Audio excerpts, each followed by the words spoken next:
Okay, hey everybody. Man, I'm alive. I'm alive. I hope everybody's having a good morning. Get the good mornings out of the way. Good morning, Cyber. Good morning, Mobtown. Ren. Whoa, Ren's here. Good morning, Ren. We got a Jorge. Good morning, Jorge. Guys, we're going to be first dissecting a track, and then I'm going to be making a track. But we're going to start with a dissection because that's a little bit easier. That's a little bit easier. Let me actually open up FL here real quick.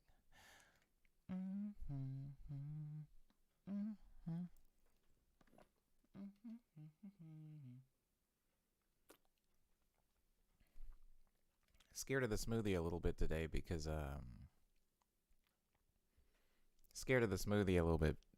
I brushed my teeth before I started it. Okay. Okay. This is for those of you that aren't familiar, this is what FL Studio looks like. It's actually pretty drab. I mean, I make fun of Ableton quite a bit for being drab, but if you have an empty FL Studio project, it looks pretty grayed out.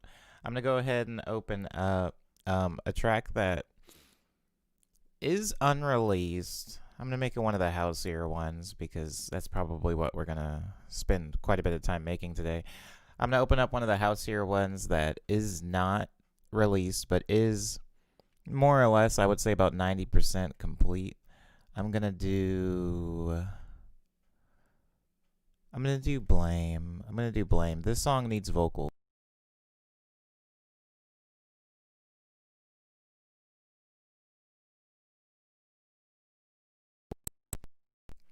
Sorry about that, everybody.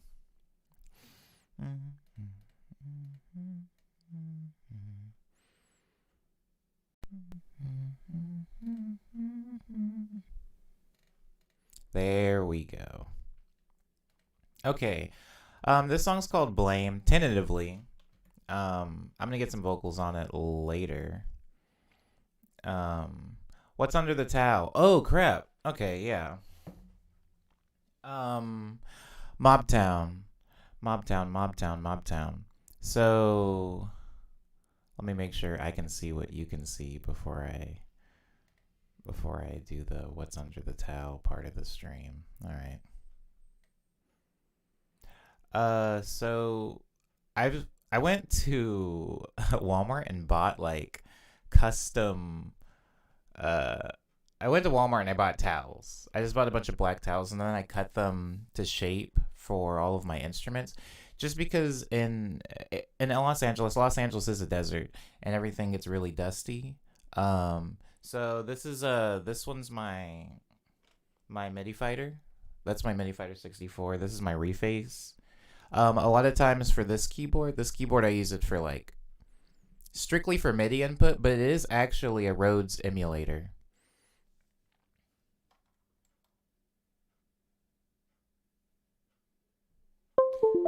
It's actually a Rhodes emulator. Okay, over here, this is my Akai Fire, which is a drum machine. Well, it's actually a drum sequencer. Let's not call it a drum machine because some people in the stream actually know what a true drum machine is, and I don't want to confuse them. And then this guy down here is all of my live input. That's my Yamaha MX61 keyboard. A lot of my string sounds actually nowadays do come from this keyboard. So that is my baby. And we'll be using both of these quite a bit in today's stream. Let me.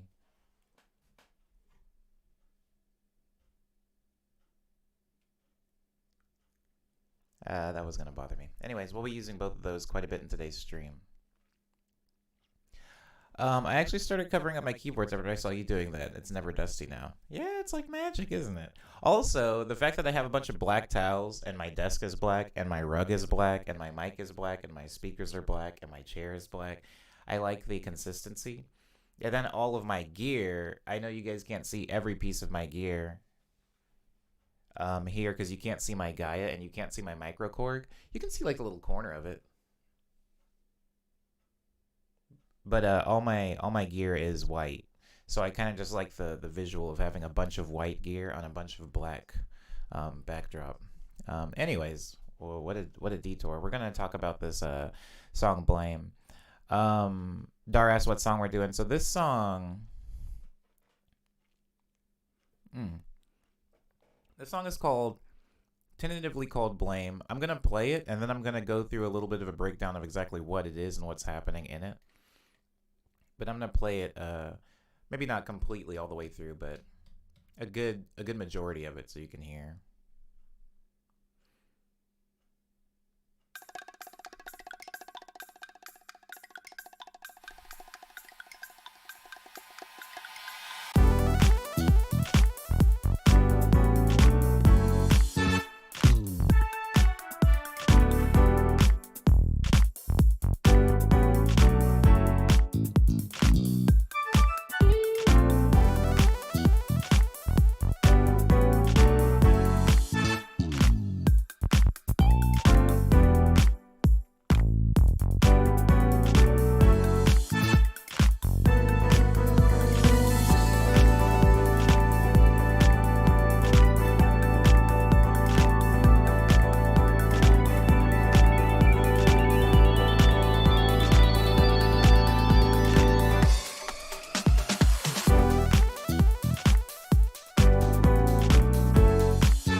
Okay, that's pretty much that's the gist of the song. Let's talk about what's actually going on here.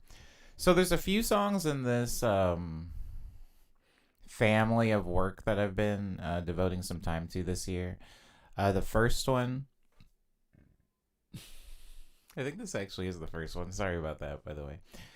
But they're all like somewhere between 120 and 130. I talked a little bit in yesterday's stream about how I perceived the default BPM to be 140 because that's what FL Studio often opens to. Um, and I've since noticed that. Hold on, there we go. I've since noticed that a lot of the tracks that I was actually listening to and enjoying, like truly enjoying, didn't have BPMs that high.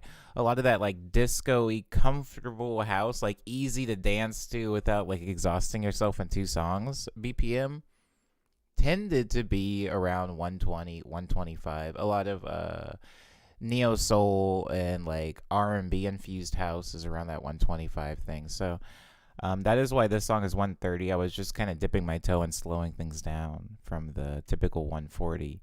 And so let's talk about what's actually being recorded here. If you look into the side panel, I have some rough labels. Now, what I'm going to focus on right now is this one that I'm like wiggling around. It says MX61 10 80s layer. Now, explaining a little bit of that naming convention, MX61 is this keyboard right here. The number 10 is to imply that it's the 10th sound or the 10th sound set, sound font in the piano section. So if I go and I click on piano and then I scroll to number 10,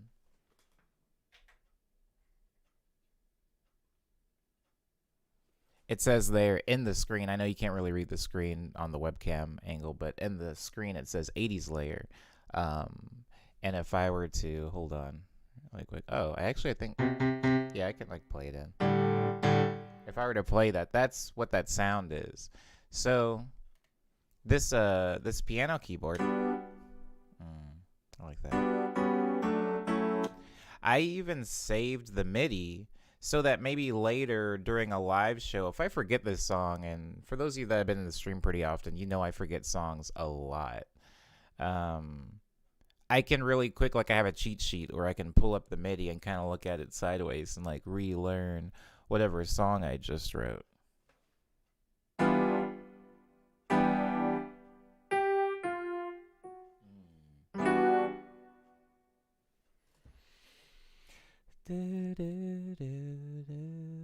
Oh, is that what I think it is? No, it's not.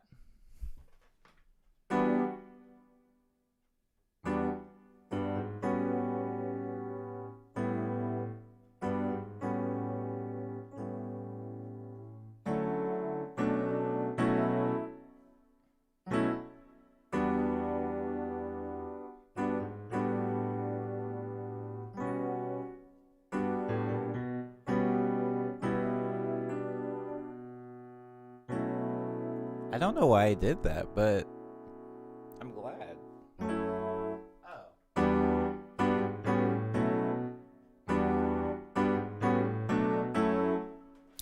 Anyways, I'm not gonna waste your guys' time relearning my own chord progression. But yeah, I'll usually record the sound and then I'll record the MIDI. Unfortunately, I haven't figured out, because I just haven't spent enough time reading, I haven't figured out how to simultaneously record audio and MIDI from this keyboard, even though I'm pretty sure it's possible. So what I'll do is I'll record a keyboard part over here, and I'll record a keyboard part over here with my MIDI keyboard, and it won't be exactly the same most of the time. It won't be exactly the same, but really when I'm relearning it, all I need is the MIDI here, just so I can know what chords I was hitting. And this to me is basically sheet music. Like we were talking recently in a stream that JD was in. We were talking about the importance of music theory knowledge, being able to have that knowledge to communicate with other musicians, even to communicate with my future self. Since I know my future self isn't going to know sheet music, I use MIDI as kind of my sheet music.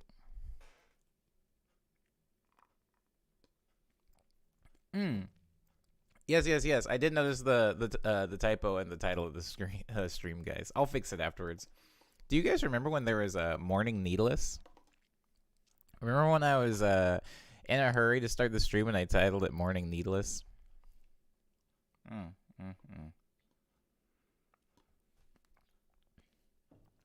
I just can't I can't mess with the title while I'm actually streaming, but I'll fix it in the post. Okay, Dar says this is a Lucky Day song.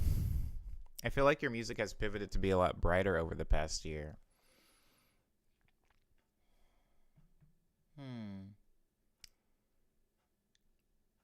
It hasn't, but I see why you say that. This is particularly bright. There is a lot of really dark stuff, Dar, that maybe I'll get into in the stream, but I kind of always have this dichotomy, which is why Ego Death Quick Breath existed. Like there was some brighter tracks on actually both of those, but I felt tonally like the tone of Quick Breath was a little bit more upbeat and Ego Death was a little bit darker and sad. But yeah, that has been a thing for a while, i.e. like Tall Tales. A lot of people don't realize this, but Tall Tales was made at the same time that Love Dream and Speed Dream was made, and Tall Tales is not bright at all. That is a downer. Quite a bit of death and Tall Tales. We won't go over that. Anyways, next thing we're going to talk about, now that we have our piano. Actually, hold on. Let me do the drums first, because the drums are going to be there in the background. Your kick, you have your 4 on the floor kick. Nothing interesting there. Couple snares. Yeah, see,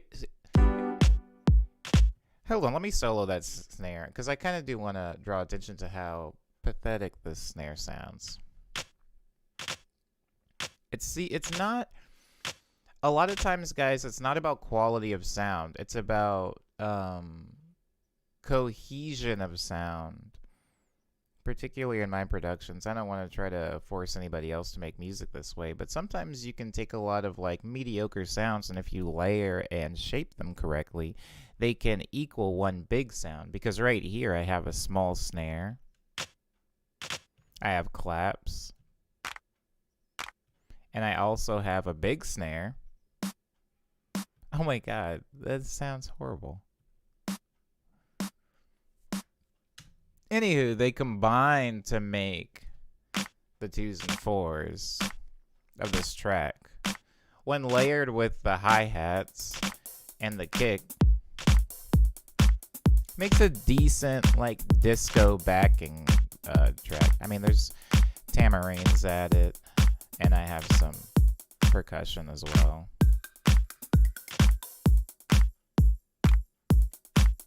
And so while that's going, sorry, I have my piano, my 80s layer.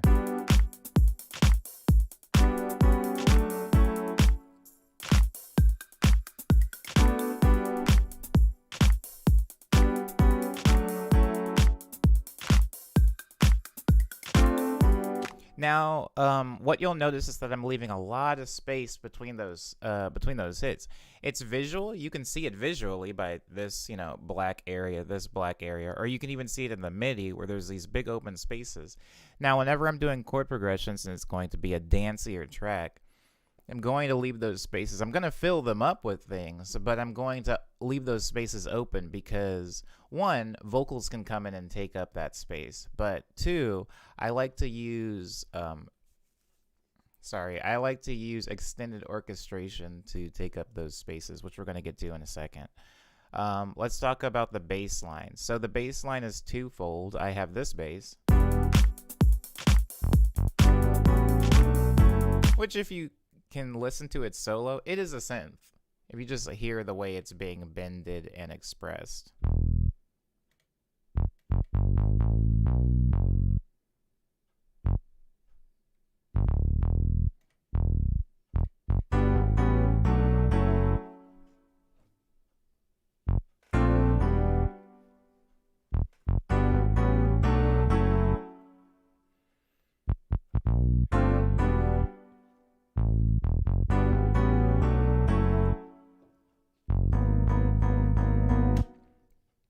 So that's the first leg of the bass. I've been doing this twofold bass technique pretty often now. Whenever I'm making like a disco infused track, I'll usually have a synth bass to back the chords, and then I'll have a bass guitar sound font to fill in gaps. So if you actually look, this guitar, this more bright blue one, is never really playing at the same time as the chords and the bass synth. It's only playing in between, it's like a fill. So it sounds like this.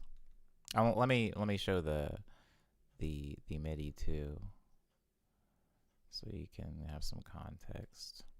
Here.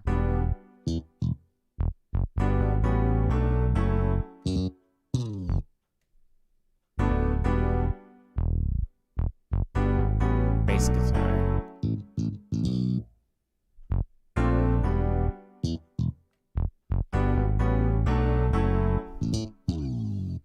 kind of get it now.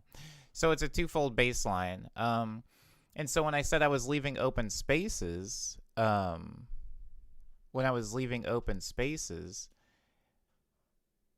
it was so that I can fill it up with things like that, little articulations.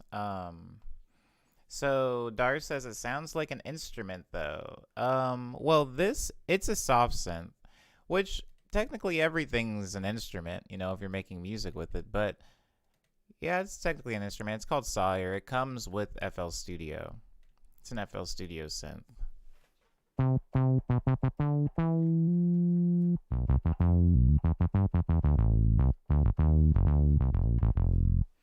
It's a decent synth. We all can tell that it's not true analog, or some of us can, but it comes dang close. So those are the two bass layers that I'm using.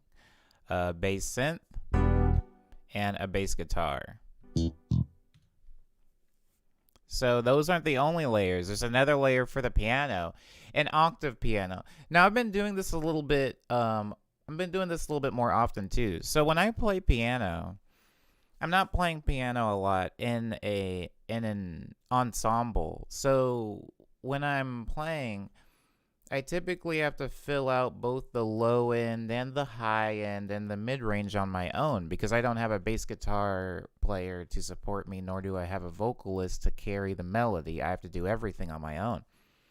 And so years of doing this has made me gravitate towards the lower register on the piano because it sounds more full. It has more low end and mid range. Even though when you're playing in an ensemble, typically keyboard players, I can say this from experience, don't really hang out in that lower register because there's drums going on, and typically there's a bass player and they live down there, so you don't really want to go too far into the low end when it comes in a piano.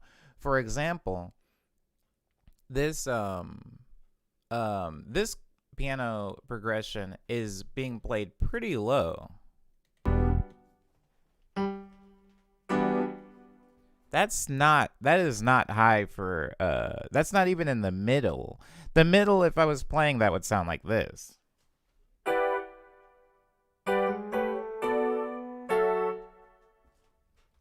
But hear it.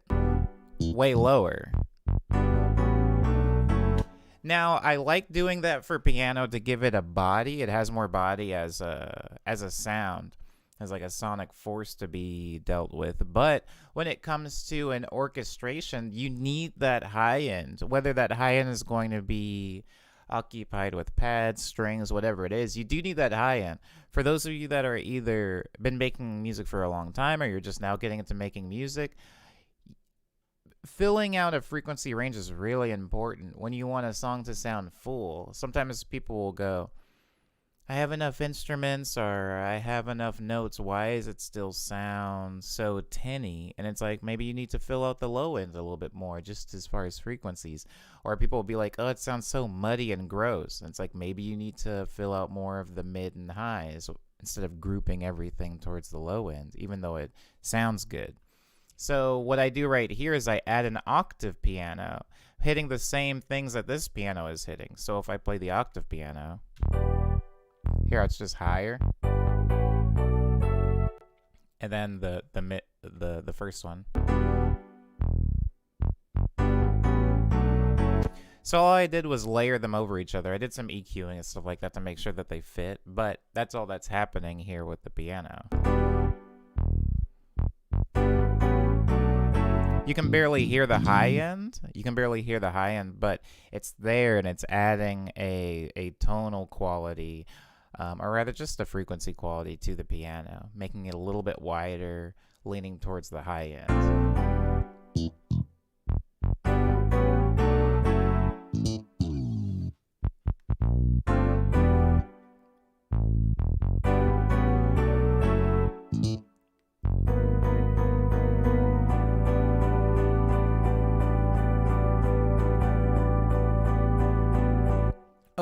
Okay, let's get into more of the guts of the fills. So the bass guitar isn't the only thing I'm using for fills. There's this. I call it Slinky. I named it in a hurry, doesn't really matter, but it sounds like this. All it is, guys, is a roll. It's just a roll. It has delay on it. You can clearly hear the delay. And I just use that to open up measures.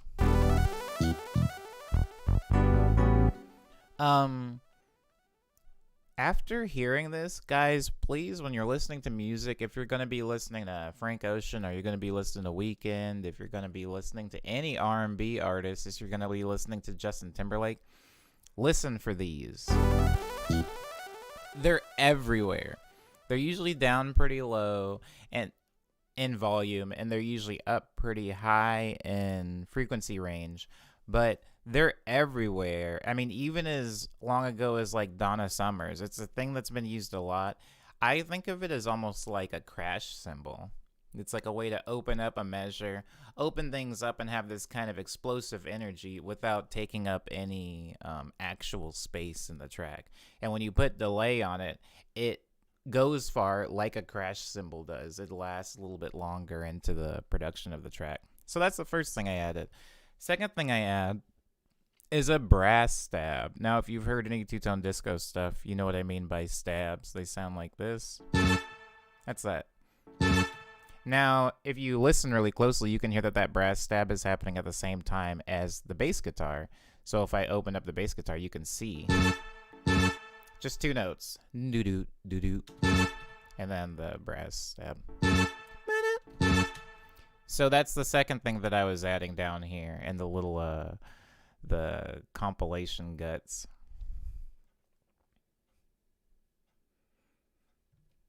There's a name for those things, right? Asked Lindsay. I mean, you just call it an ARP. It's also an ARP. It just has a bunch of delay on it. Okay, the third thing that I'm adding is some sustained trumpets, which play in tandem to the brass stabs. So I'll open up the MIDI for the sustained trumpets.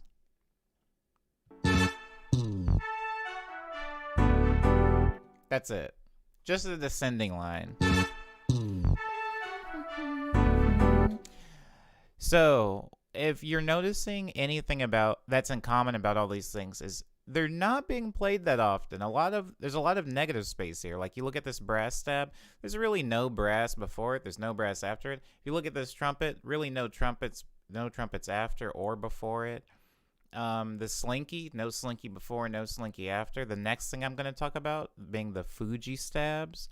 I made this. Oh, maybe the Fuji stabs don't actually happen there. They don't happen until the second time around, but that's another thing that is going to only be played very, very quickly. I have a flute that comes in down here. And that's it.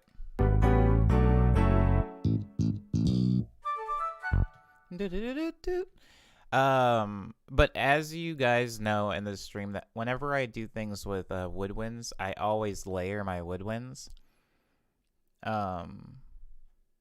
Yeah, always layer woodwinds. So that's a flute, but right underneath the flute, I have a piccolo doing the same thing.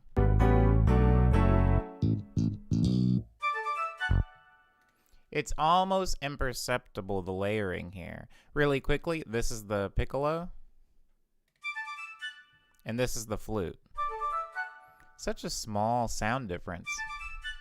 However, I've had to hear these things so often that I can hear them pretty clearly. And when you layer them, it just makes one sound more full. It doesn't necessarily make, to the listener, a bunch of sounds. It just makes one sound more full. Right after that, there's this little guitar thing. Oh! There should be. It's not there. Oh, because I have it muted. Hold on. I remember muting that too. Right here. And that's it. It's one note. It's one note, guys. And then over here I have another one. It's just the octave of this. It's just a fill. Again, all I'm trying to do here is fill in negative space. So let's hear that all together really quick.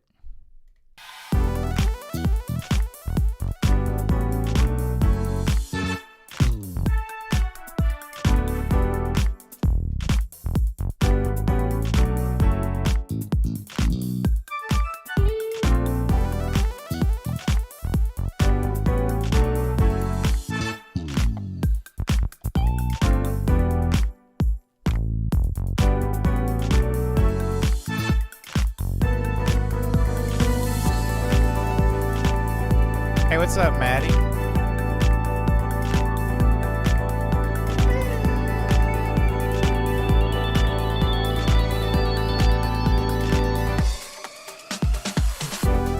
And then we go right back into it. Now, it's like a 2-verse thing. Let's talk about the chorus really quick. Oh, we could talk about Fuji stabs. This bit. It's just 3 exhausts. This bit.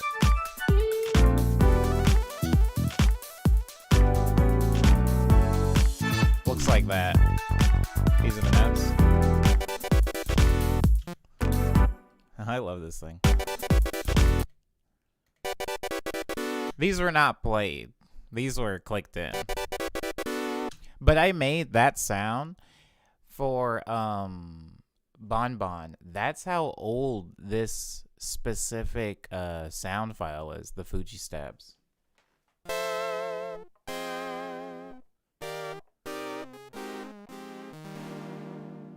Very, very old. But it still has place in my music, 5-6 years later.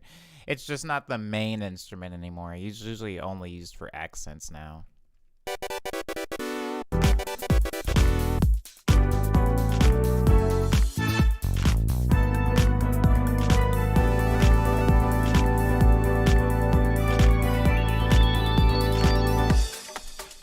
Okay, let's talk about the chorus. The chorus is going to be the same thing. I mean, different notes, but the same composition. So, if you remember from the first half, first we had piano.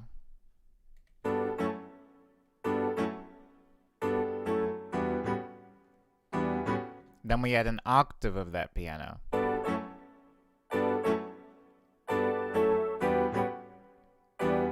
Then we added bass to accent those chords.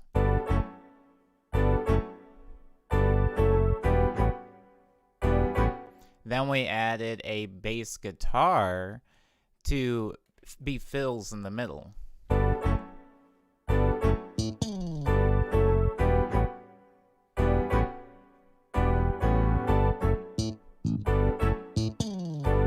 So now we have our fills. Now let's go to the bottom where we're going to be adding little accents. Now, there's going to be vocals here, so I don't want to put too much accentuation here. We're going to focus on strings. Oh. Oh, hold on. Oh, my baby. Hold on.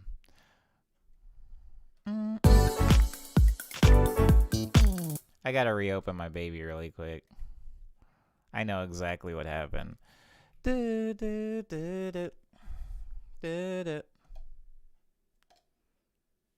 What's Dadaism? Ah! Sorry.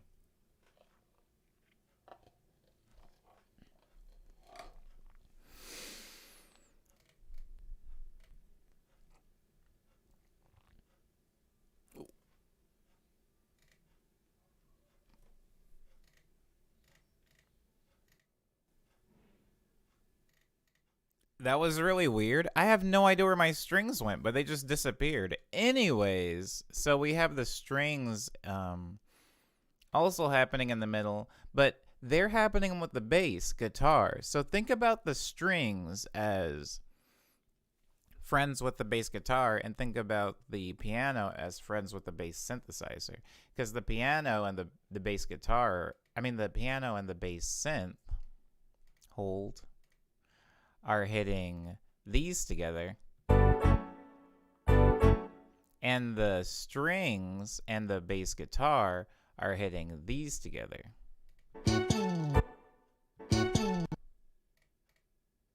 Two instruments, bass guitar and strings. So here's how the chorus sounds.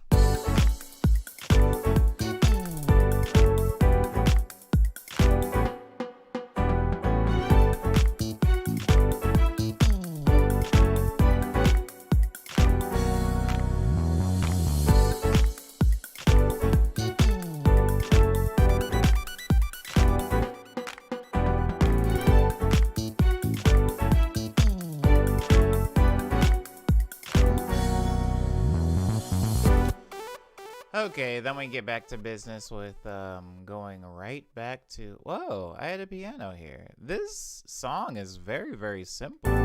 Oh, never mind. No, it's not. Yeah, it is. I go right back to this.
That's weird. I'm running into something kind of weird, but I'm not gonna talk about that. Good morning, Maddie. Sorry I didn't greet you when you came in. Good morning, Chibi Lucy, and anyone else that is running a little bit behind. We're just breaking down a song that I started a few months ago. Actually, this song is collecting a little bit of dust. It's getting up there in age. To talk about like the more disco-y house stuff and how I created that. That's basically it, guys.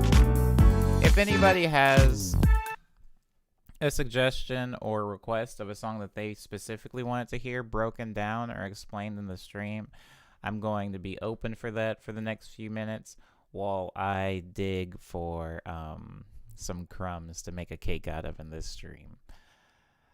The bongos are also carrying this song on their backs. Let's talk about those really quickly before I get out of here, because this is one.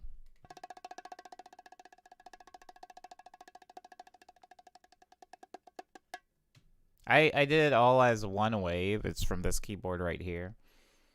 And then there's the bup bup bup boop boop boop. Those ones.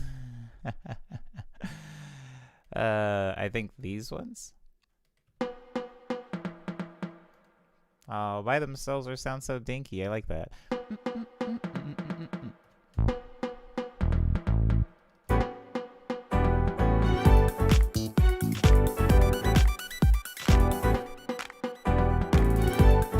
Yeah, they are supporting this song in a very big way.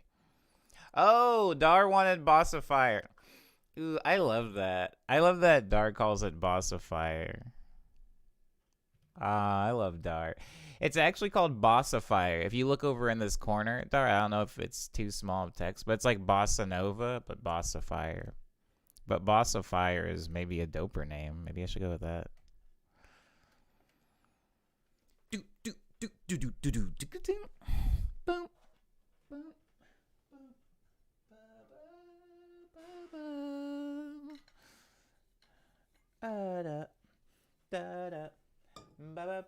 I sent that song to Ehi, and Ehi recorded something to it, but I haven't listened to it yet. Everybody forget that I said that in the stream. I'm not making any music with Ehi. Oh, did I fix it? Why was my voice being piped through that channel? Anyways, this song's called Boss of Fire. It does have a very similar lead line to Not On My Watch, but it strays pretty far from it about halfway through.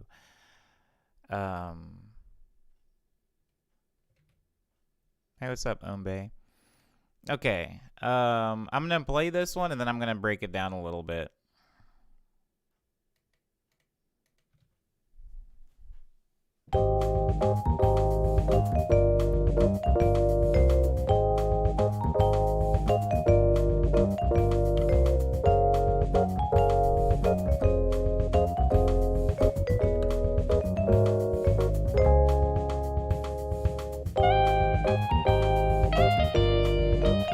This is unreleased, Chibi.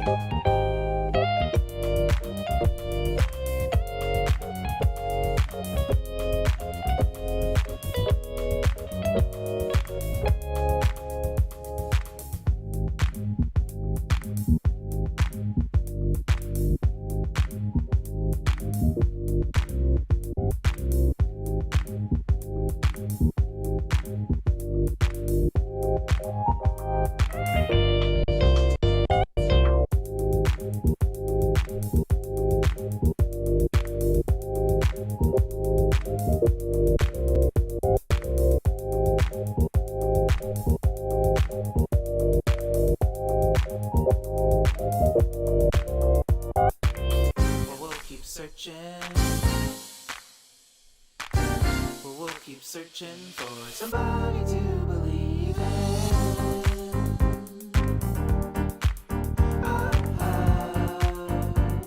Somebody to believe in.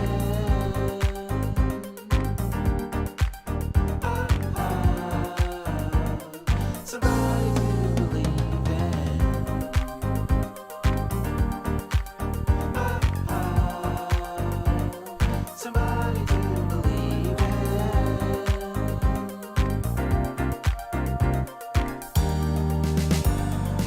Somebody to believe.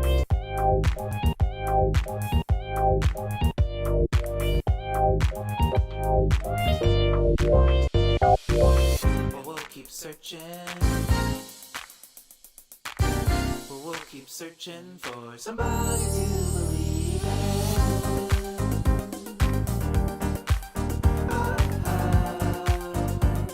Somebody to believe in.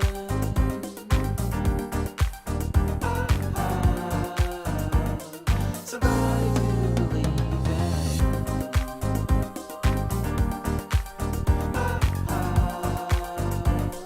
Somebody to believe. Somebody to believe.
Okay, I'm going to do like a lightning round running through this because this song is dense. This song is maybe further along than some of the other ones, so it's going to be a little bit of a headache to run through everything. Really quickly though, Dar asks, why is it called Boss of Fire? It's called Boss of Fire because, like Lindsay said at the beginning, this bit was heavily inspired by bossa nova music. Even if you listen to that specific drum pattern,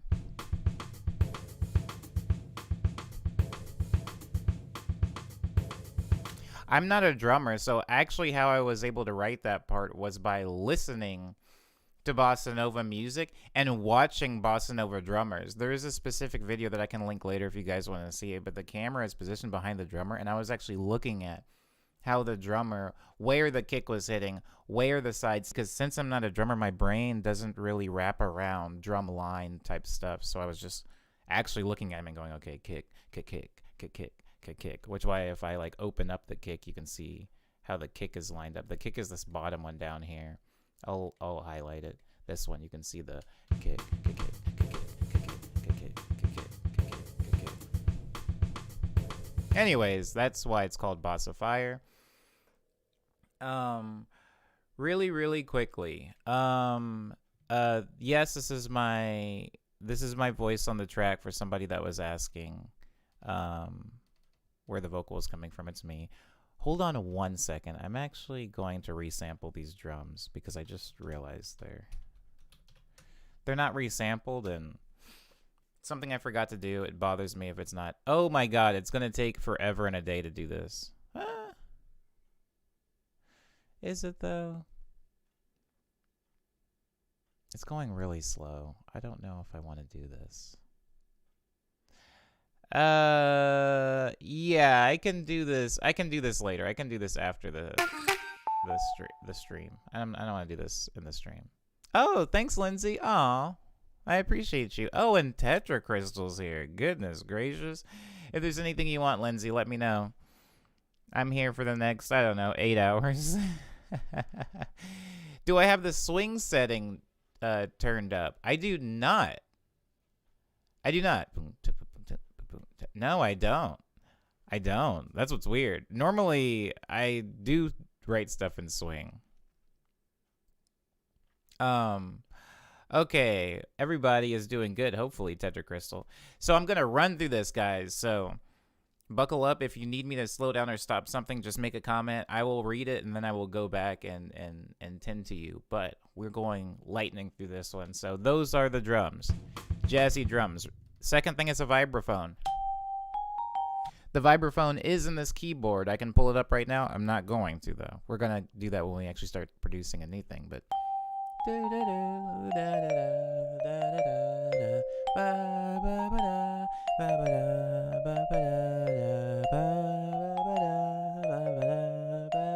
ooh, maybe I should sing over that. Ooh, I might do that. Okay, anyways, the next thing is upright bass, also from this keyboard.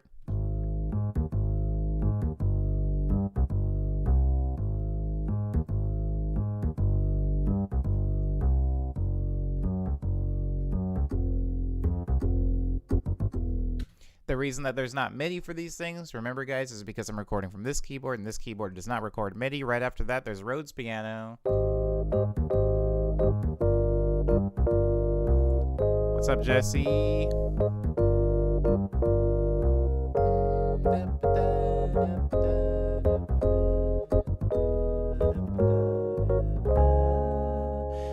Okay, the next thing is guitar, which is going to be hitting the same exact melody as the vibraphone.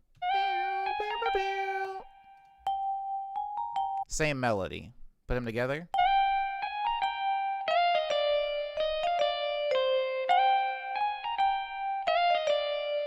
With the bass and the Rhodes. And the drums.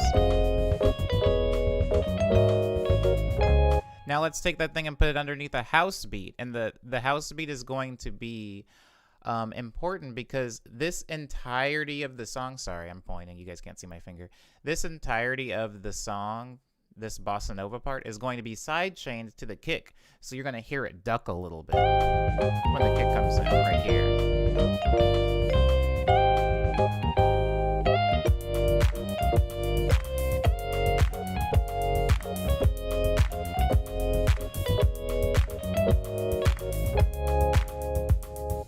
Okay, now this is where things get a little more interesting. You see this green part right here and how it's labeled as nondescriptly sample? It's just called sample. The reason that it's called sample is because all of these things prior, the drums, the vibraphone, the upright bass, the Rhodes, and the guitar, this stuff, I've compiled it into one sample. So I took this and I made one sample out of it, which means that I just like crunched it to be one thing. And you can hear that right here if I, oops, sorry, I forgot that everything is locked. Let me create a new You can hear it right here. This is the sample. Let me stretch it out. Hear that? It's just low pass. Just a filter on it, but it's still everything that you guys just heard. Once I did that, I started chopping it up. So listen to this.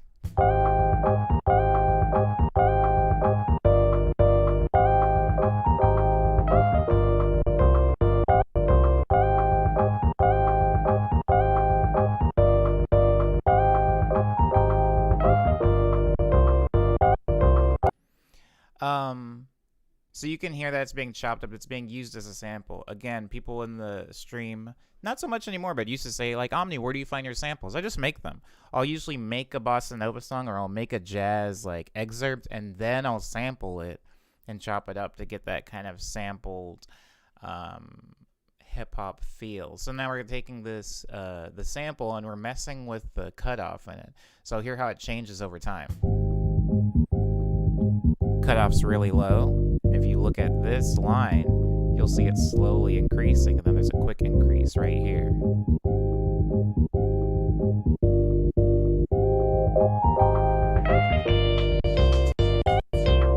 Then it goes back down.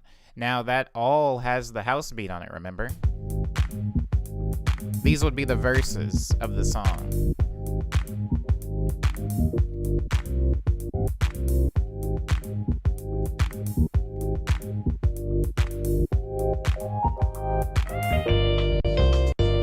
So let's talk about the pre-chorus. We have big hits, guys. Big hits coming. First hit sounds like this. Now what's happening in that one hit? I'm just going to really quickly mute my vocals just for this little bit right here so I can talk about the hits. That's hit number 1. What's happening there, guys? You can kind of hear it. Trumpets, right? There's trumpets. There's also a crash cymbal and a kick. And there's a bass layer, which is just the bass line. Sounds like this. Very, very lonely on its own. But if you listen, that's the same bass I used in the song we just talked about. It's that synth bass. And here is the same exact piano layer, MX6110 80s layer. So all that's happening here is bass, piano, trumpets, crash, and a kick. But there's a few hits, so let's talk about what the different hits are.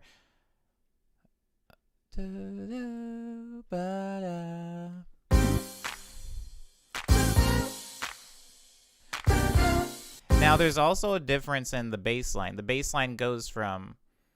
The bass line, I want it to always be climbing. So if you look at the bass line, the notes, it's here, right? And then it climbs up to here. But I don't want to have it drop down here to this. So I have it start lower and climb up. All of the bass notes are climbing because I want to give it this rising, always rising, even when it's falling sound. So again.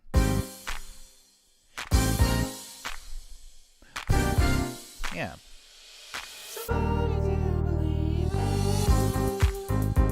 Okay, so right here we go into a full-on 4 on the floor, lots of hi-hats going. Also, guys, really quickly, if you're asking a question in the stream specifically to me, please tag my name. It lights up a special way, and then I can see it easier. Okay. So we have the hi-hats going. Sounds like this. Very, very simple stuff, guys. That's what adds the energy to the chorus, because if you listen to the way the hi-hats were playing earlier,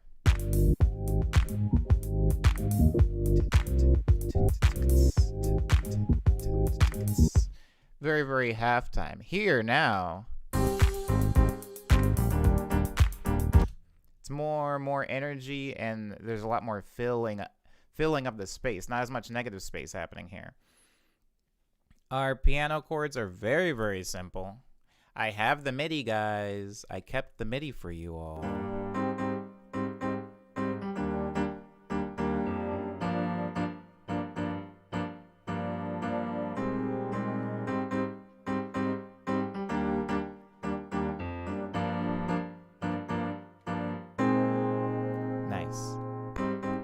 Now, something that you'll notice if you look at the bottom, they're not all being hit with the same force or velocity. And if you look at the actual notes, they're not on the line. A lot of these piano hits are late. Something to remember, guys, is most humans, when they're playing and recording things, will play things a little late. They're not going to be playing on time. If you want to test this theory and you have the right equipment to do so, just record in with the MIDI controller and make sure that there isn't a snap on. And just record just by hitting a note like dung, dung, dung, dung, dung on the BPM. Even if you're listening to the metronome and then you zoom in on your notes, they're always going to be a little bit behind. Rarely they will occasionally be early, but most people will register on time as a little bit behind just because of how long it takes like your brain to communicate with the rest of your body and how long it takes your hand to put down a key. But if you're looking at this MIDI, you'll notice that they're all a little bit behind, and that is human. You know, I could have gone in here and fixed this really easily and just snapped everything to the line. But in things like disco, this isn't like EDM. Disco is a very human genre.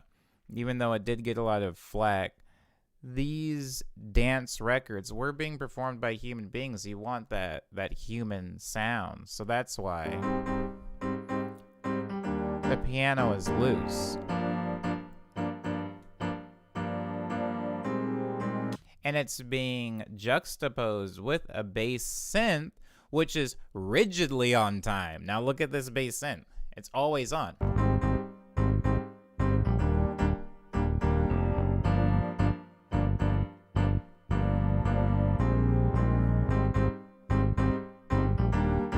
Yeah, and it creates like a little bit of difference and variation between the two of those, the timing of them. Oh, thanks, Cyber. I'm glad. Oh, man. Umbe, yes, hi-hats are our friends. Now, that's what's creating the energy here. That's what's creating the energy, guys.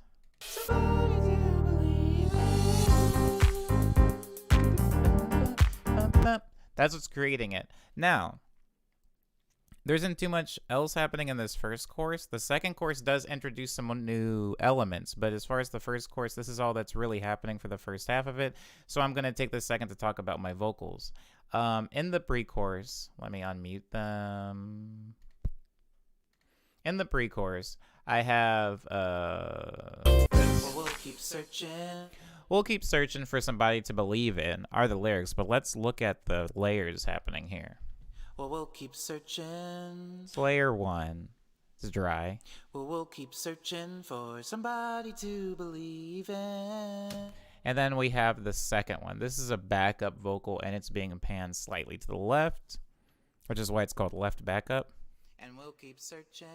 If you're wearing headphones for this stream, by the way, you're getting the full experience because... And we'll keep searching. Yeah, it's only coming out of the left channel. Well, mostly. We'll keep searching for somebody to believe in. And then we have our right backup. Well, we'll keep searching. All of them are in the same... They're in the same octave. They're just panned differently, and they're performed slightly off. Like, they're not performed exactly on the same time. This is good for, like, group vocals, or if you want something to sound, again, more human, like it's being performed. Well, we'll keep searching. And then we take that and layer it with those hits we heard earlier. Well, we'll keep searching. We'll keep searching for somebody to believe in.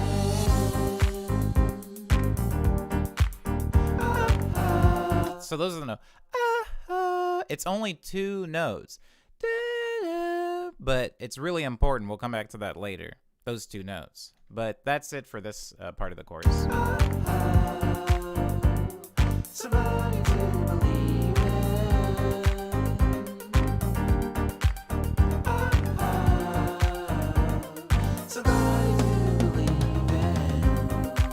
So what just got added? A couple of things got added. The first thing that added was something called ARP. It's not the most complicated ARP that I've ever written before. It's mostly just 4 notes. It's mostly just 4 notes except for the end. Sorry, I have the delay on. Hold on, let me turn the delay off really quick. Sounds like this. The delay's still on. Sounds like this.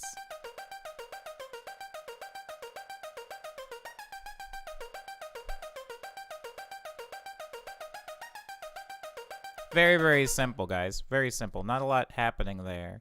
And the second thing that's added is a choir vocal. The choir vocal comes from... I think this choir vocal comes from this keyboard, actually, that I end up adding. But that's not until the second half. So let's go really quickly to the second half. Oh, wait. Maybe it does have... No, it happens in the first half. Okay, okay. Here's the choir vocal.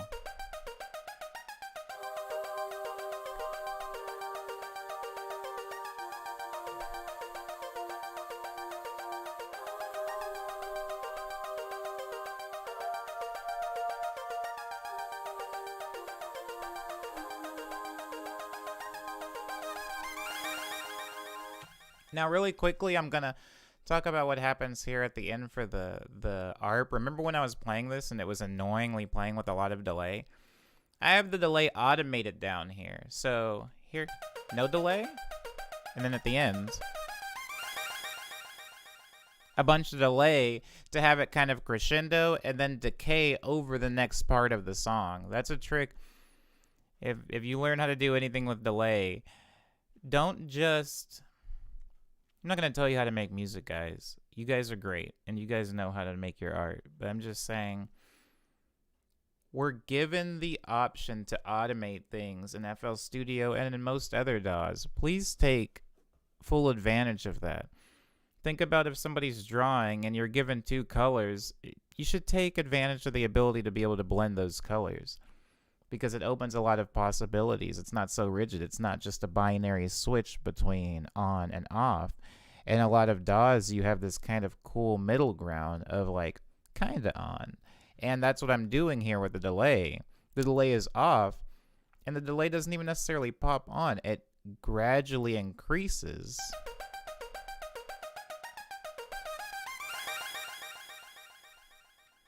And then it just decays over the rest of the thing. I can talk about the difference between delay and decay, but I'm not going to right now because we're trying to speed through this. So that's the hook, right?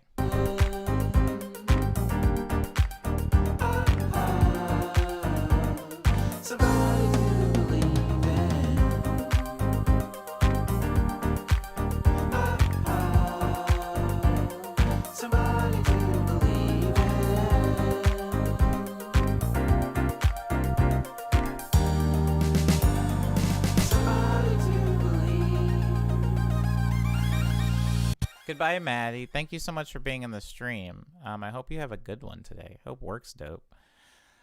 Okay, and then it goes back into the verse for a really short time, which again was the sample. Remember, we can scroll back up.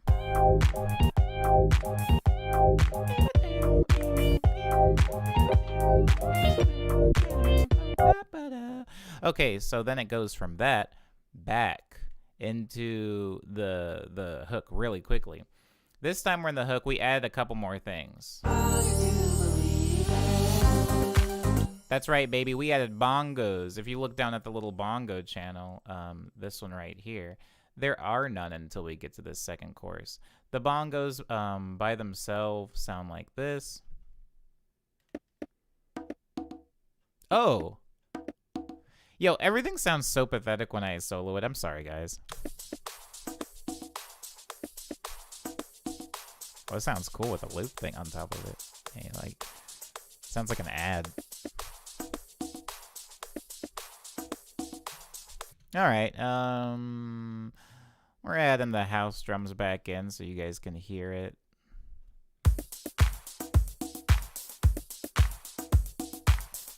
This kick is sick. I gotta start saving my... Who did that? Who is it? Oh, thanks, Maddie. Maybe the stream will actually run smoothly because of you. Oh, please enjoy your weekend, Maddie. Please. It would make me feel better.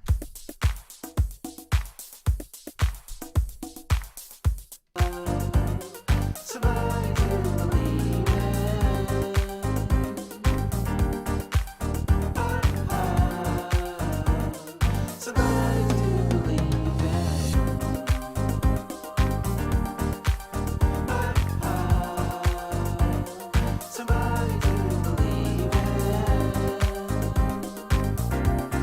Now, check what happens going into this last hook.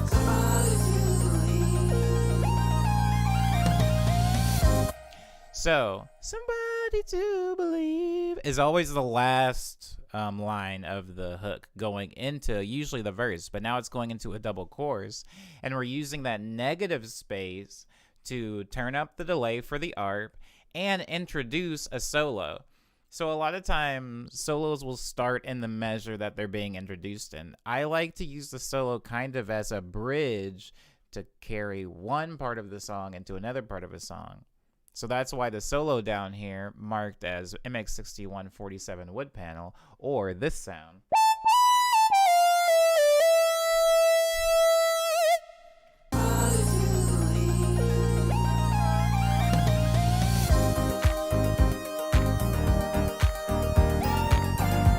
Very, very important here, guys. Those notes. Remember the notes I said were important we were going to come to later in the stream?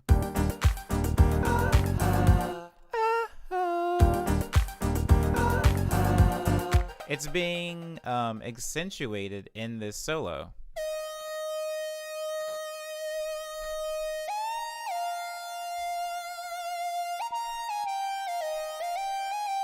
It's essentially aping or mimicking the vocal pattern of the hook. It's adding some like liberties here and there, but the important thing here is that it is still mirroring and mimicking the notes of the hook, which I have already established with my voice.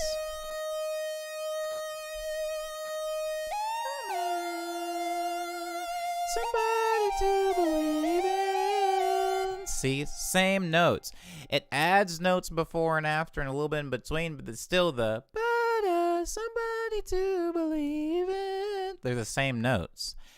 And if I'm going to be, let me put the drums on so you guys have a little bit of context for what's happening. And I'll even unmute the bass so you can have a little bit of like foundation harmonically for what's going on. But this is very, very important to the way I build songs.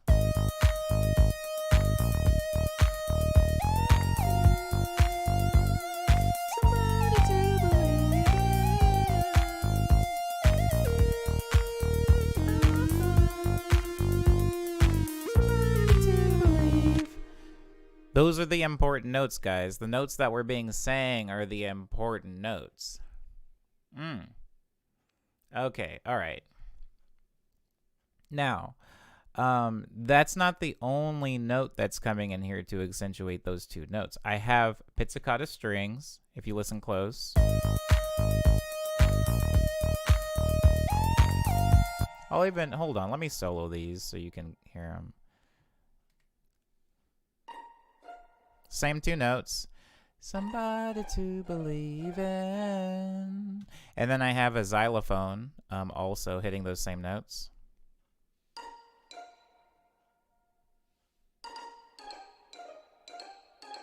And then I also have a glockenspiel hitting those notes. Little bell sound.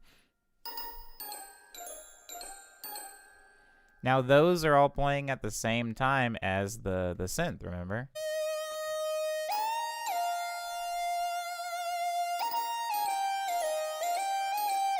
And that's not it. I also have staccato trumpets. Ooh. Whoa, I don't remember doing it like this. This is sick. Hold on. Okay, let me just get the trumpets in here. So what I've actually done here, which I forgot until I just opened this up, is I have staccato trumpets playing in tandem with the sustained trumpets. So it's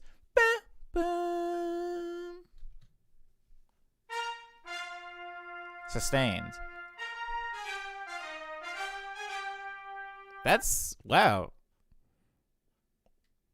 I'm gonna probably start doing that more often. That's weird. I didn't know I did that. Wow. Yeah. Word. Okay, word up. I like that.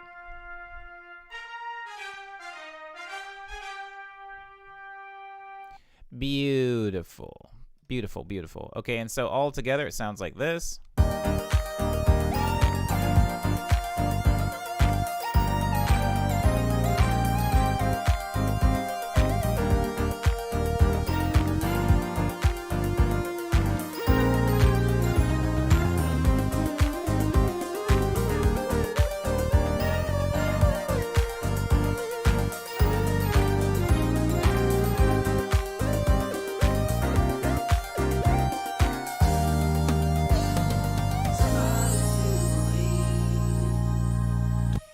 ends with it ends with two things. It ends with "Somebody to Believe," and then it goes right back into the bossa nova sample. Sorry.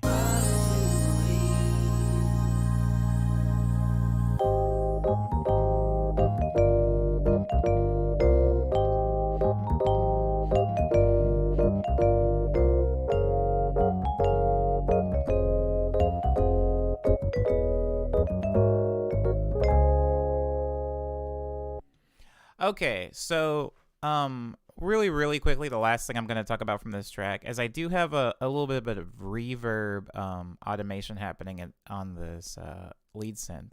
You can hear it if you listen.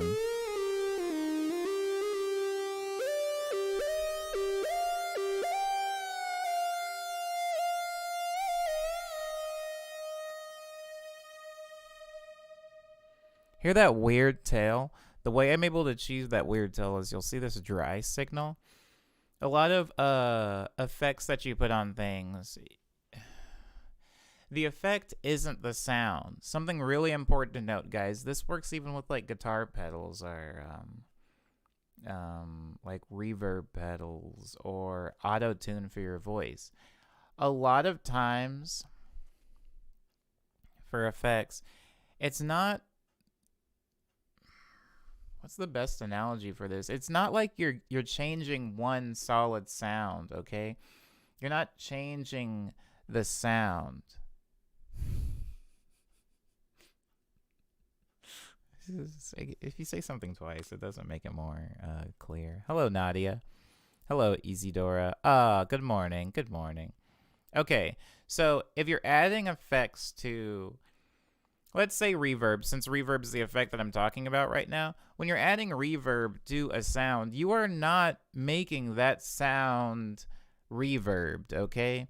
What you're doing is you have your sound, which you always had, and now you have a reverb signal, and the two things exist separately. There's two separate things happening. And you can split the two, or you can combine the two. A good example of... oh my goodness. A good example of this is if you've ever had those cookies. If you've ever had those weird cookies at like grocery stores and they're sugar cookies, but they're really soft and there's like this thick cookie thickness level layer of frosting on it. Sometimes when I've gone to get those cookies, I don't really like frosting, so I'll actually peel the frosting off, and sometimes the frosting will almost like pop off as if it's like a cap. Like it's that thick. You can just like take it off. You don't even really need a knife to scrape it. Just like remove the frosting. Now that frosting has molded to the shape of the cookie, but those two things are very separate. There's frosting and there's cookie here. And you can change these two things separately and re-add them together, or you can take them off like people do in Oreo and just eat one and toss the other. But with reverb, when you have a reverb, you can take away the original sound, take away being a loose term, like you can mute the original sound and still have the reverb ring out in the same way that a guitar pedal that has delay on it, or echo that has delay on it, it's just giving you delay signal. Your guitar is still making the original sound. So people can mute their guitar and have this weird delayed guitar effect of where you hear the echo but not the original sound. What's happening here is I have a reverb on my synth, and the reverb and the initial signal are playing simultaneously. But hear how the reverb kind of rings out for a couple of seconds afterwards? Hear it? This like big cavernous reverb. I can turn down the synth and have that cavernous reverb ring on forever, indefinitely, for like hours if I wanted to. But I have it automated here so that the original signal goes away.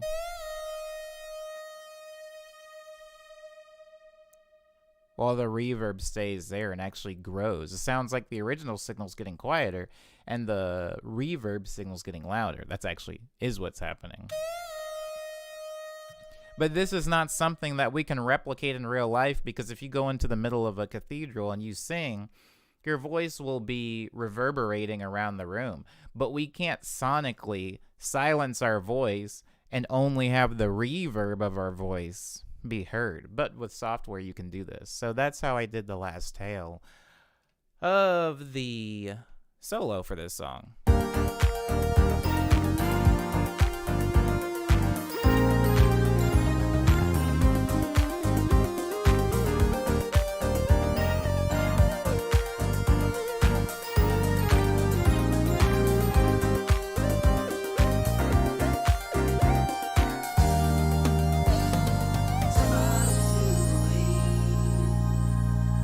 Even says, what about like a low pass to fade out the song? I actually don't want to fade out the song because I don't know if you can't hear it because the drums are silenced, but there is one ride cymbal right here. The drums are silenced though. That ends the song on this like note. Because I want it to almost perfectly resemble this. I need that reflection there before it gets turned into a sample. I hope any of this, guys, and when I say any, I mean any of this could be educational or just interesting to you. This is a particularly dense track, so I'm actually impressed I was able to do it that quickly. That was as quick as I can do that. But I do like, hold on. This is such a beautiful kick. I never use this anymore. That's beautiful.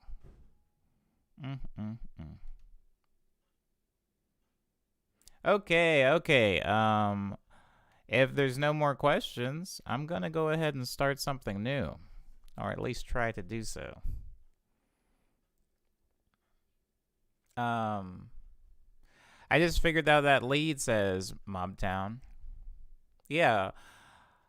It has been brought to my attention that it is a very similar lead to Not on My Watch. The only thing that changes is the key.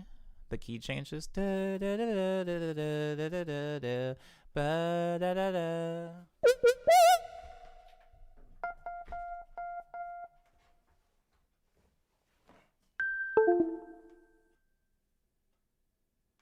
Oh, my baby. She disconnected. That's okay.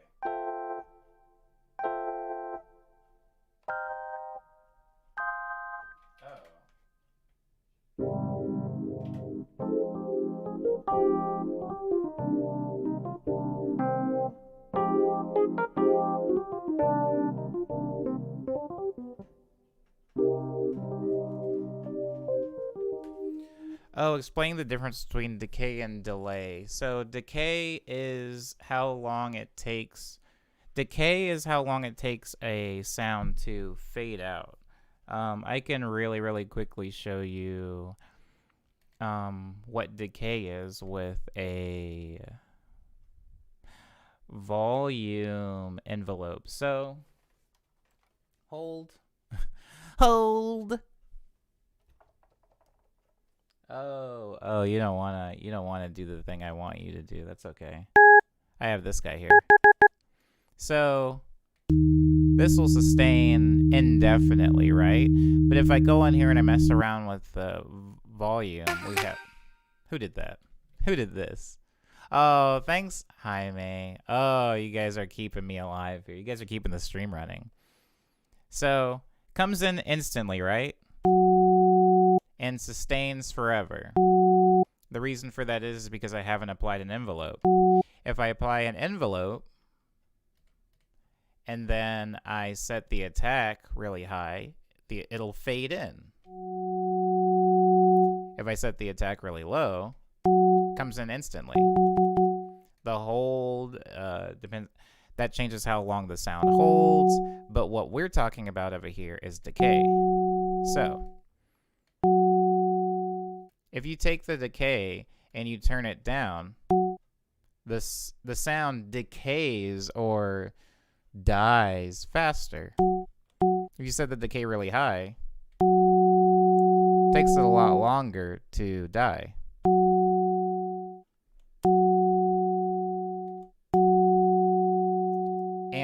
decay, I mean, and delay is more so like an echo. The signal's going to be repeating itself.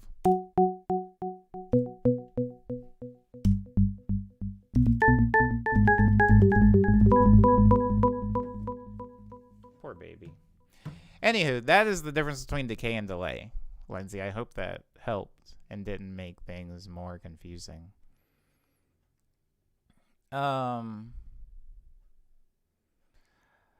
Oh.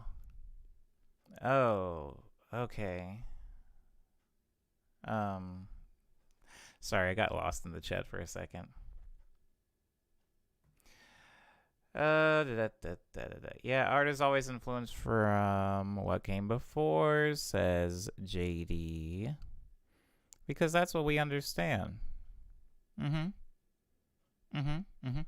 Okay, so I'm gonna start building something. If my dude will come back alive. Oh.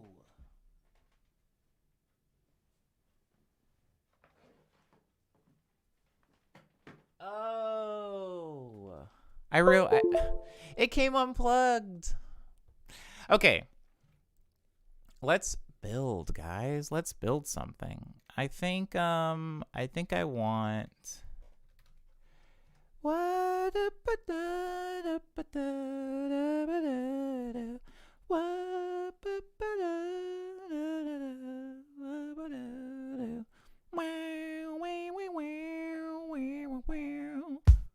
Okay, here my kick at. This is gonna be my kick for today.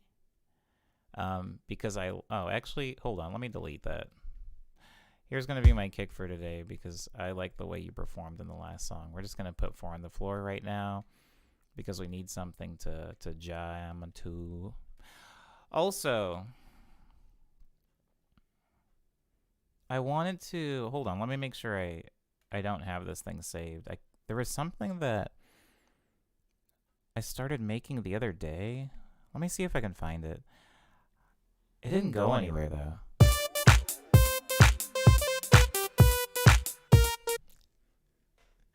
Sorry, this is funny. This is not good.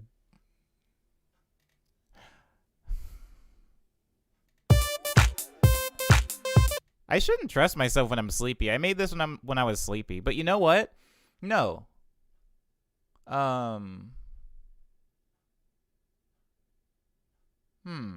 know what? No. As a challenge to myself, I'm gonna try to make this little turd sound decent.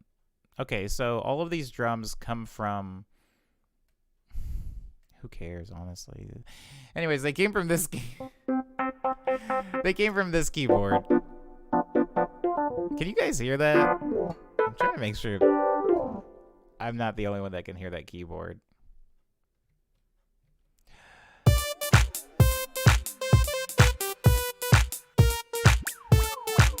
This is so bad. Oh, I'm actually excited. Guys, if I fail to make this good, it'll still have been fun. We're going to have some fun. Guys. Okay. So let's analyze first the things I recorded. Let's analyze this. So here's the first sound.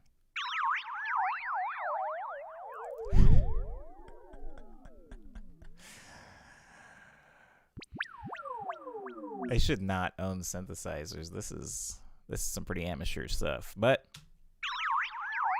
sounds like Mario Kart.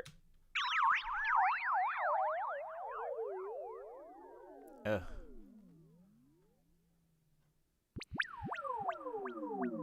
I might be able to use that second one. Okay, so let's make the second one like the intro to the track. And then the drums will start there. Oh my god. We're really trying, guys. We're really trying to polish a turd here. Hello, Daniel. Gui97. I hope I'm saying that right. Okay. All right, turd, you're coming with me. Turns out I like Chibi Lucy, I guess. I thought you were gonna make this high stakes song for a second. Yeah. Yeah, this is no apologies. If this doesn't end up sounding at least like a song by the end of the stream, guys, I'm accepting a challenge right now. You know when you just write stuff at like 3 a.m. or you make something at 3 a.m. and you think to yourself, ooh, can't wait to wake up in the morning and work on this one. Because you don't realize. I'm going to call this GUI 97. That's the name of this sound. Oops. And I'm going to turn it down a little bit. Ugh. I hate it. Oh, maybe have the kick come in like right there. That's fine. I think what I'm gonna okay. Remember that kick that I was adding to the song earlier? Remember that? Maybe I can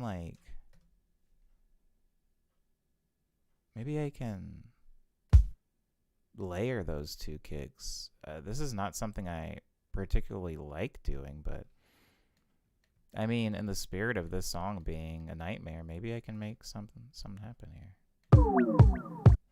What? Oh. Oh, okay.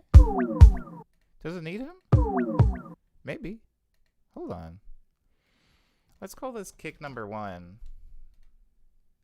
Let's call this kick 1.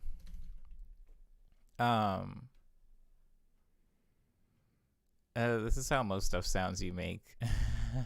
So yeah, 6 a.m. and then 2 days later sounds like this.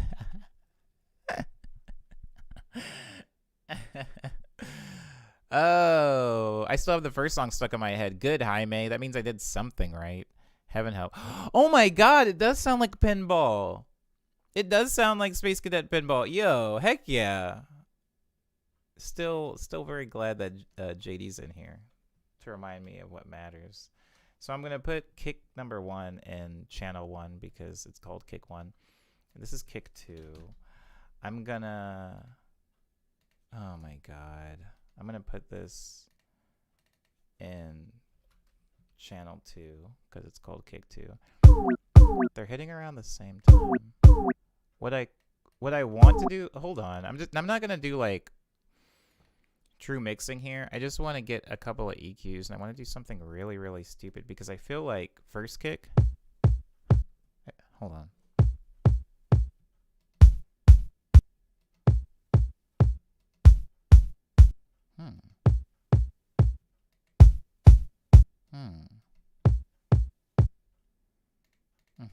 Interesting. That's fascinating. Tell me more. Tell me more, kick 1.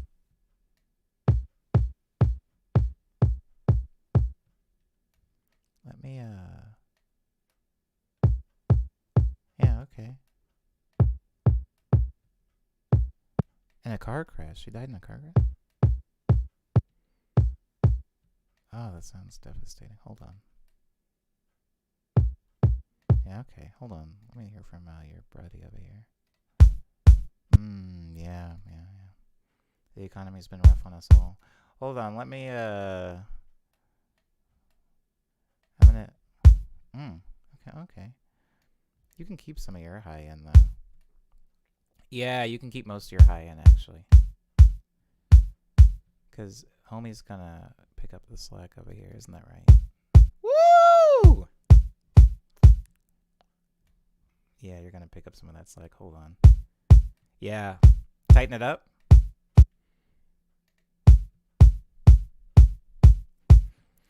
Okay, guys, we're done with the kicks. I'm gonna copy and paste this a bunch of times.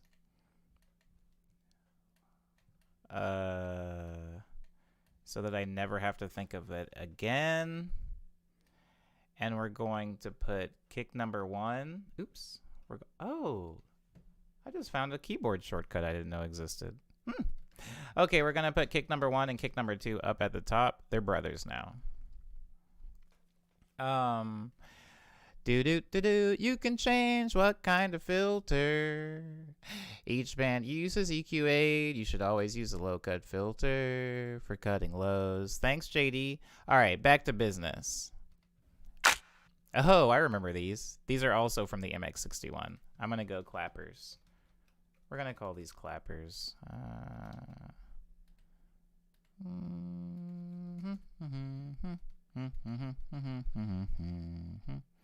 I actually might put some other claps on there. I overdo claps, and that's okay. Oh, a turd, huh? Yeah. I don't really like the way hi-hats look specifically as waves. I like it when they're in MIDI. It just feels easier to see and control, but in the spirit of this track, I'm going to leave them like that. At least for now. At least for now, guys. I do like the way that sounds. Oh, okay. This is... Honestly, the drums aren't bad. This part is what makes this song sound bad to me.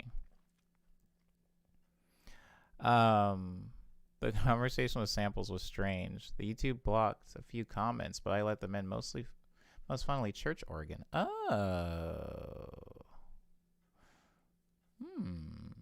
I'm also afraid of church and organs. Maybe I thought like bodily organs or something like that. We're not allowed to talk about body parts on the stream. Oh, it's horrible. Okay, so this sound reminds me so much. It doesn't sound anything like the sound. So don't think I'm saying it sounds like the sound. That's not what I'm saying. I'm saying it reminds me of that Eddie Murphy movie, Beverly Hills Cop. Oh my God, I might need to rewatch those movies now that I live in Los Angeles. I might see some things in those movies that like I know now and have context for. Anyways, it reminds me of Eddie Murphy's Beverly Hills Cop character, which... What was his name in those movies?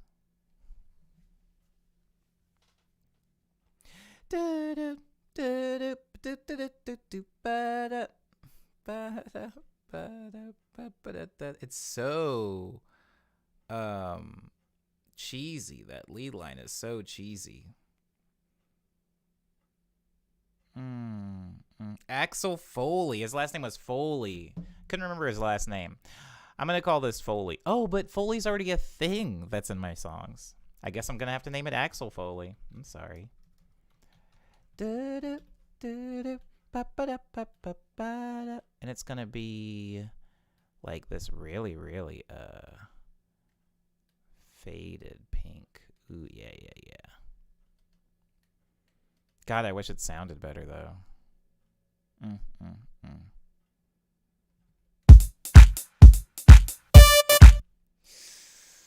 Let's turn it down. First, let's give it a mixer channel so we can turn it down. This sound. God dang it. Hold on. I really thought I knew what I was doing. Okay.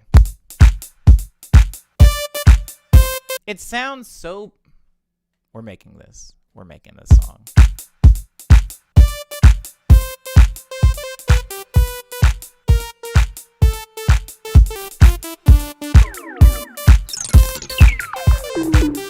Oh my God, the noises.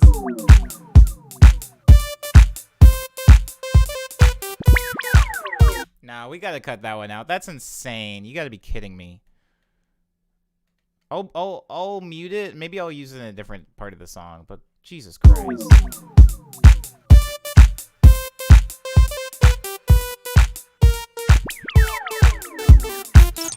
Ooh, wait. I think I might know where that goes. Oh, hold on. Oh, wow.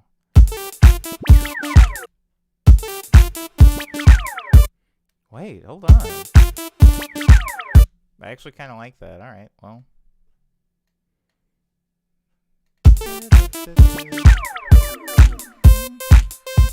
Oh, crap. Uh-oh. Do I like this song? No, I hate this song. But I believe in my ability to make it okay. Did you make this recently? Yeah, Lindsay, I made this. You want to know when I made this? Hold on. Because there's dates on all of these sound files over here. I made this on the 20th. Sorry, I made this on the 21st. No, the 20th. I made it on the 20th. I don't know how long ago that was, but 4 days ago. So I made this 4 days ago in like the middle of the night. It does sound like witchy, doesn't it?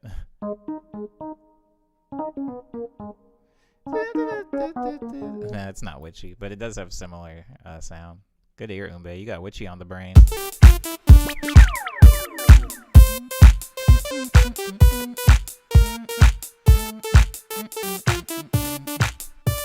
Ooh, wait. I do kind of like that little break right there where just that other kick plays. It's kind of hot. It was an accident, though. Oh, okay. Oh, my God, guys. You know, it doesn't matter to anybody else in the stream, but if I can turn this into something good, I'm going to be so proud of myself.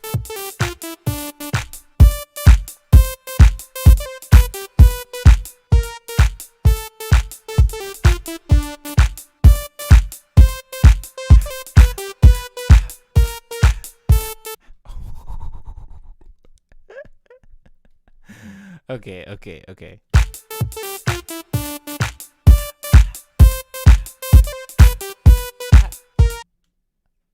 Oh my God. It seems like someone else possessed you to make this song. Sleep. That's who was possessing me. Fatigue. Okay. Has this aged like milk? It's been 4 days, okay? Milk's usually okay in the fridge after 4 days. I'm gonna turn this into some ice cream. Y'all gonna like me by the end of this stream, I promise.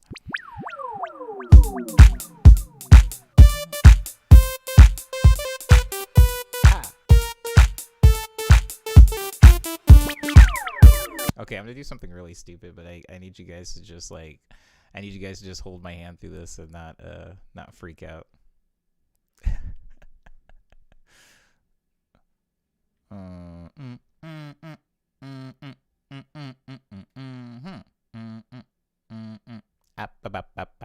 Okay, hold on.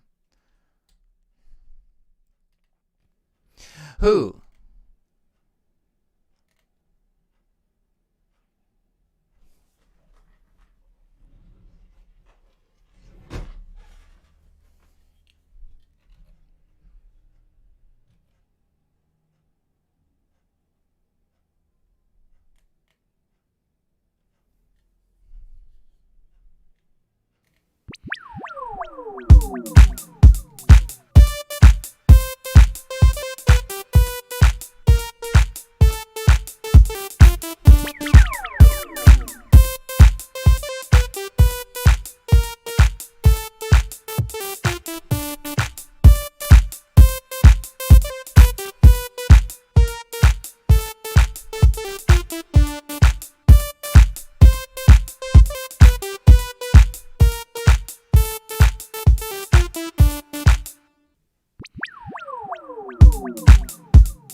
Hey.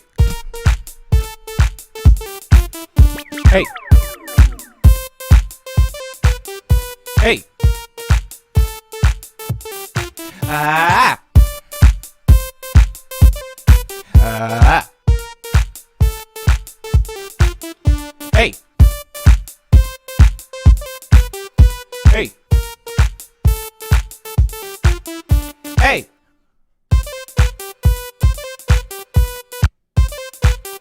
Hey. Hey. Hey. Oh, this is gonna be ridiculous.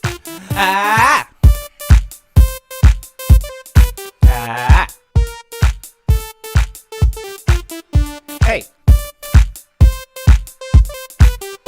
Hey. Ah.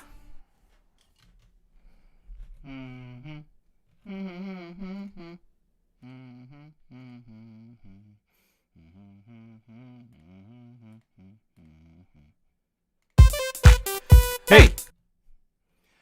Boop boop boop boop boop boop boop boop boop boop boop boop.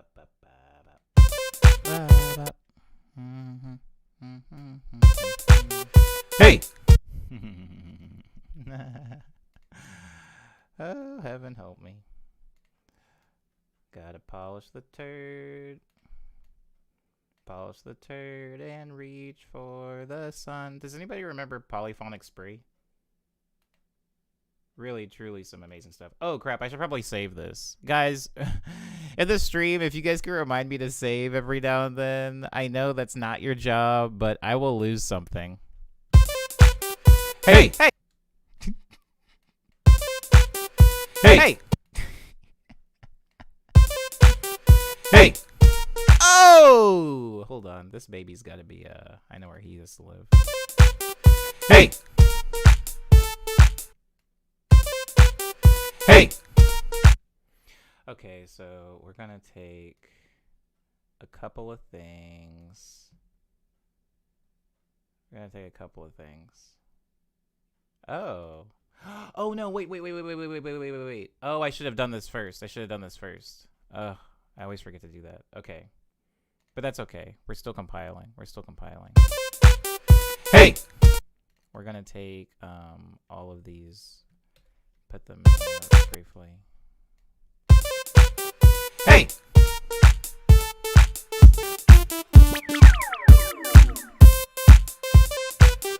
Hey! Ooh, I like that one too. Which one was that? Was it the top one? Hey! No, it was the bottom one. That's a good hey, dude. Hey! Yeah, solid. Okay. Solid as a rock. That's what this love is. Hot, hot, hot. Trim the fat. Oops. That's not. Oh! I knew that was going to happen. Fat, fat, fat.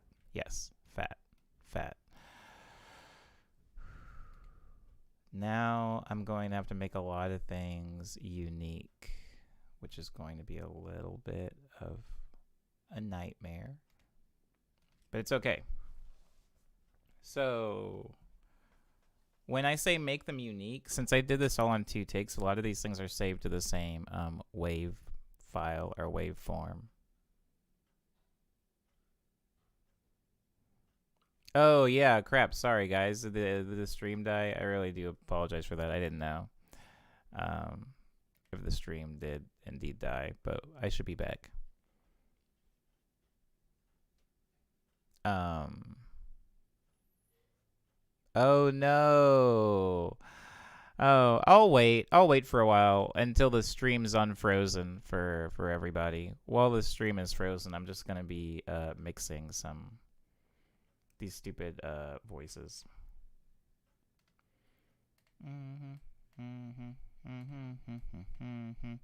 Just everybody let me know when the stream is cooperating again so I can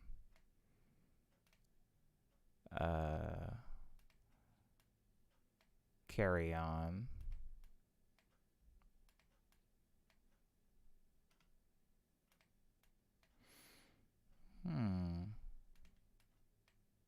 Okay, that should be all of it. So much. Hey! Just gonna do some slight panning to these vocal takes. Hey!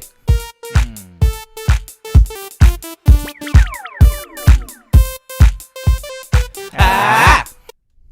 Those all need to be turned down. Actually, wait.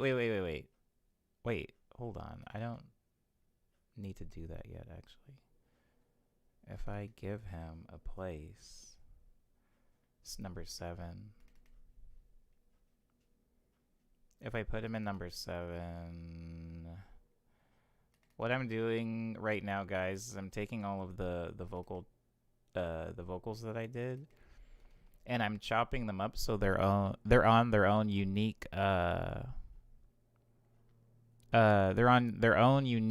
mixer channels.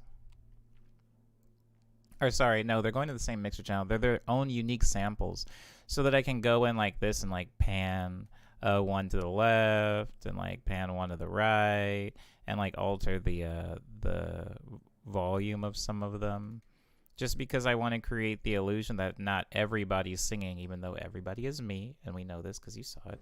I want to create the illusion that everybody that was speaking just now was in different places in the room, you know? Hey! They didn't have the same proximity to the microphone. Rocking the microphone. Hey!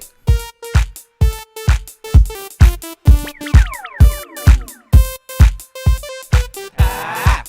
I do like that. I do like the ahs. Ah!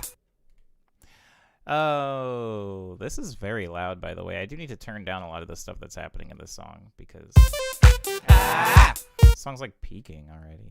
I hate Fruity Loops sometimes. Okay. What we're going to do really quickly is I'm going to take these haze and I'm going to commit, which is a thing I have trouble doing a lot. I've had trouble doing it in the past. When I say commit, I just mean like solidify it as a sample so I can't really alter it anymore. Word. Okay. Ah! Hey! Those are a little louder than I want them to be. I'm just going to turn those down a little bit, and I'm going to label them as hey. And I'm going to make them... No, I'm going to make them like this weird blue color because that's my vocals. Actually, let me rename it to Omni, hey, because I did say it. And then this is going to be Omni.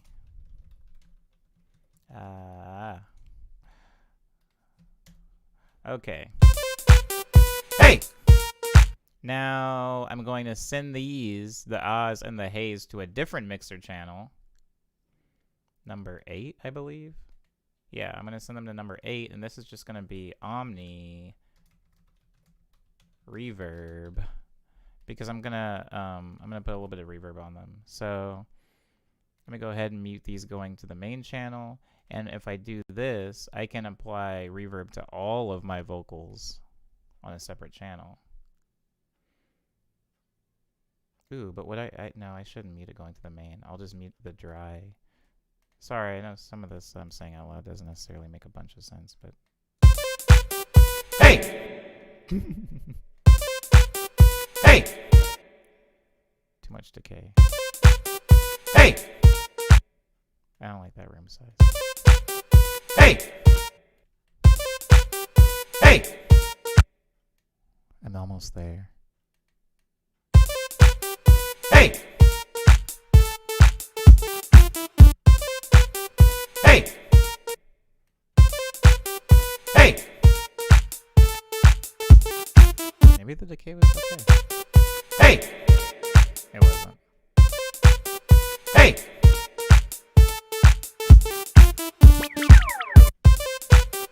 Hey!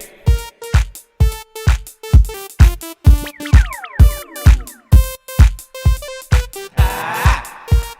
Oh, that's way too much. First of all, the ahs are too loud, and the reverb is going bonkers now that I have to hear it like that.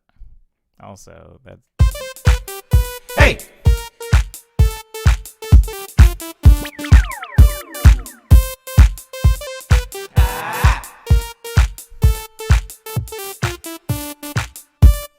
Ooh, okay. I still don't like this song, by the way, guys. I still don't like it. So let's not get excited, but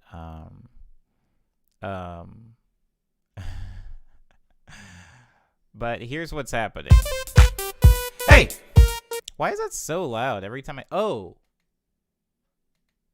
No, yeah, it still shouldn't be. Jesus Christ. Why is it like banging me over the head? Hey! You guys are so... Oh! I'm so stupid. I am so stupid. Oh my god. I forgot several of the haze. Some of them aren't even being sent to a mixer channel. Am I really a producer? Hey! There we go. There we go. Now bring them back in. Hey! More. Hey! Less. Hey! I also don't like this reverb anymore. I just... Hey!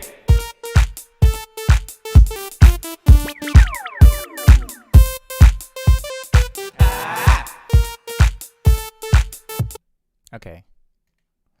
Oh, man. Okay. All right, guys. I'm going to now get out some, like, harmonic information. Oh, hey, Mom.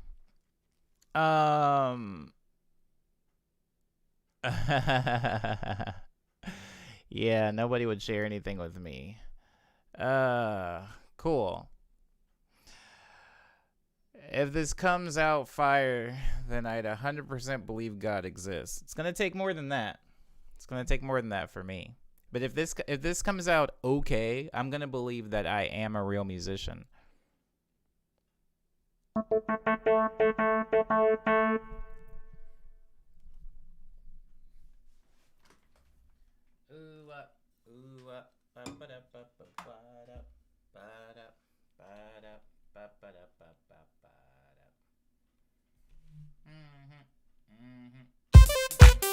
Hey! This is...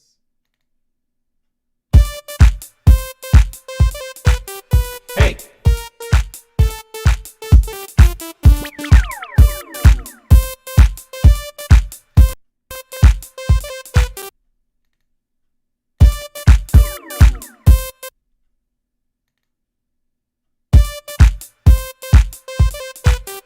Hey!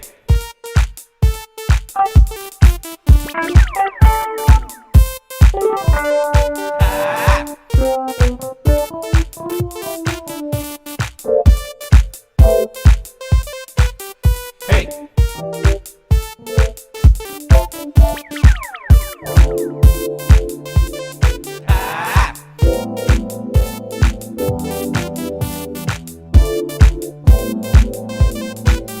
Hey! Oh, wait.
Okay, hold on. Hold on. I think I might be in the process of saving this song. I think this song might be okay, guys.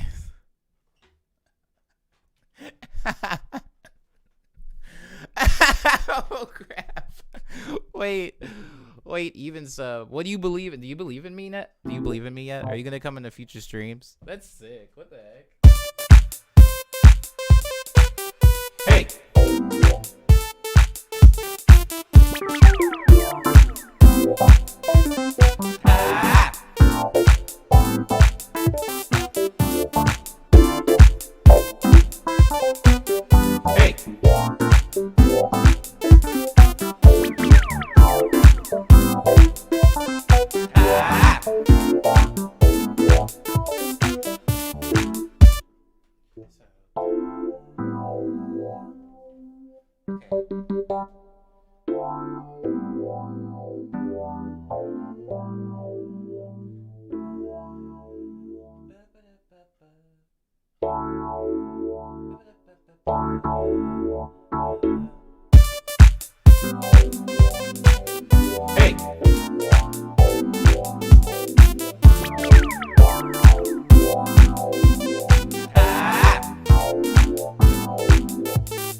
go high. I gotta go high the second time.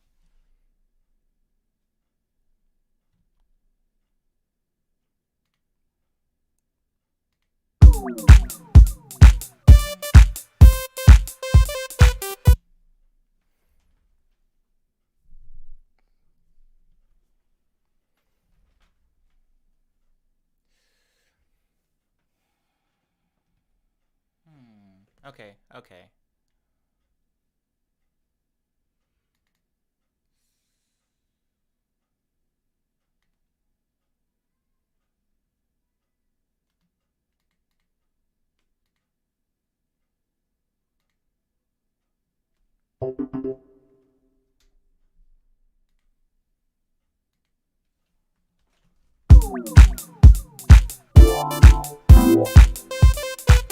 Hey! Okay, okay, I'm gonna do two of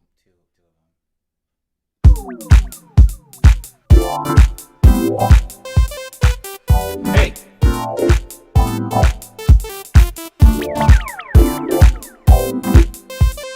Ah!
Yeah, oh my god.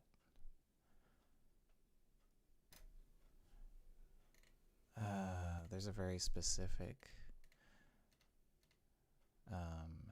hit that I was looking for. Okay, here we go.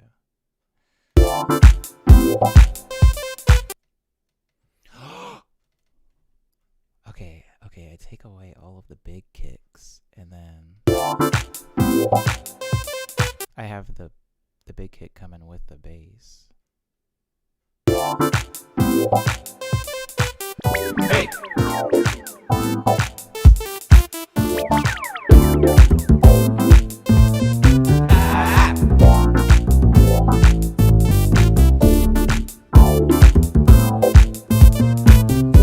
Yeah, so maybe not the first time through.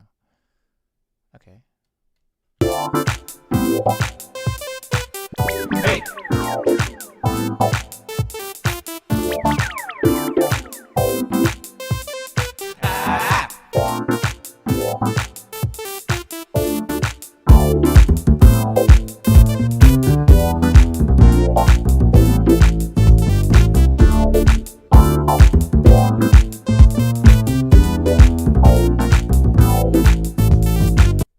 Then the end.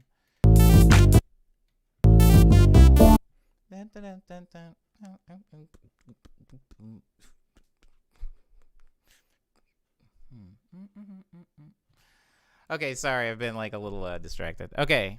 I'm playing bass with this melody. I'm loving this. Oh, Easy Dora. Whenever I think of Easy Dora, I think of her holding a bass guitar.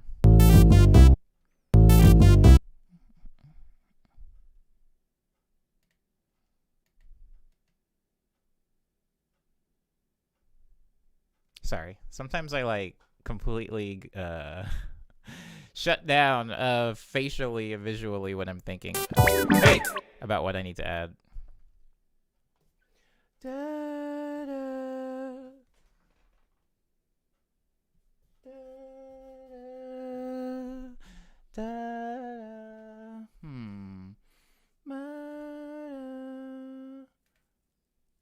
da, da. Oh my god. Those chords are fun. Those chords are fun.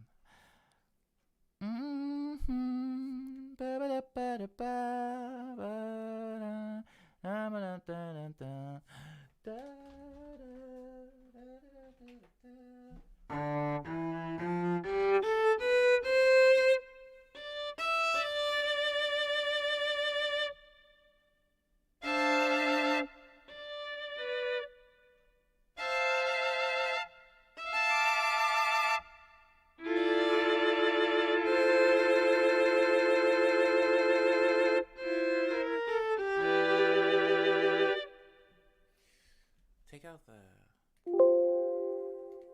Sorry about that.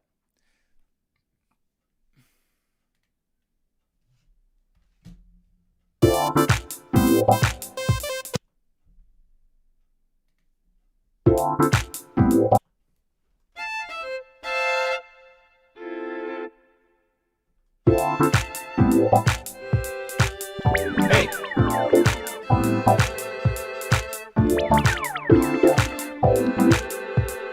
Ah.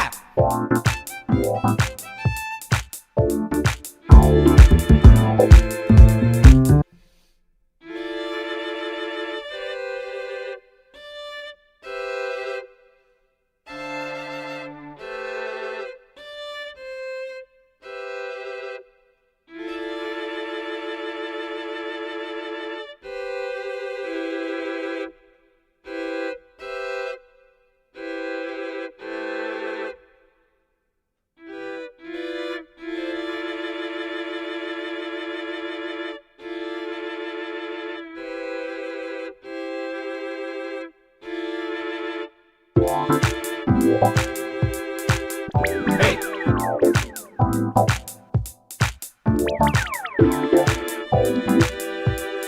Ah.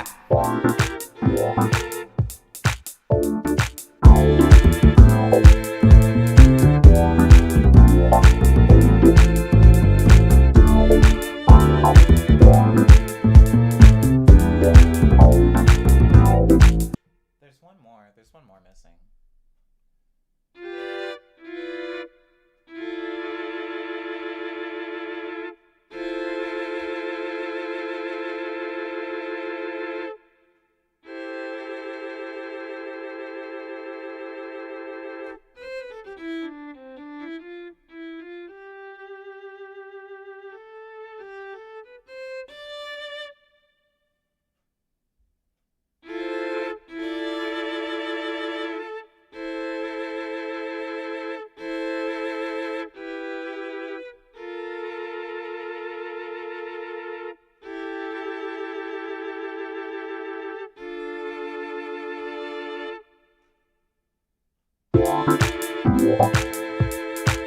Hey.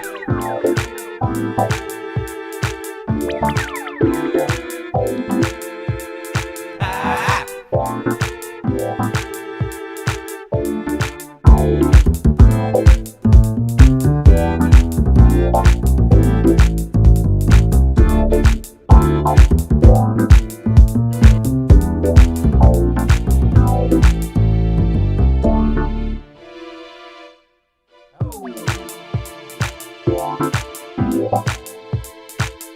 Hey.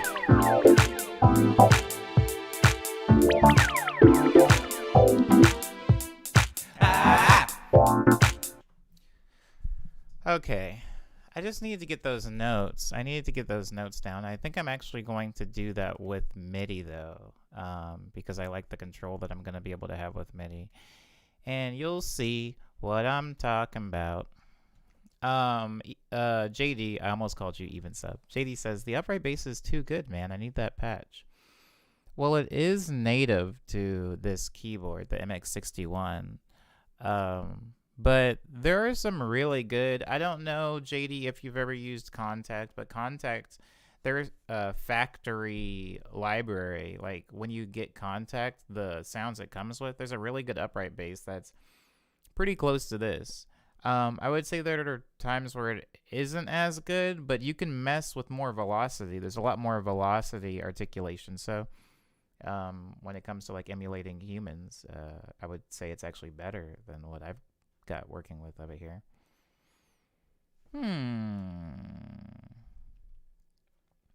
Oh crap, Lindsay, what new skill did you learn? Sorry, I wasn't paying attention. Hey.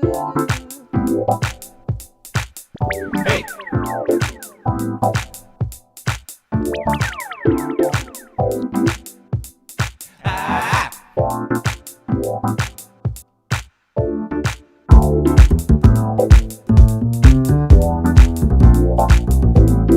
Wait, I could use one of those weird like pinball noises right here. Oh! Yo, remember when I hated those sounds in the beginning? Hold on. Right here. I think I could use... I mean, it's not amazing, but I'm just glad that I like it now. Oh, oh yeah, that's sick. Okay. All right. Sorry. Anyways, as we were. Ah!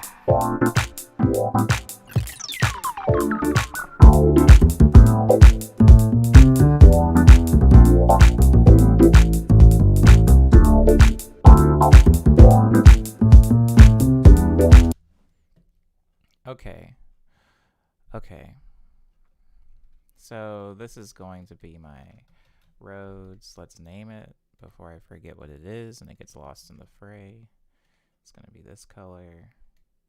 I'm going to spend just a little bit of time cleaning up some of this because things like saving a track and making sure everything that I'm writing is color-coded and named is something I try to stay on top of while producing, because if I don't, it's going to this whole project file will look a mess and I won't really be able to save it later. So we're gonna just spend a couple of seconds cleaning some of this stuff. Let me move this down here for a second. This is gonna be called the hay, and then this is going to be I'm just gonna call these accompaniments. We're gonna make them the same color.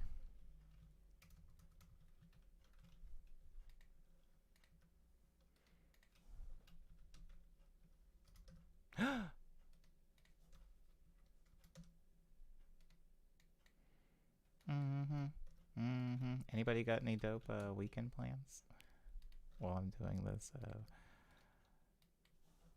boring task? My little sister's in town, actually. I think I'm gonna see my little sister today before she heads back up to the base, so that'll be cool. Haven't seen her in a hot minute. She's like down at Laguna Beach doing something. Let me group these really quick.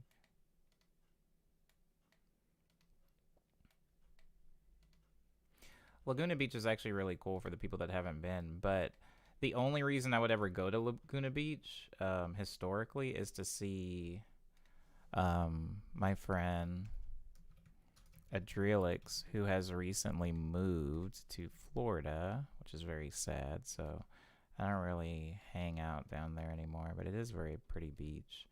I see why people from out of town usually like it. Up, up, up and away, my beautiful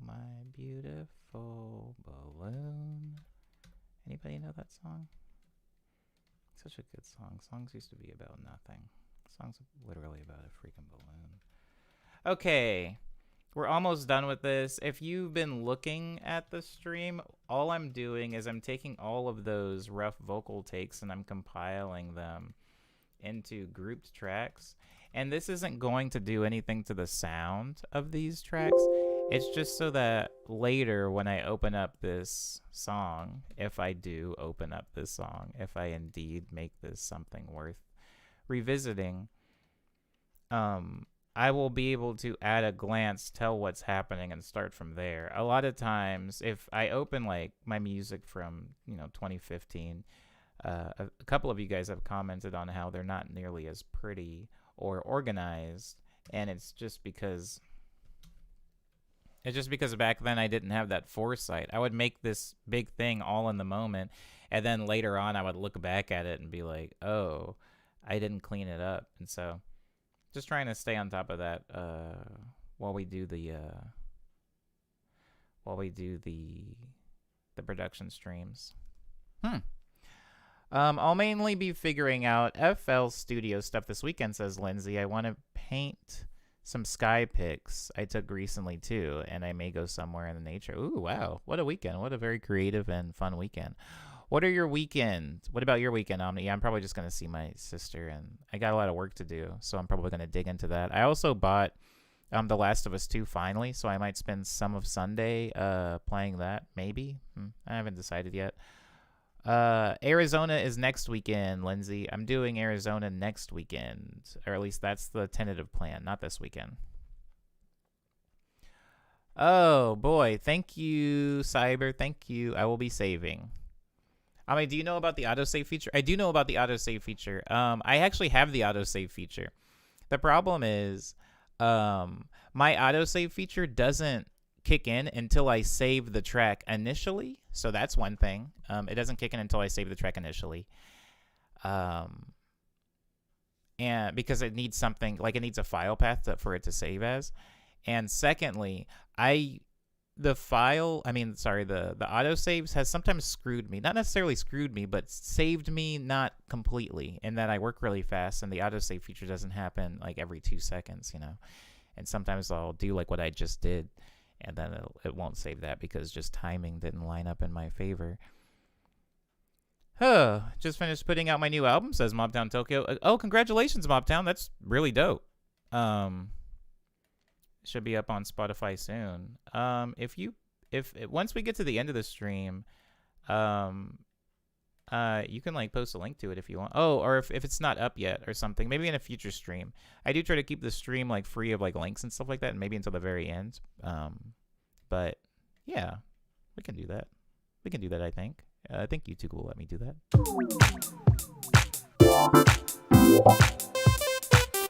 Hey!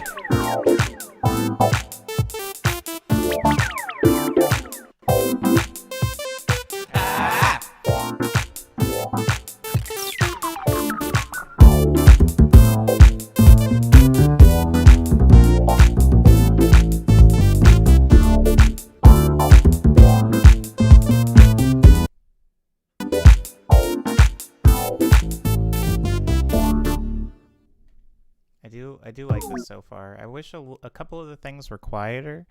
So I'm going to be turning down a little bit because I am going to start adding stuff and I don't want things to start peaking, you know. So this is down, this is down, this is nothing. Down, down, down, down. Hey!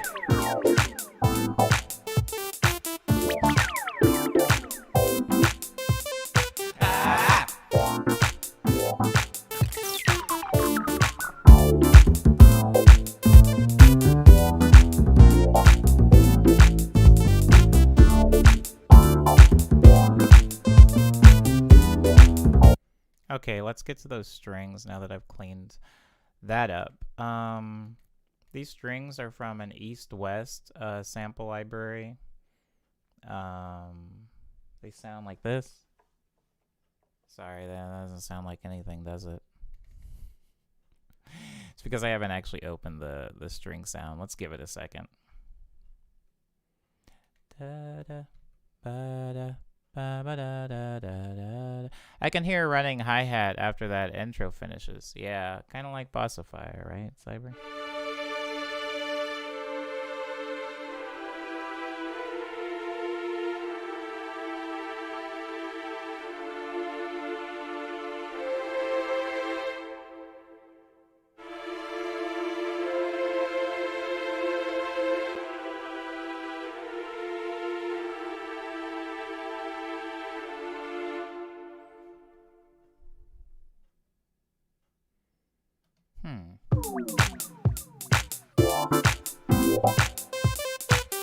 Hey!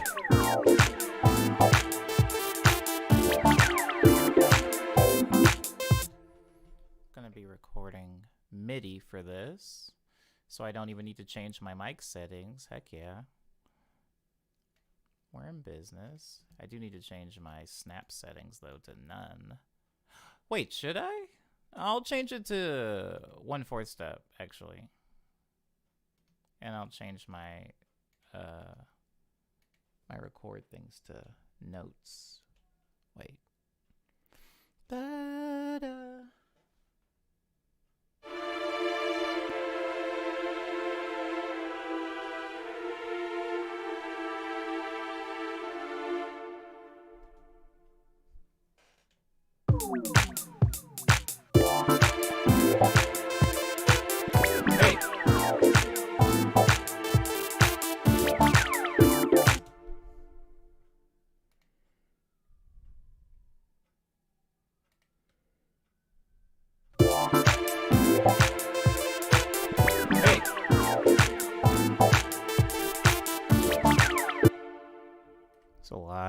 There's a lot of reverb already on those, which is kind of nice, but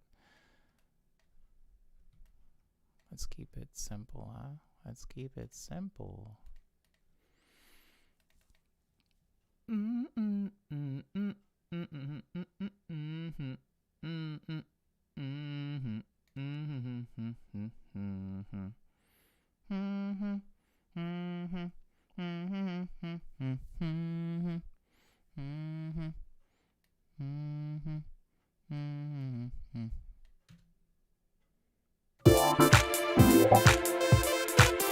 Hey, that's more like it, baby. Now I'm just gonna resample this because this is a very big synth, or rather sample library, and I don't want it to take up any more space than it already has. Wait. Hey, guys. Can somebody in this chat actually really quickly name this song? Please never forget the Bossa House song, says Isidora. I love that one too. I won't. I'm really fond of that song also. I mean, I've recorded a lot of vocals for it, and I'll keep it in mind. Whoa, what the heck?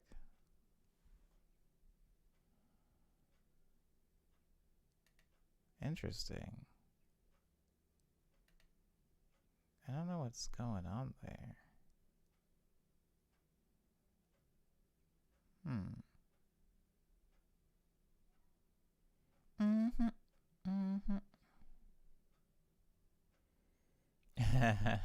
Tokyo Pinball. Space Cadet Pinball. I don't want to put Tokyo in the name of the song because I have done this before. I have done that before. Isidora. What's the name of it? Pinball Funk. I like this. Isidora, what you got? Keep in mind, it doesn't really matter, guys. Like, the name of the song might change. I just do need something to name the file so I can make a folder for this song because there currently isn't one, and all these files are about to get really messy if I don't exercise some foresight and clean them up now.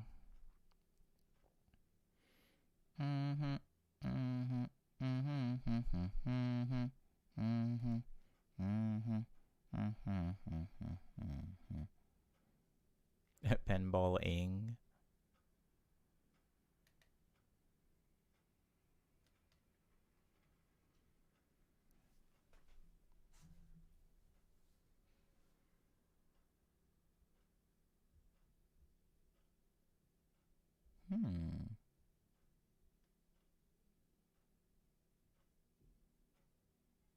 Interesting.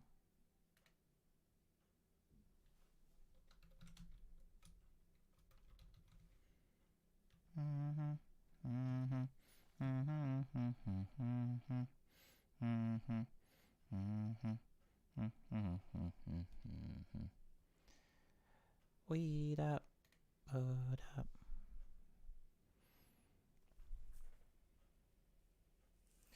JD just says pinball. Well, while that's being determined, I guess I can just make a folder and then I can always rename it once we have a solid one. Maybe it's better that I spend more time building out the song anyway.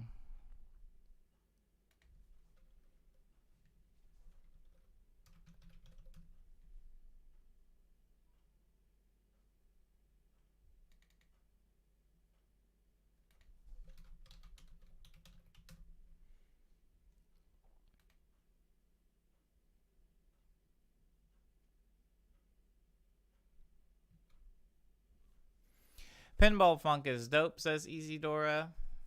Word up, word up. I feel Pinball Funk. I feel that. I'm not opposed to that. What's really funny though is, like, because of the CPU distribution, exporting particularly beefy sound files like the one that I'm doing right now with the strings takes forever and a day. So that's all I'm waiting for right now, guys. I'm not just reveling in dead time. Although my email is going crazy. Okay. keep in mind, everybody, this is just the intro of the song. This isn't like the song. I already kind of hear what I'm going to be doing in the song, but right now I'm just trying to kind of set the stage, so to say. Okay, so we've got our string sustains, and they're in, baby. And now that these are in, I can go to this, which is currently just gobbling my CPU, and I can replace it with a MIDI out, and that'll fix that issue. Jesus. Okay. Now we got our string sustain. I'm just going to call it strings for right now. We're going to make them brown because that's roughly the color of like a violin. Okay.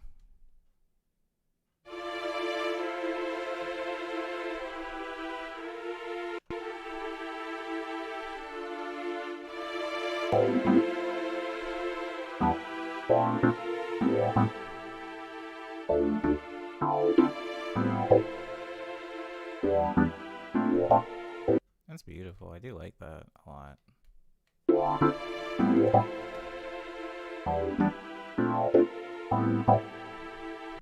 And we have our MIDI right down here. We're going to group it to the top one and then auto name it. Let's revisit the bass.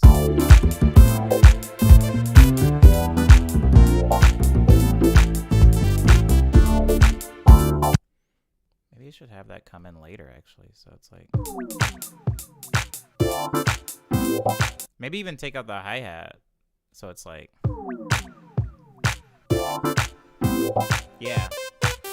Hey!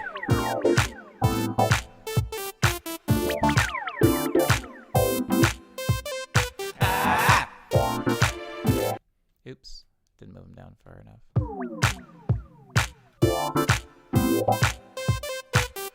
Hey!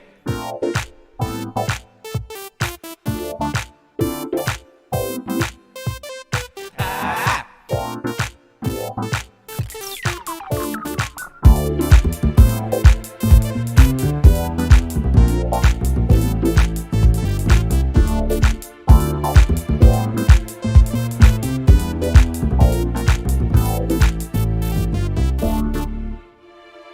Okay, alright, so we have them coming right there.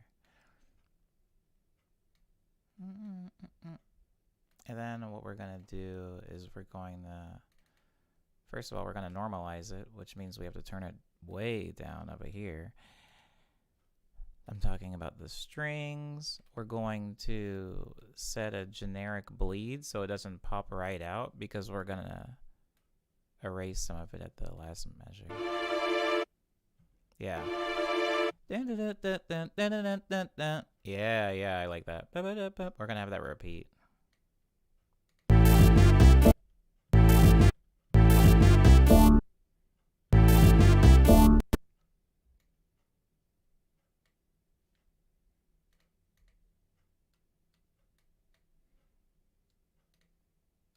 going to be like...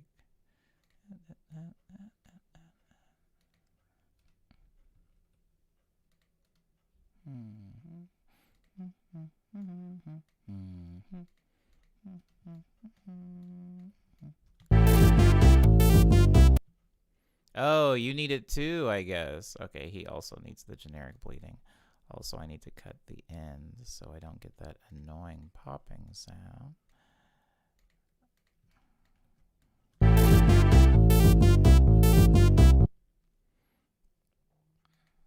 And then the final time it goes, it can complete the phrase.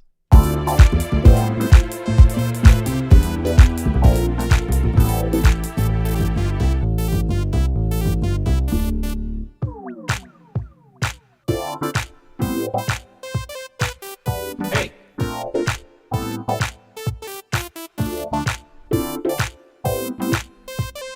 Ah!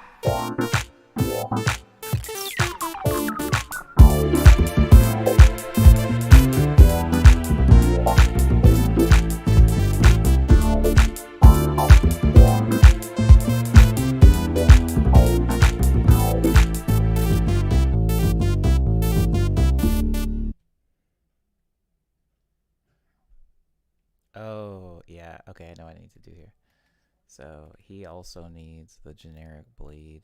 And then, oops, I need to shave him off here. So it's like, and then make him here. Shave him off here. Make him hit here.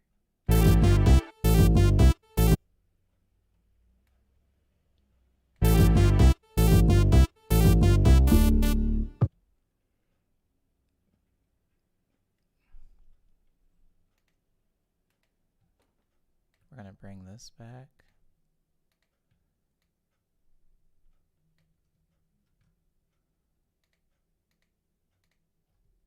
I'm going to bring this back after the break.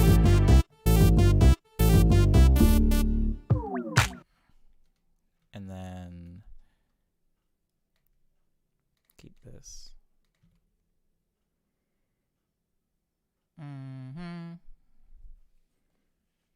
I have one album and it's a cover. It says Mob Town Tokyo.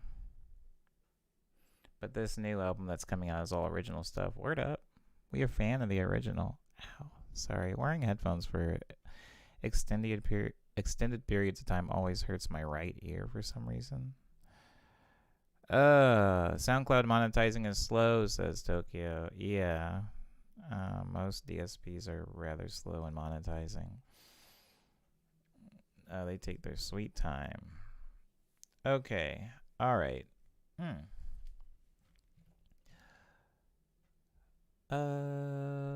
Okay. Wow, that's weird.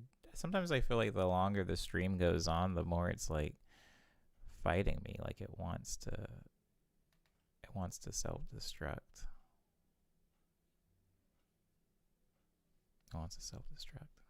Anywho, okay, so we're bringing back the bass now.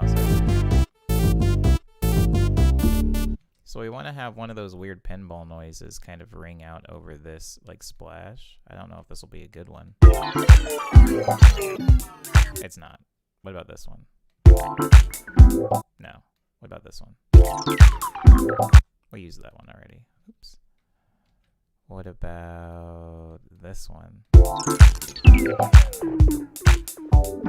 I like the beginning of that one. Unless this one. Yeah, that one's fine. That's fine. Very pinball-y. I like it. Okay, so we're going to use that to open up this second part.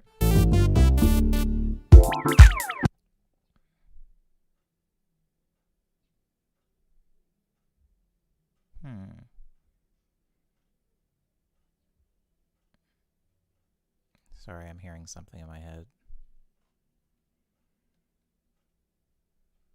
Oh, thanks, Chibi Lucy, for being in the stream. I hope you enjoy the rest of your weekend, actually, since I won't really be streaming during the weekend.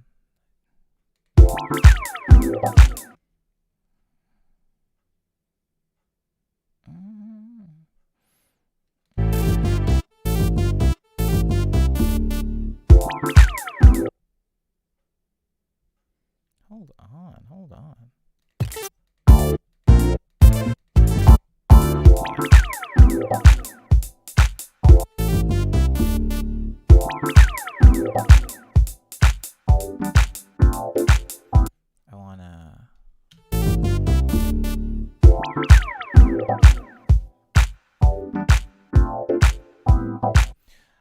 I'm gonna go ahead and grab a loop. I'm gonna grab a loop, and then we're gonna have some more intense hi-hats. Cyber was correct. It really doesn't matter what loop I get because, I mean, it kind of does, but not a lot because I'm going to end up side chaining it to the kick and you're hardly going to hear it.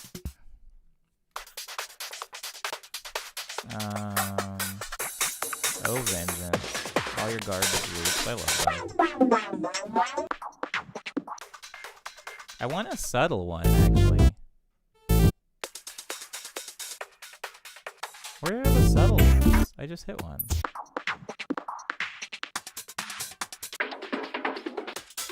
Sorry, guys. I know. Half of these sound identical. Jesus Christ. Oh, you idiot! No, I didn't want to do that. I didn't want to do that. I didn't want to do that. Undo, undo, undo, undo. I know exactly what I want to do with this guy. Okay, I want to have an extra drum thing, and then I want to open him up in a slicer channel. That's what I want to do. Oh, yes, yes, yes, yes, yes, yes, yes, yes, yes. I have more control that way. Okay, so let's look at what we got to work with here. I do like that. Let's erase everything except for that, and then we're gonna... Jesus Christ, there's a lot going on. Let me just get it without the cords, please. And without the pinball. Yeah. Okay, here we go. Now I'm in business. Hey, what's up, Mance? Oh. Word. Good night, JD. Thank you for being in the stream. I hope you enjoy the rest of your evening. I'm not exactly sure where you are, but whatever time follows this stream for you, I hope it is enjoyable.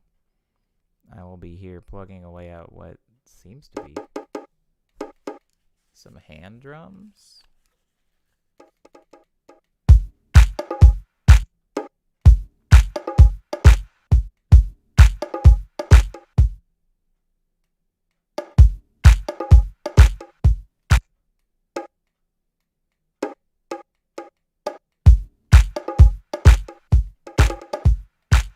Yeah, I don't like the...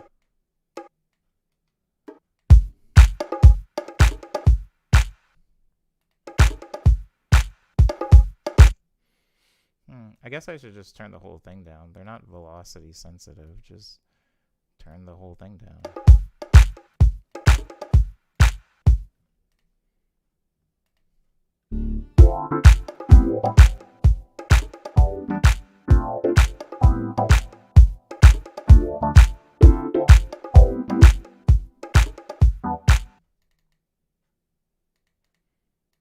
Can I get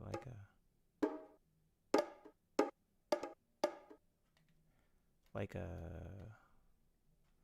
third step, something like that, and then I could just automate the velocity.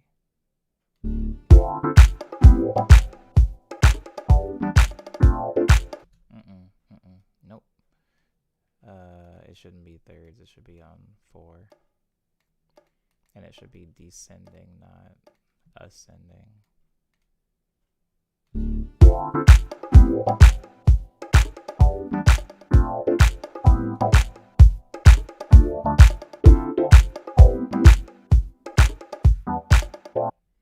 Yeah, that's a little bit better.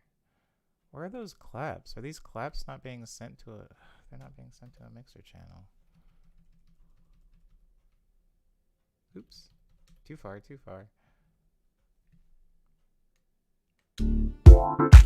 Yeah.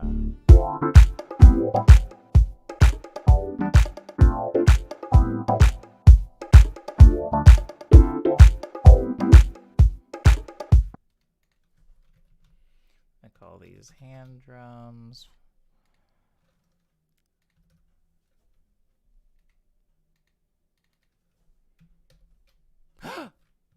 That was an accident. Ooh.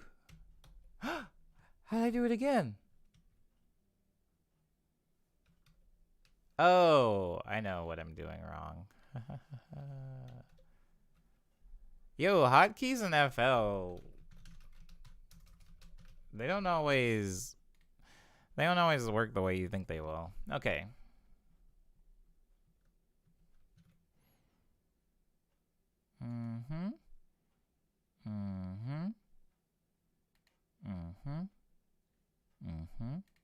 Got it. Turn it down.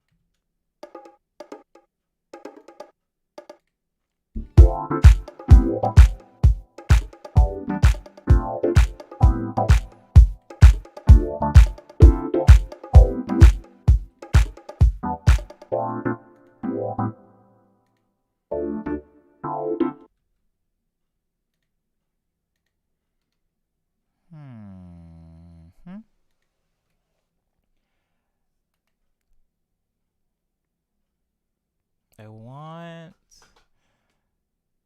want hi-hats. But I want them to be Lex Luger hi-hats because there we go.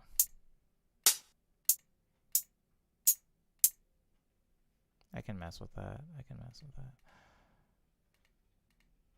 Wait, can we just name this drums, actually? God, that thing has a lot of bite to it.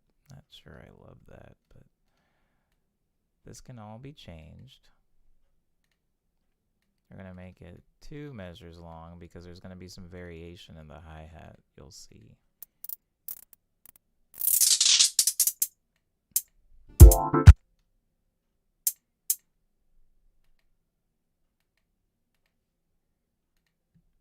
We're gonna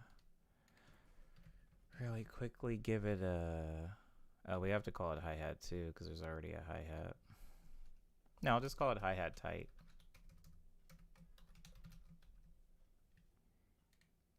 Because we already got one. Then we can give it a mixer channel. Then we can move it over to be with the rest of its drum friends and turn it down. There we go. And that way, when we're arranging our hi-hats, we can mess with the velocity in the bottom. And just know that no matter what, it's always going to be a little bit quieter than the rest of the drums. Oops.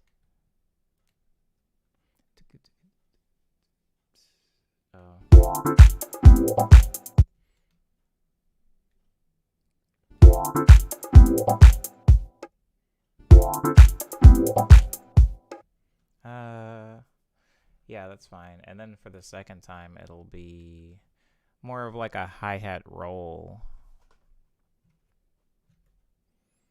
Da, da, da, da, da, da, da, da, da, to kind of mimic the hand drums.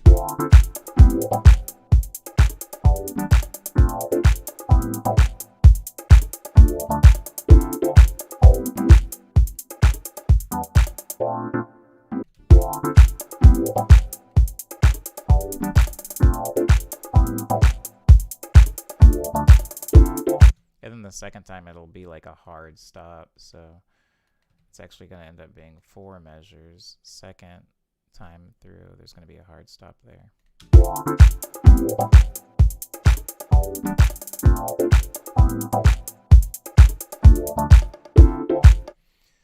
I should probably do the same thing to the hand drums, and have them stop so I can leave that as room for fills.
Sorry, guys. I'm gonna get this. I'm gonna get this. Oh!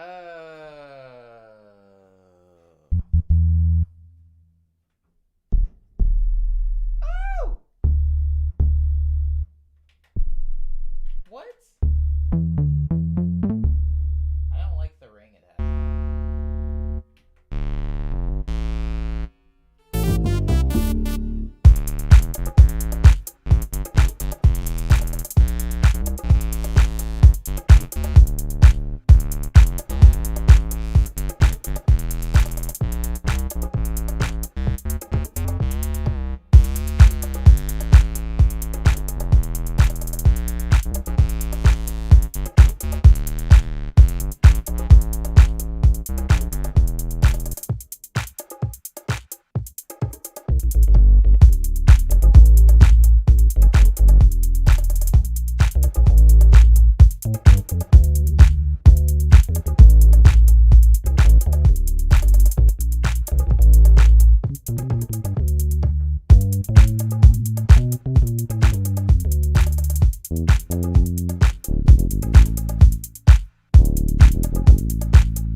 If it seems like what I'm doing is random, I'm looking for a very specific frequency range for the bass to occupy. So that's what's happening here. I apologize if me scrolling through all these different bass sets is annoying or dull.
Okay, I'm not gonna use this specific bass sound, but for a third phase in this song, I can hear where like that cool buzzy West Coast bass will come in. So I'm just really quickly gonna set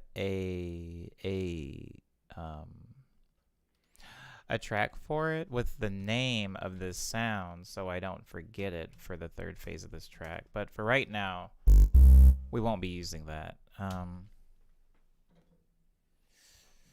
072 West Coast bass.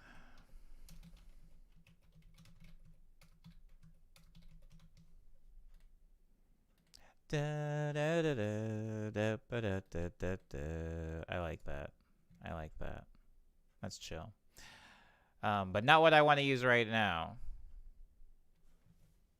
Not what I want to use right now.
Word, word, word, word, word.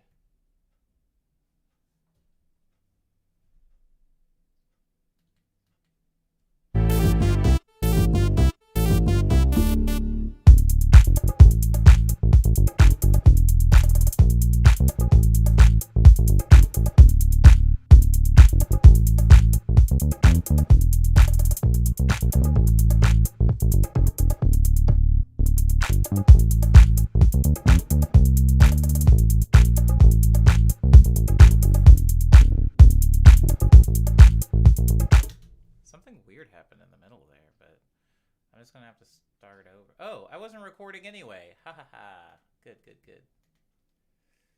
Hold on.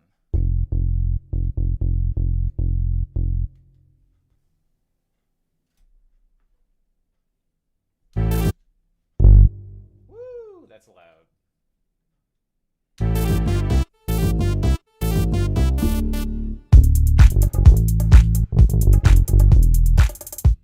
Why is it recording into that channel? That's weird as heck.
to set a specific spot for it.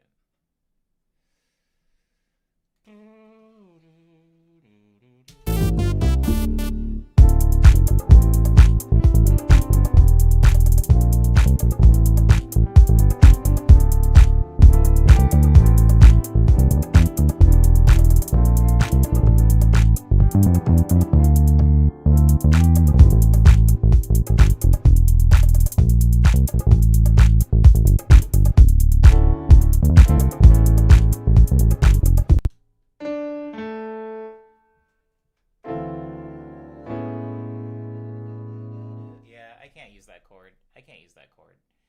Even though I really, really wanna, I can't.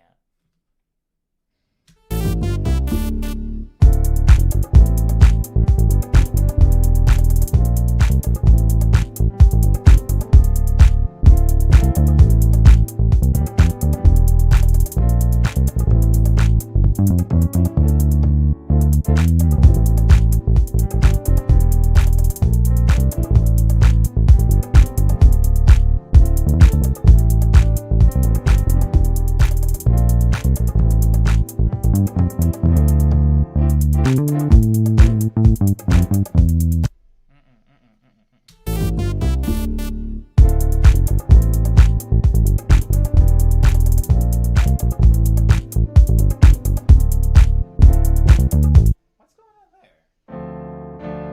Yeah, can't do that now. Can't do that now.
Oh my god, hold on, hold on, hold on.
Okay.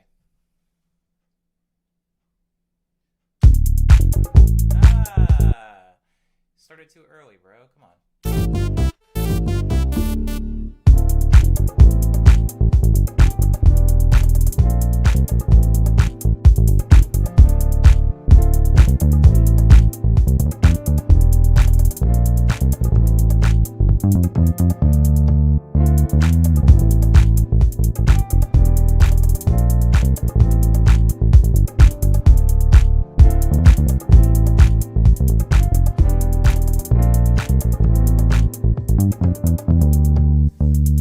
I lost the thread.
Okay. Okay. Oh, it stopped recording anyway. Hold on.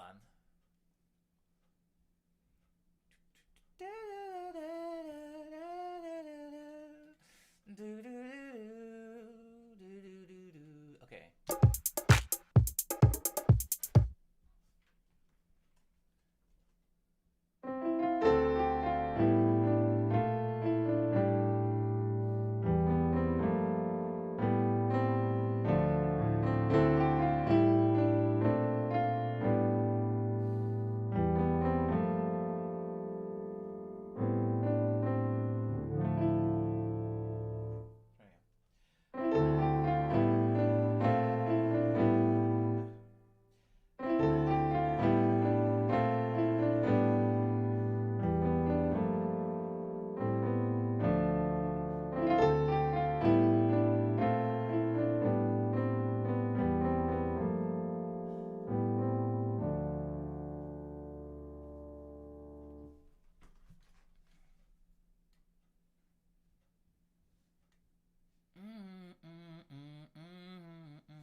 Ooh. Okay, okay. So the first half of this is going to be the piano with the bass.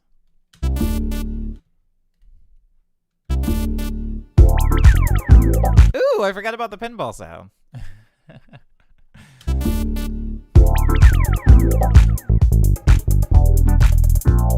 Wrong. That's a Rhodes piano, my friend.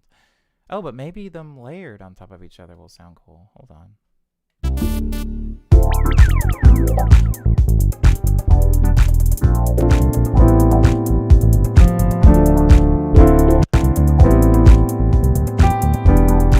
It doesn't.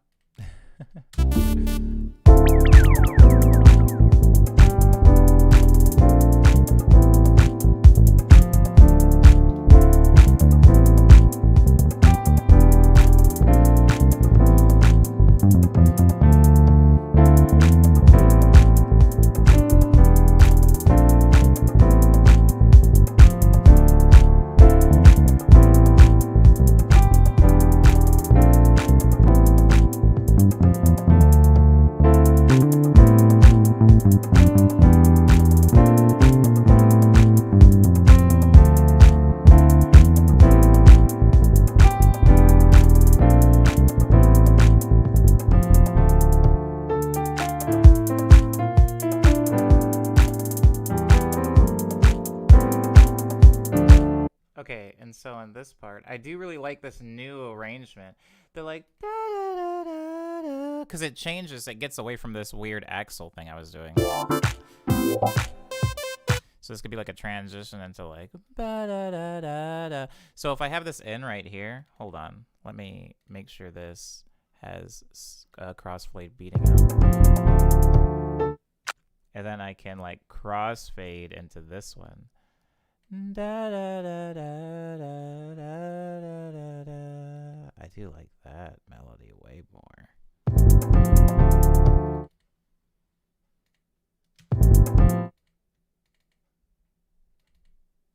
The same mixer channel.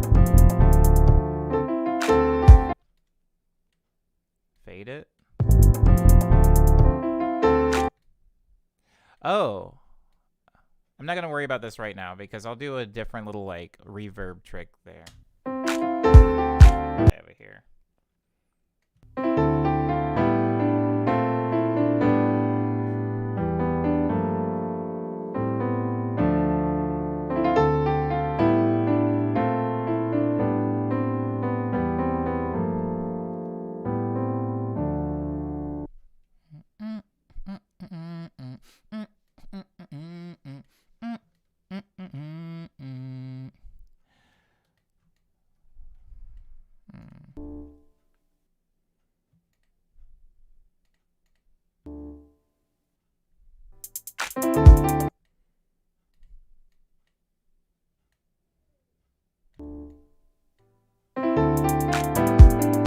No, I need the kick to come in at the beginning. Sorry.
This is not even going to be like a clean sample. This is going to be completely piecemeal, so get ready for that.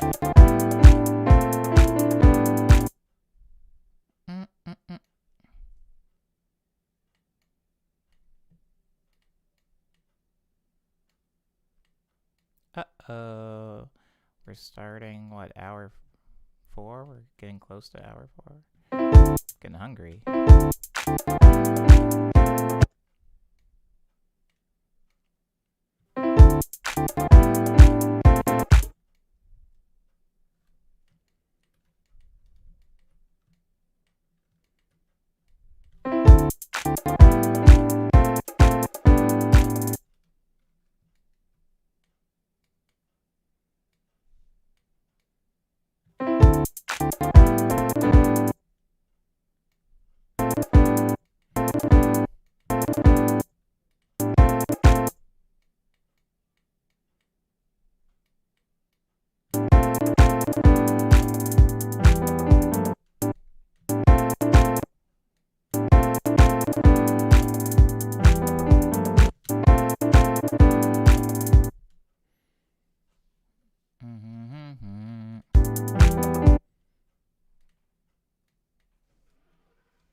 Word. I will see it. I should eat something soon, says Lindsay. Hold on. I have to use the bathroom anyway, so I'm not going to make any food right this second, but I am going to use the restroom. I'll be right back. Ba ba ba da da ba ba ba da. Boo ba da doo. Boo ba doo doo. Ba da da da da da da da. Boo ba da.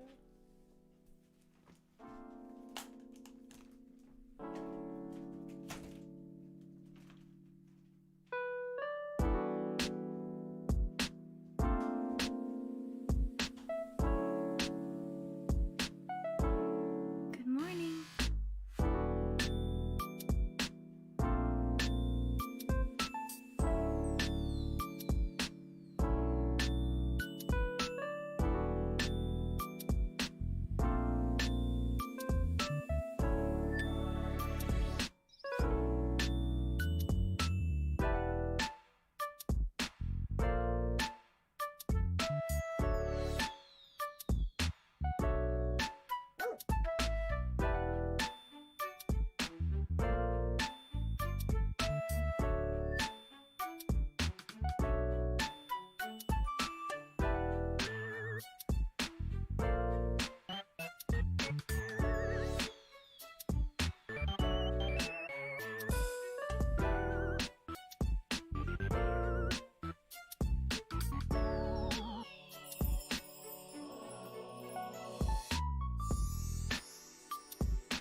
Guys, I actually might have like a weird idea for this. Actually, well, before I get to that, man, I'm dropping frames left and right.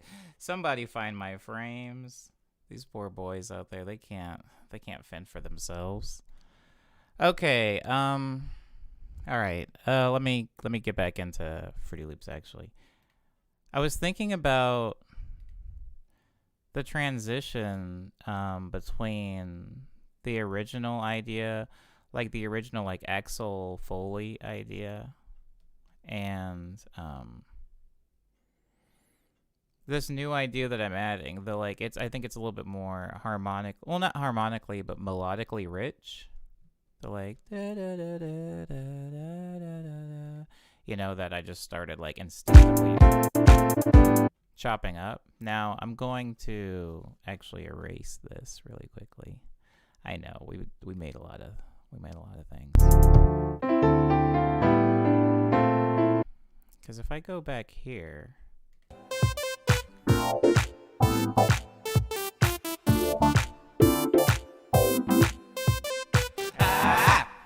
I forgot about those.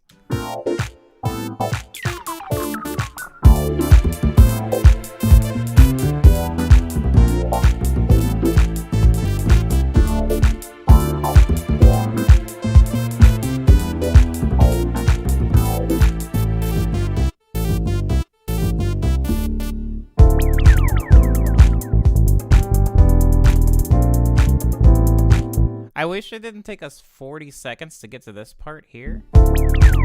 But I love this bit. I love the way this bit's sitting here. So let me just go ahead and really quickly make space for these different instruments. So the first thing is this new bass, right? It was an MX61 instrument, actually. So let's save it as such.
I have not tried the crazy bread that's stuffed at Little Caesars. I don't like stuffed crust things, and I don't like the stuffed crazy bread, even in jest, even in theory, because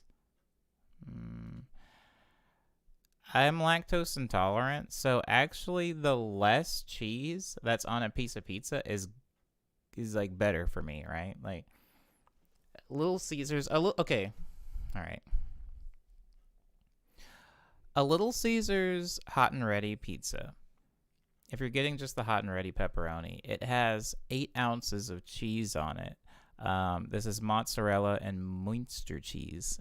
Munster cheese? Anyways, it's 2 types of cheeses, and it's about 8 ounces. So let's just say it's 4 ounces of mozzarella and 4 ounces of Munster, even though we know they're not evenly distributed. When I go and order a Little Caesars pizza, usually if I'm ordering by phone, I'll ask them to put 5 ounces of cheese on the pizza because it's just like this, but like whatever sauce, I'll still eat the pizza. And so the idea of not only taking away one of the cooler parts of the pizza for me, but replacing it with oh crap, is the stream dead? Anyways, the idea of taking bread, which I love, and replacing it with cheese, which hurts, it's it's not a good time. So the stuffed cheesy bread isn't, really my stuffing anything with cheese in general. Do you have a mixer channel? Okay, good. Good. Okay.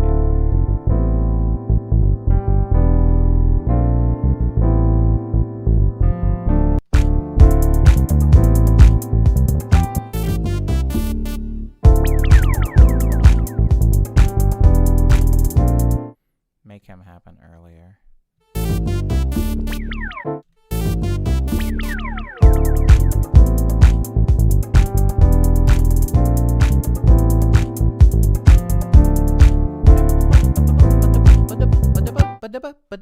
Are you hearing that? Are we all hearing that same thing?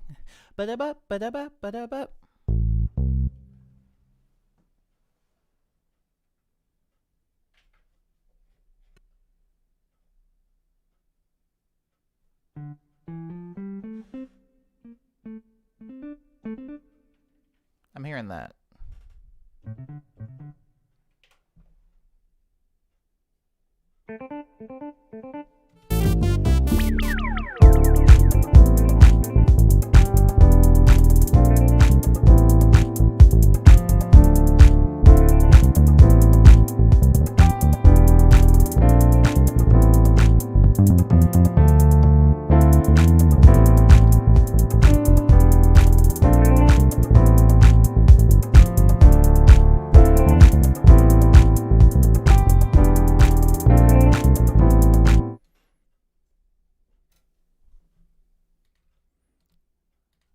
I was hearing that.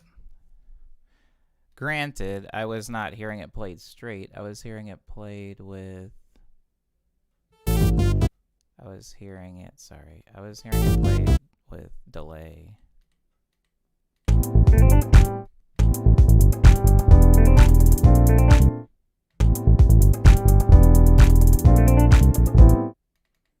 So let's first name it. I'm gonna name it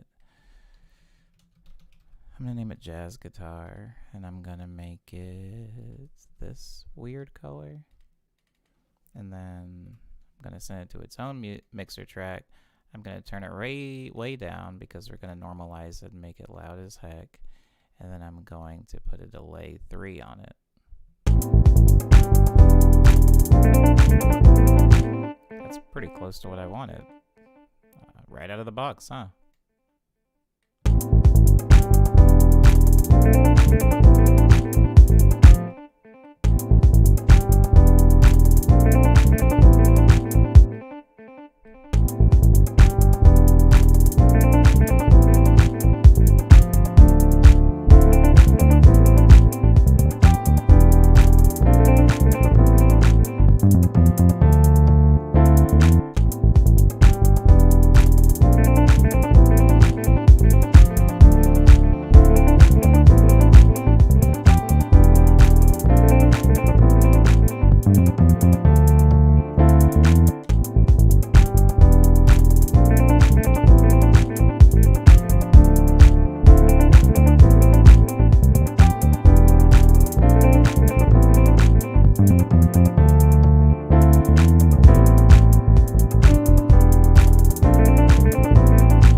Oh, that thing has quite a bit of feedback. Let's turn that down.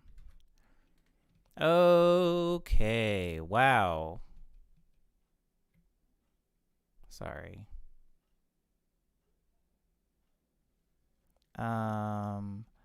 There's going to be...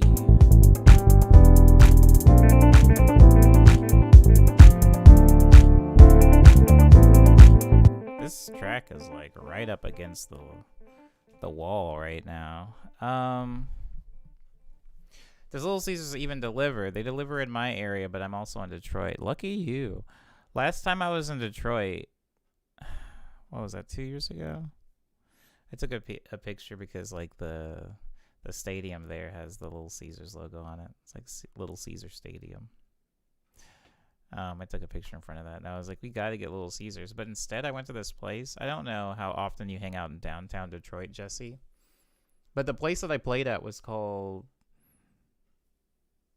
Crap. Oh, no. I don't remember what it's called. I remembered for so long. It had a cool name because there was like 2 parts of the venue, and the names were very similar. It's like the something door or like... Anyways, I played at some venue in downtown, and crap, it's really close to a Whole Foods. I don't know if that helps. It's on the same street as a Whole Foods. It's like down the street from it. Crap, I loved that venue. That was such a great show. But anyways, I got a really delicious calzone there. Maybe one of the most delicious calzones I've had in my life.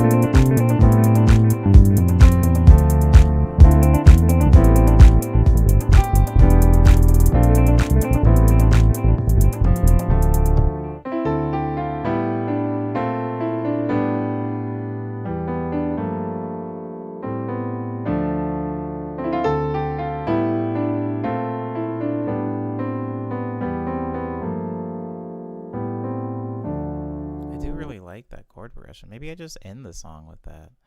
I don't know. I do like it though. I'm a fan of that.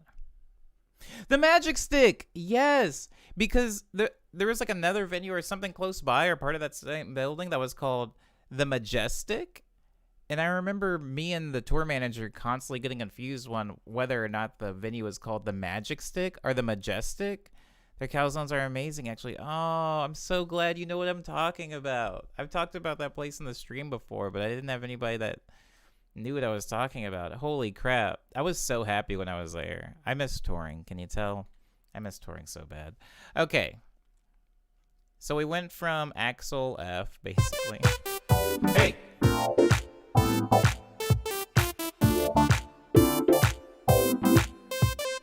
Ah!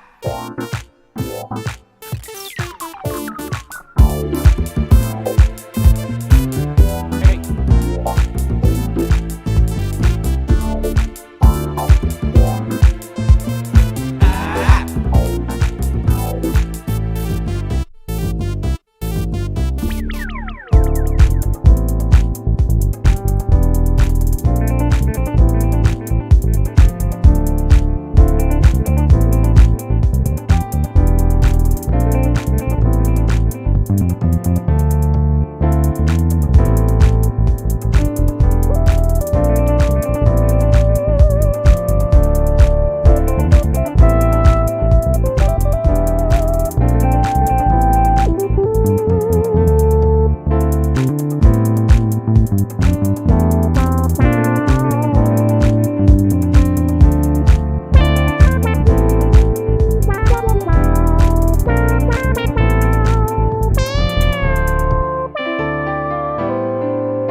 I'm kind of partial to that.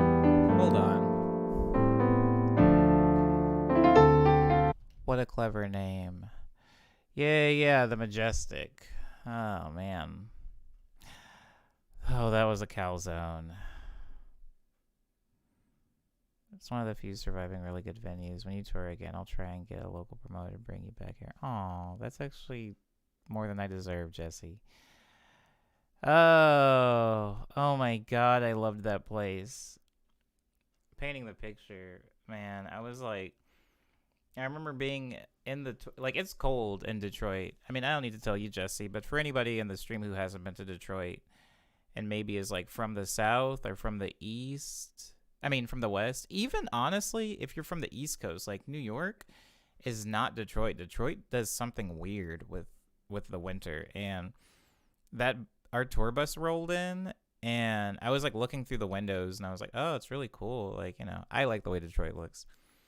And I freaking stepped off that bus, and my face hurt. Like the cold air, like literally was trying to like kill me. It was November, I think, so it wasn't even like the height of winter, but I remember walking to the stadium, walking to the Whole Foods, and I was like, I would love to like walk around.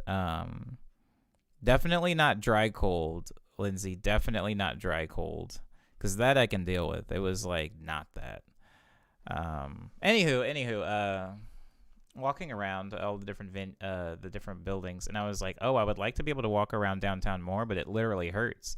And coming from Los Angeles, I didn't exactly have clothes packed for what was going on in Detroit. And I remember being in the venue and being so hungry, and I was like, yo, if I don't get something to eat before I go on and perform, I'm gonna die. And Slow Magic was like, you should have got something from Whole Foods. And I was like, I don't have Whole Foods money. And yeah, maybe I still don't. But like, I was like, I don't have Whole Foods money. And then the sound guy was like, if you go downstairs in the front, there's like, you can get like pizza and stuff. There's calzones. And I was like, oh, word up. And I remember like going and getting it and just being so cold. And I remember like biting into that calzone and being like, I think I may need to move to Detroit. It was just like the best feeling. And it tasted so good. It was so good. Shouts out to the Magic Stick. I'm glad they're still running, because like venues that dope don't exist anymore. Like Arizona closed most of their cool venues. Los Angeles obviously still has a lot of nice venues, but it's like only because the industry is here. Like when you're on tour, sometimes it's hard to run into like truly cool venues outside of like the coastal cities,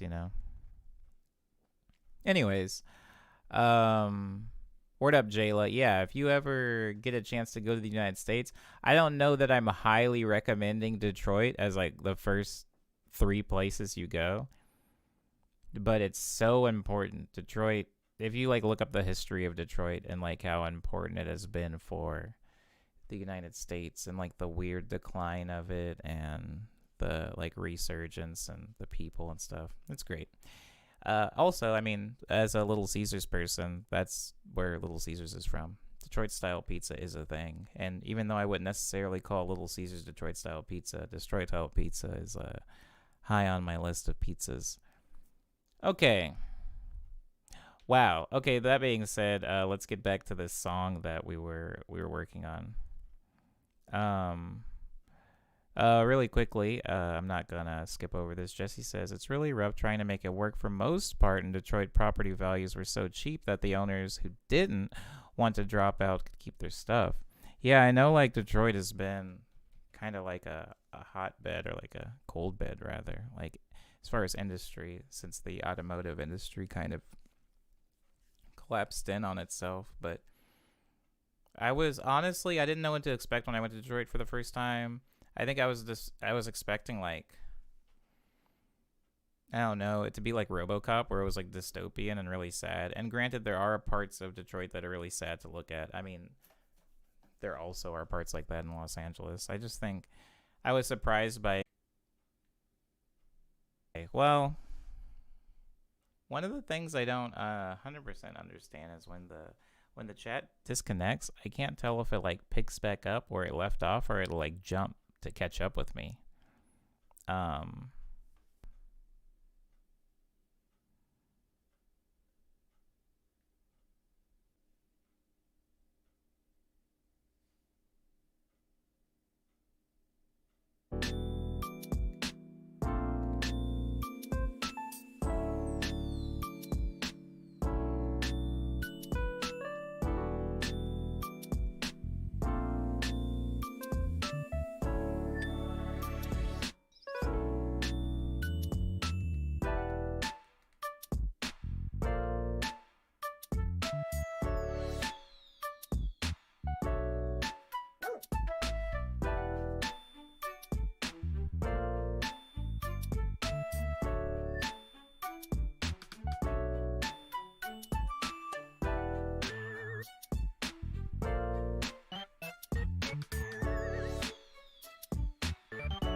Whoa, whoa, whoa, whoa.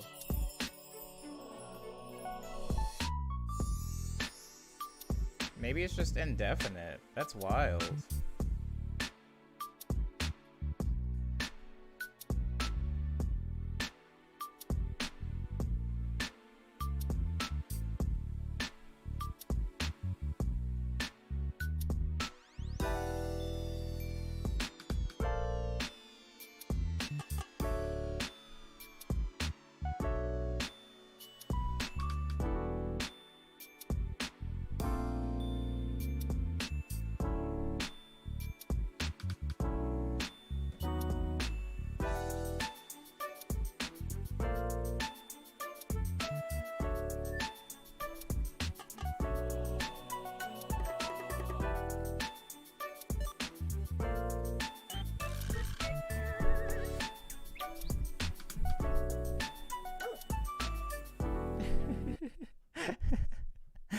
Sorry, Lindsay, ignore me. Nothing's indefinite. Anywho, sorry, the stream chat wouldn't load to me. I had to refresh the chat. So ignore anything that just happened for 2 seconds or 2 minutes. Okay.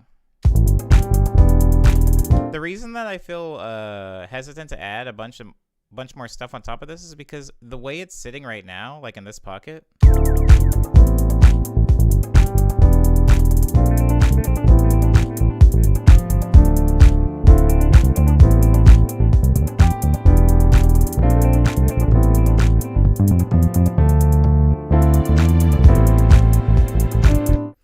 Feels like it's prepped for vocals. Like I want to maybe mess around with vocals on this track, but not right now, not in the stream.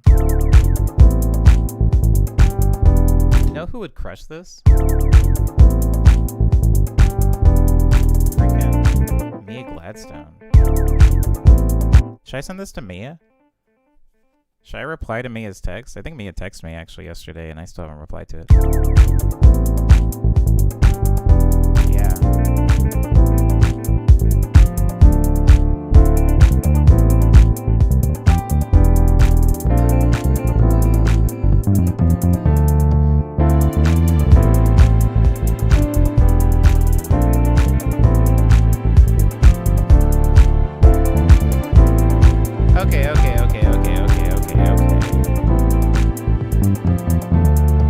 Who's Mia? Says Mobtown Tokyo. Mobtown, if you've heard my song Not on My Watch, the singer and lyricist on that song is Mia Gladstone.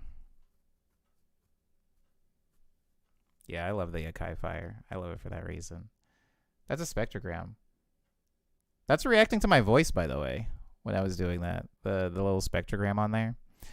Okay, so let's do... Oh. What? Yeah, there it is. I gotta put the effect to get the thing. Okay. Anywho, we're gonna leave this.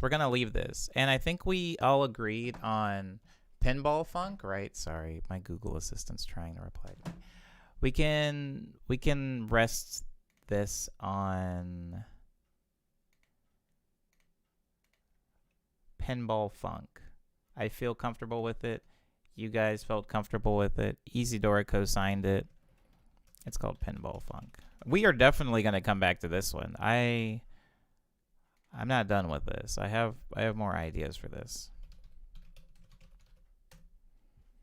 Okay. And that's that. If anybody has any suggestions for specific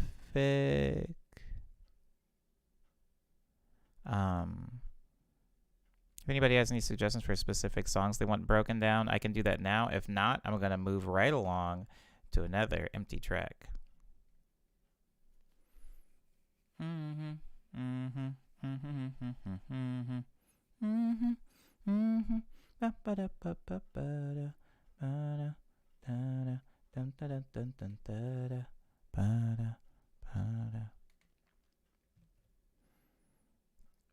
Shoot, I had something, but I forgot, says Lindsay. Well, if you remember, I'll still be here. How about I'm Not Dead, says Jaime. Jaime, I'm both overjoyed and also a little hesitant to do that one just because the quarantunes aren't as clean as they could/should be. So like, right, like if you're looking over here on the left side, this is where I catalog all my music, and it can be a little bit messy sometimes, especially if I'm making things on the fly. Luckily for this stream, I have a folder literally called In the Studio where I save all of the stuff that I've made in the studio. But for Quarantunes, I think it's in Omniboy and then in Twitter because I posted it to Twitter and then in... Crap, what? You said I'm not dead. I don't see it here, but I'm not dead. Maybe it was, Okay, I have Ambient Riff, I have Before Times, I have Bouquet, I have Dreams Come True. Making your dreams come true, baby, it's all I do. Then I'm Not Dead. I have Harvey, I have Honeydew, I have Miss the Homies. What's Miss the Homies? I don't know. I mean, Quarantine, Easy Go, Money Talks, Tattoo. Is New House it, maybe? It's definitely not this, but this is fun sounding. Oh, this was Easy Go before it got turned into a whole song.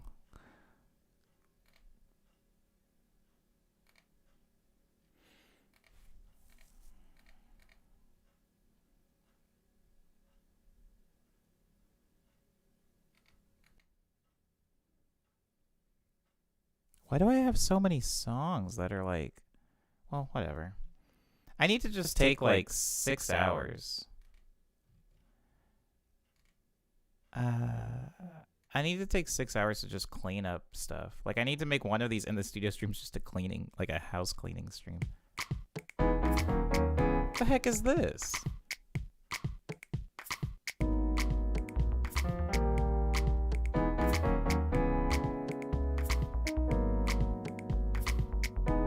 I don't know. Ooh, I do like that chord change. Hold on. Sick. I'll find it though. Hold on.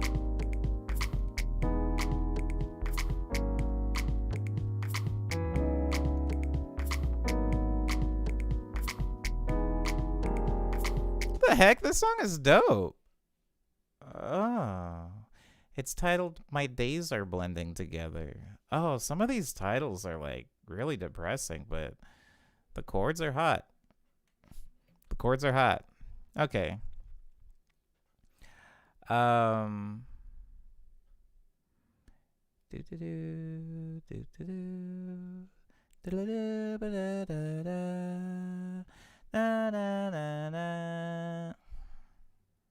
not a big John Williams.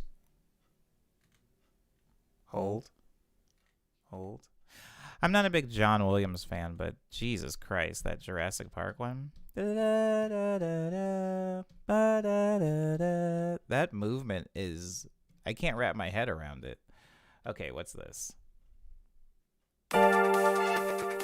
Hey, I found it! It's called New House Idea. So let's actually remedy this really quick before we dive any deeper into this track. So I'm just going to quickly go into Omniboy, Twitter, and then make a folder for this one. And that folder will be called I'm Not Dead. Because I've actually had somebody request this song on a previous stream, and I wasn't able to find it. So let's make sure that doesn't happen again. Okay. Now let's break it down. First, though, I'm just going to check some things to see if I can get rid of any loose VSTs to salvage some of my CPU. Okay, I can't. Let's just do it.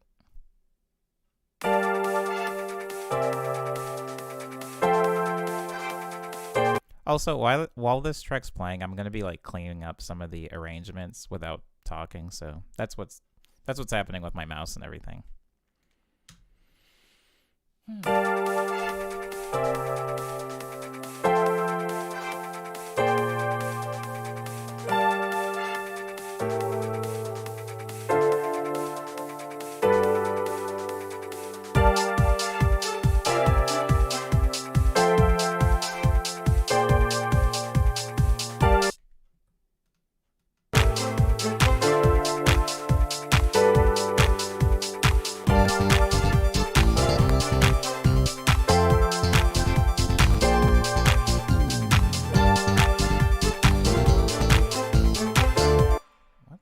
are those? Hold on. What is this?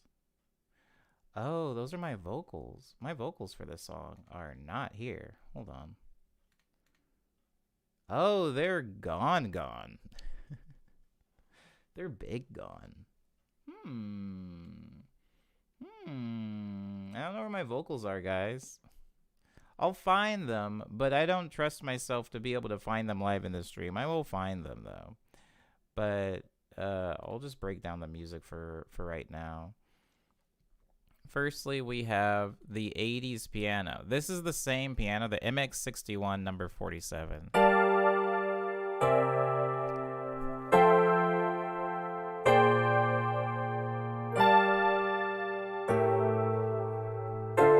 So Sheila says, wait, they just disappeared. So this thing happens with my vocals from time to time. Or it doesn't happen anymore, but it used to happen a lot. Where when I was making a track really quickly, I would Dropbox the vocals to myself via singing into a phone.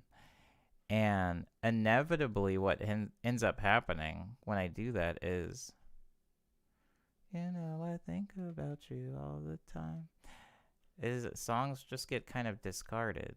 And I mean, not songs, like the audio file will get like broken because it loses a file path to follow. But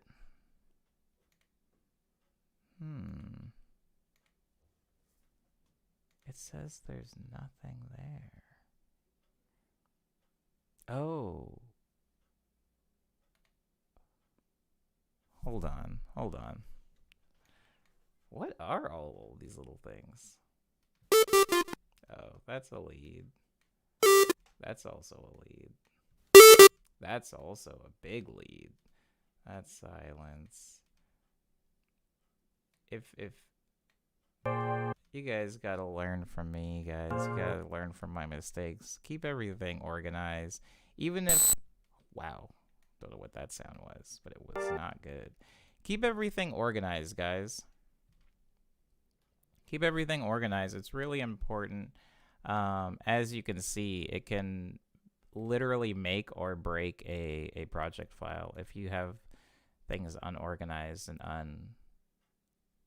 cataloged. I'm trying to think of what that vocal would have been saved in.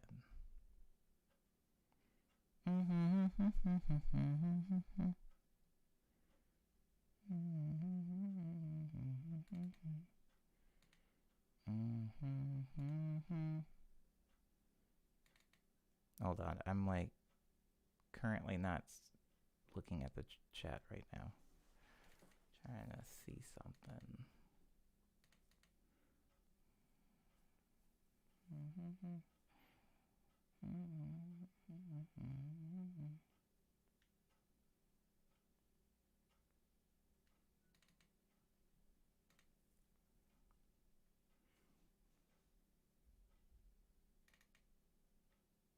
Wow, that's incredible.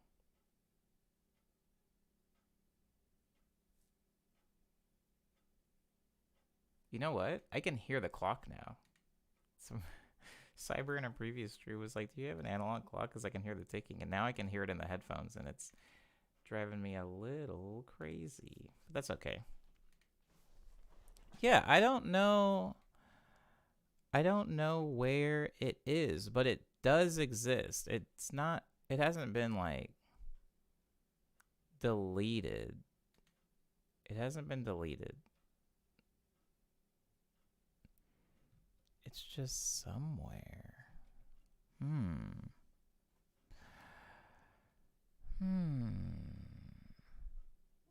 All my old songs are completely broken, says Jayla. Yeah. Hold on. Do you remember if you titled it? Oh, you know what's funny? Oh my god. Hold on. Hold.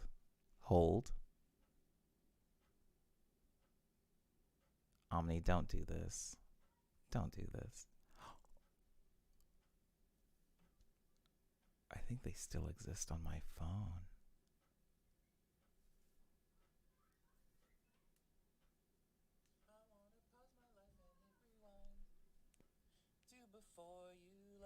Okay, okay, they still exist on my phone. So what I'm going to do right now is I'm going to basically repeat the mistakes of my past self. Oh my god, it's like Groundhog Day. I'm about to Groundhog Day myself. Okay, I can share it. I can share it to my Google Drive. And while that's being uploaded, I can hold on. Hold, swipe, swipe, swipe. I can share it to my Google Drive on my Wi-Fi network. I can open a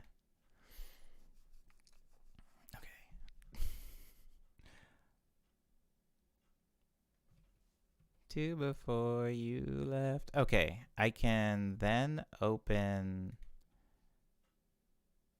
Oh, my computer is like, bro, you need to chill. You're running way too many things. Okay.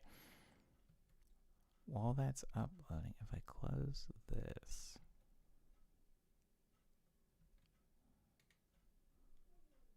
Hey, what's up, Nicholas?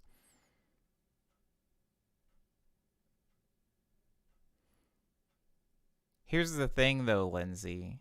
I don't name the things as they're coming from.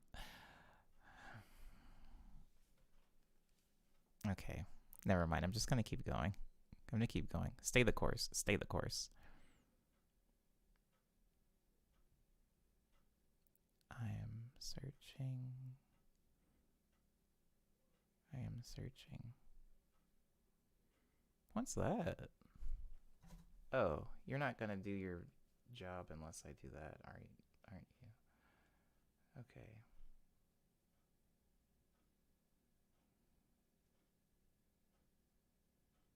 Mm-hmm. Uh-huh. Uh-huh. And then sorry about all the background noise, everybody. I truly am. And then we do this. That takes like 2-ish seconds. And then it has been a few weeks, Nicholas. Has it really? Has it really been that long, actually? I feel like it hasn't, but when recording things into my phone, Lindsay, and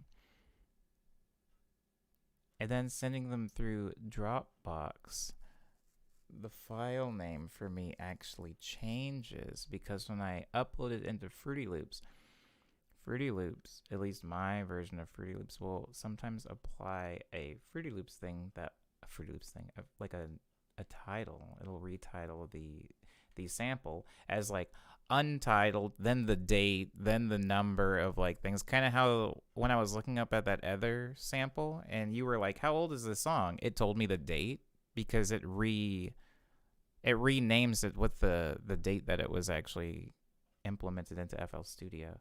Okay, so if I have this, I should be able to do this. If this doesn't work, it's fine. I might have to remake it live then. Ugh. I would like to avoid that.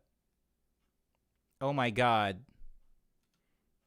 I don't know if you guys just saw what happened, but it might have been magic. It might have been On my mind. Oh, we've got vocals, baby. I gotta make sure I save these. Guys, don't let me do this twice. Anyways, let's break down this song again.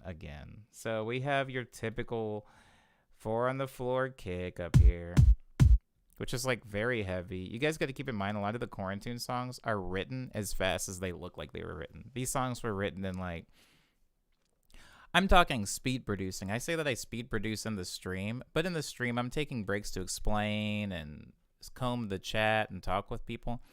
Quarantine's tracks, I had to make these songs, perform these songs, record videos for these songs, edit the video for these songs, mix the song, master the song, and then release the song in 7 days while also still doing morning medleys every morning. So it was like kind of rushed doing these. So a lot of these sounds were literally dragged and dropped in, which is why this kick sounds like that. Anywho, kicks, we got our claps on the 2s and the 4s and the 2s and the 4s. We have hi-hat. Really, really weak stuff here, guys. What is this MIDI? What is this MIDI bit? What is this? What the heck is this? No, what the heck is this? Who are you? Who are you? I don't. Oh, it's because I did live drums for this. Hold on.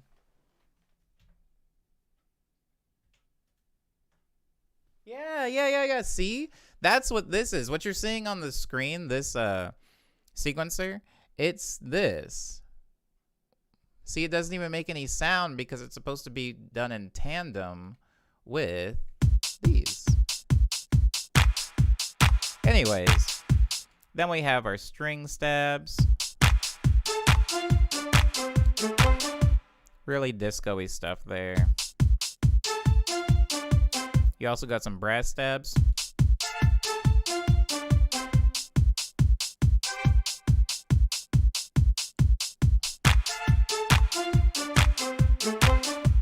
Then on top of that, we have a vengeance loop.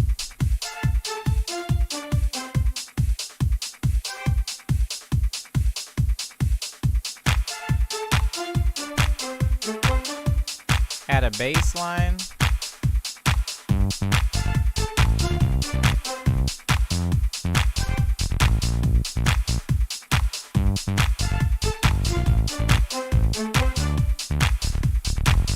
But I have two basses. This is the second layer. Let me know if you can actually hear what it's adding to the bass.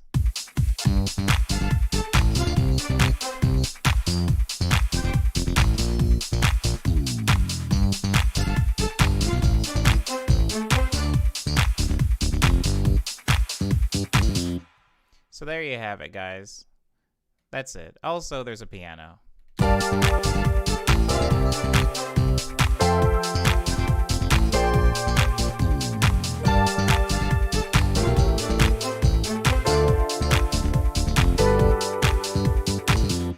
Now, this is a thing that I've done in the stream so many times. I think I might do this every Friday, but I took all of this that you're seeing and I compiled it to one sample right over here, which I should make a new channel for, just so that people don't get confused. This is all... Hold on. This is not a piano. This is the piano, the bass, and everything combined. I'm going to call it sample, to make it simpler for everybody to follow. I'm going to go to the end so you can kind of hear what it sounds like.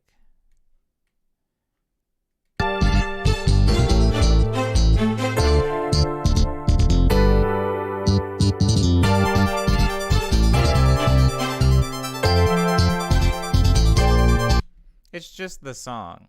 But I took out the drums. You'll notice there was no drums playing because I'm going to chop it up and have the drums playing in the back. So without the drums really quick, and just the chops, this is what it sounds like.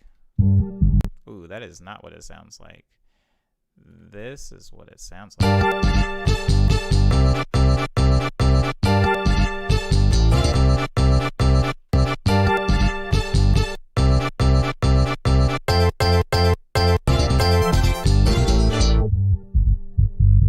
You get it. Y'all get it. Y'all understand what's happening here, right? Can I get a show of hands if you understand what's happening here in this bit?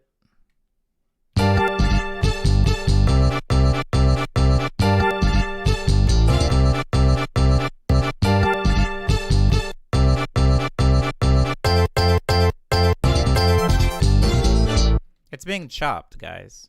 It's being chopped. Thank you, Jesse. Thank you, Mobtown. Cyber knows what's going on. Okay. And then I put a kick on it.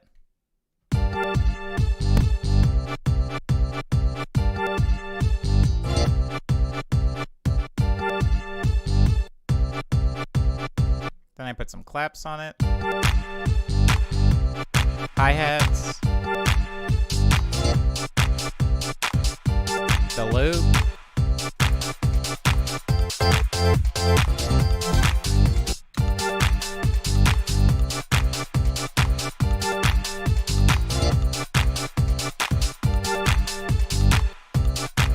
You understand. You guys get it. You guys are smart. So, really quickly, I'm going to move these loops up because, again, these songs were made in order, so they're not very clean, and I want to make sure they're as clean as possible so that people who don't produce every day will be able to visually understand what's happening on the screen. So, yes. It's the chops, baby. It's the chops. That's how we introduce the song.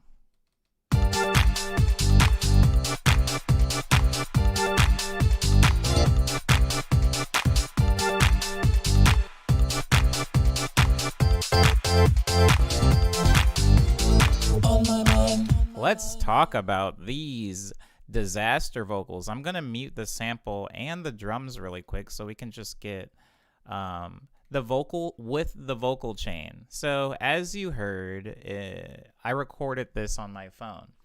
This is my phone.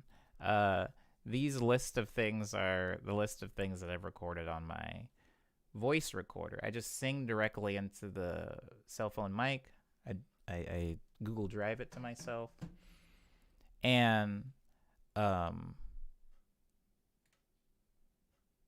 vocal is raw. So the vocal without any of the magic on it. On my mind. Oh my god, there's so much happening here. This vocal chain, boy, I need to use this vocal chain. I maybe need to save this vocal chain. Hold on. Let me even see what's going on here. Hold on. I'm going to mute some things. First, I'm going to mute the multi-band compressor. I'm going to mute the sound goodizer. I'm going to also mute the vocodex and the paramedic EQ. And I'm also going to mute my delay bank. Oh my god, guys. I'm not going to be able to explain everything that's happening on this vocal chain. This is insane. I had no idea there was this much stuff added. But this is what it sounds like straight out of my cell phone. On my mind. On my mind. You know I think about you all the time. I wanna pause my life and hit rewind. Now, really quick, you'll see that there's breaks in here. The reason that there's breaks in here, guys,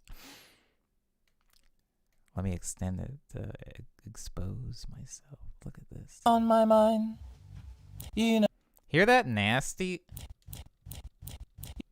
Screw that sound. Screw that sound. So we cut it out. Also, if you listen close enough, you can actually hear the song playing in the back because when I record vocals, oh man, a peek behind the veil, guys. This mic, these headphones are new with the production stream, and for those of you that know, Quarantunes precedes the production stream. Here's how I would record my vocals. I have this, which I found. I found this in the garbage, actually, and I just washed it. I washed it with my dishes. I found it in the garbage outside of this weird studio, which was actually a photography studio. So I don't know why they had this, but well, they didn't. They threw it out. I record my vocals by playing my song through one monitor. And then I'll go into my closet that you guys see in the background of the morning medleys, and I record my voice into the mic like this. I record it into the cell phone. And so if you listen to the background, yeah, I just found this, Lindsay. If you look into the background, go into the garbage sometimes. Brokey tips. Anyways, sometimes if you listen to my vocals, you can hear the song playing in the background, and that's not because it's coming through the headphones. It's just because I'm sitting in my closet while I record my vocals. Okay, so this is what the vocals sound like. On my mind. They sound like garbage balls. On my mind. You know I think about you all the time. So let's walk through it step by step. First thing I do is I put on a multi-band compressor. I'm not really going to explain everything that a multi-band compressor does, But a compressor,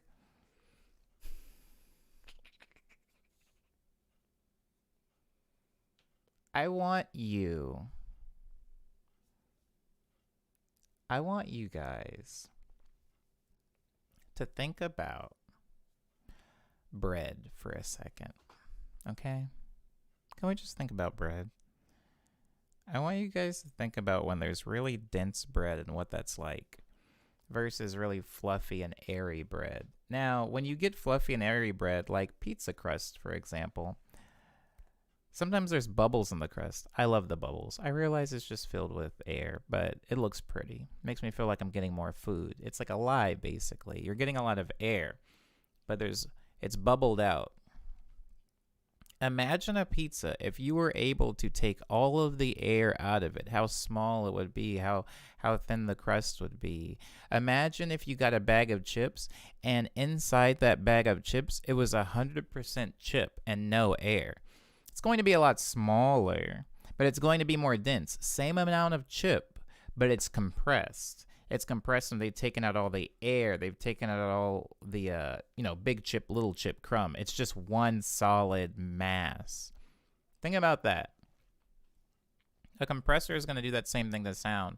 When I'm singing or I'm talking, there's going to be a lot of irregularities in my voice. Maybe I say one word quiet, one word really loud. What a compressor basically does is it squashes all of the dynamics. Think of dynamics and sound the same way you would think about bubbles in bread. They're not evenly placed. It's like big bubble here, small bubble here, there's crust here. It takes all of the dynamics from your voice and it squashes them out so that your voice is smooth, one big even tone thing. And then that way you can turn it up. You can make it louder. So a lot of compressors are akin to turning things up and making them louder, but all it's doing is squashing it. So then you can turn it up because there's no dynamics. You're not worrying about peaks and valleys. It kind of turns into a brick. If you've ever looked at a waveform, a good example would be like if you're looking at this waveform right here for this vocal, you can see how there are like peaks and valleys in the waveform, right? Peaks and valleys in this loop waveform. If you compress this, it'll look more like a brick. Think about when you click play on a song that's on SoundCloud. You're not getting all these wild peaks and valleys. You're getting a very compressed image, which looks more like a brick than it does like a sideways Christmas tree. So, that being said, this is what a multiband compressor is doing. It's compressing my voice to kind of make it more even tone. An even velocity, even volume. It's evening things out. That is a very quick, minute, half analogy to try to explain what a compressor does for the people that don't understand. So that is the first thing I'm adding to my voice. On my mind. With compressor. On my mind. Without compressor. Sorry, hold on. Let me highlight this whole phrase actually. This compressor is adding something, but it's so subtle I can hear the difference, and maybe some of you, again, without. On my mind. With. On my mind. Without. On my mind. With. On my mind. On my mind. On my mind. The with sounds a little bit louder and beefier and just solid all the way around, while the early one sounds a little bit more natural and dynamic. Something to keep in mind. So that's the first thing I'm adding as a compressor. The second thing I'm adding on my mind is a sound goodizer, which is FL Studio's native compressor, which it's really bad. Bad in that it doesn't allow a lot of dynamics. So really quickly, I'm going to pull up the multiband. This is the multiband compressor, okay? Look at all these knobs. On my mind. When it plays, look at this waveform over here that you can see on moving. my mind. The waveform, you know what? You can see the waveform moving. It's doing a lot. And the reason it's doing a lot is because you can compress multi-band frequencies. So you can compress the high frequencies a lot, and then the mid frequencies a little bit, and then the low frequencies a lot. You're allowed to have more dynamics and variables in the compression of my voice. So I did that. And then if you look at Sound Goodizer, it's literally one giant knob that, you know, you can turn down or you can turn it up. That's it. And so I put both of those on my voice. On my mind. So that's the first step that I'm doing. Now, if you look at the bottom, if you follow my cursor to the bottom, I have my voice routed with this little like green wire. I have it routed into this track. And this track is called Robot. Now, in this track, I have a vocodex, which is Image Line's native vocoder. So I'm turning that on. This is what that sounds like. On my mind. Hold on. It sounds like... On my mind. Hear that? More of a robot sound, right? We're getting more of a robotic quality to the voice. On my mind. And if you look at... Oops, sorry. Hold on. If you look in here, these are the notes. I dialed these notes in for the vocoder. For example, watch. This is a quick exercise to explain what a vocoder does. These notes on screen are directing my voice. On my mind. On my mind. You know I think about you all the time. But I could also say, not have any of these play. On my mind. Hear that? You know I think about you all the time. On my mind. You know I think about you all the time. On my mind. You know I think about you all the time. I can plug in any notes and my voice will be vocoded through the vocodex to whatever notes I'm hitting. However, for this example and in this production, I have already chosen the notes, the MIDI notes. So it follows the notes my voice is hitting, the little robotic undertone. On my mind. You know I think about you all the time. Now, that's step 2. Step 3, I have both of those being sent to a third channel in which I have another EQ on, which is just to cut out some frequencies, a delay bank so that I can have delay. On my mind. On my mind. You know. Hear that? On my mind. On my mind. So I'm just adding delay to my voice and not the robot. Notice it's only my natural voice that delays, not the robotic voice. On my mind. On my mind. You know I think about you all the time. So I add delay. I also have a stereo enhancer, which widens my vocals so they're coming through left and right. On my mind. On my mind. Now I'm getting into some pretty subtle changes. Another EQ, some reverb, On my mind. On my mind. and a pitcher, which is going to apply a very subtle auto-tune to my natural voice. On my mind. On my mind. You know I think about you all the time. Now that I've walked you guys through basically this entire vocal chain, I'm going to go back up to the top and unmute some of the music, because what we do in order to bring attention to the vocals, I'm going to mute the vocals really quick for this example. What we do in order to bring attention to the vocals in this track is we low pass. Low passing is when you only let the low frequencies through. Low frequencies travel through objects way better than high frequencies do, typically, which is why when people think of low pass, sometimes they'll say, oh, it sounds like somebody's playing the music next door. Because if somebody's playing the music next door, the high frequencies are not going to be able to vibrate through your wall, but the low frequencies will. So if you hear a song through a wall, in a car, you're hearing them like through the floor, like through maybe a neighbor that's below you or above you, you're only getting the low frequencies because the low frequencies are strong enough to shake physical objects like a wall or a floor or a desk or yourself, your chest cavity. So I'm going to be low passing the entirety of this sample and song. So here what happens.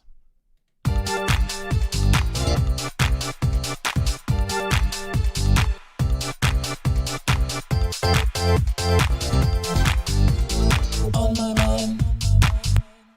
Really quickly, I'll mute the vocals so you can hear it better.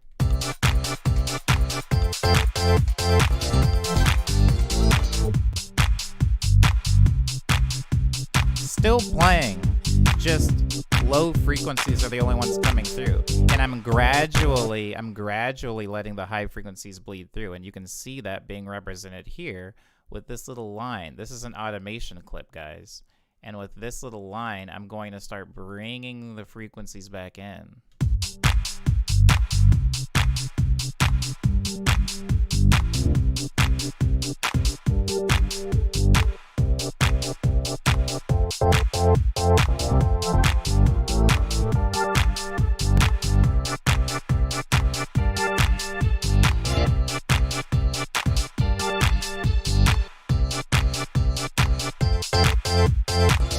I guess I'm not dead. Oh, I forgot to mute that vocal. Okay, so anyways, I hope that makes sense. Now, the reason that I'm low passing it and getting rid of the loop,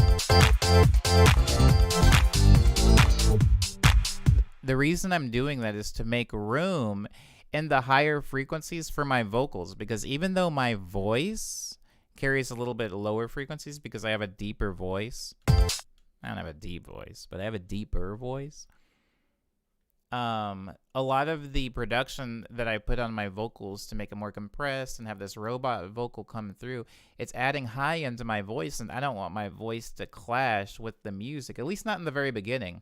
I want to take away the music to let my voice shine so that when they play together later, you understand what's happened. It's a sonic trick. That trick is maybe not the best way to explain what that is, but technique. When you introduce something new, get rid of what you already have so that people can really focus on the new addition and go like, okay, I get it. And then you can have it be a part of the ensemble again. Even games do this. A lot of times when a video game is trying to teach you how to do a new thing, like tutorial style, they will have you do that new thing only. And then later on in the game, they will fold a lot of the skills they've taught you together. I have so many great examples of games that have done this, but we're going to try to keep the conversation somewhat on music right now. So, song gets low pass, vocals come in. On my mind, you know I think about you all the time. I wanna pause my life and everyone to before you left. Single now, want to be happy but I don't know how. Gotta find a silver lining for this cloud. Guess I'm not dead. I guess I'm not dead. The only thing that's happening for this last vocal bit that I do want to talk about is an octave. I guess I'm not dead. Mid, low. I guess I'm not dead. This is more so my... I guess I'm not dead. Sorry, sometimes my voice is completely unrecognizable to me. I guess I'm not dead. Who is that? Anyways, that's how the vocal line ends. And then we come clean in with a solo. Now, I could play this solo in the stream, but I would like to encourage anybody who maybe hasn't seen the I'm Not Dead video to just look at the music video for it, because I have a perfect angle of myself playing it. So what we're doing now is we're going back to this initial arrangement. Sorry, we're going back to this one.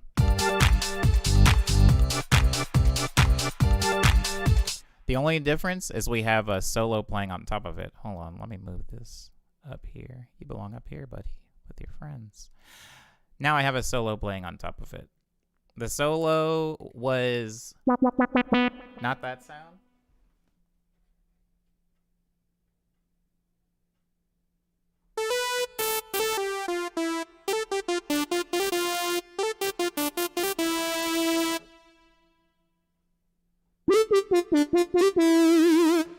It's that sound. Ooh, I do like that. I do like that solo. Anyways, sounds like this.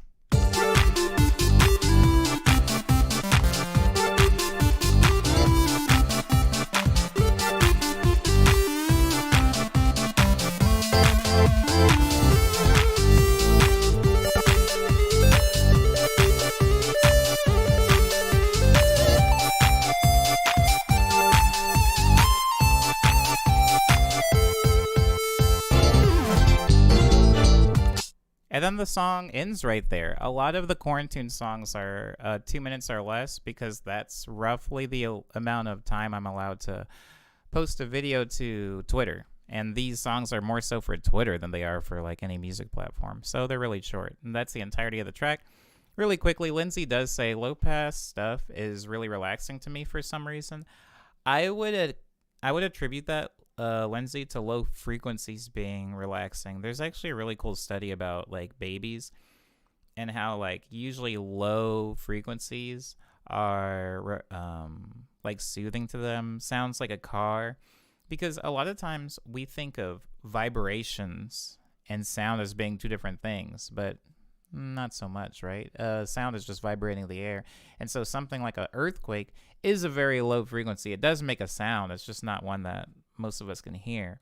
And things like the sound of a car engine or like a train, plus the vibration, I think it's because, Lindsay, we feel lower frequencies more than we feel higher ones. So if somebody had like a really high-pitched whistle they were playing versus a very like sub-bass growl, you're feeling the sub-bass growl, and something about shaking or vibrating the body does make us feel soothed. I don't know why that is. There's probably a more in-depth study on that. That's like rocking a baby, you know. Anyways, cool.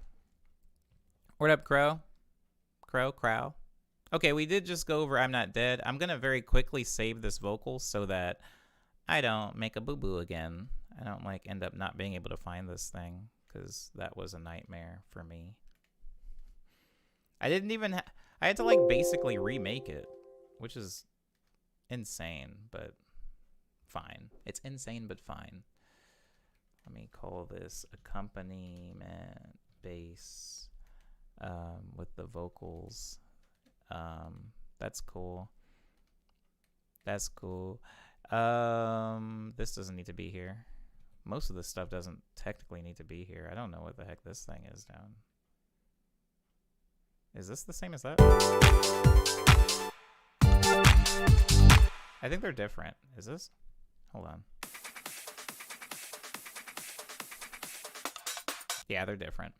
Okay, I'm just gonna quickly clean this up. While I'm cleaning it, I'll play it.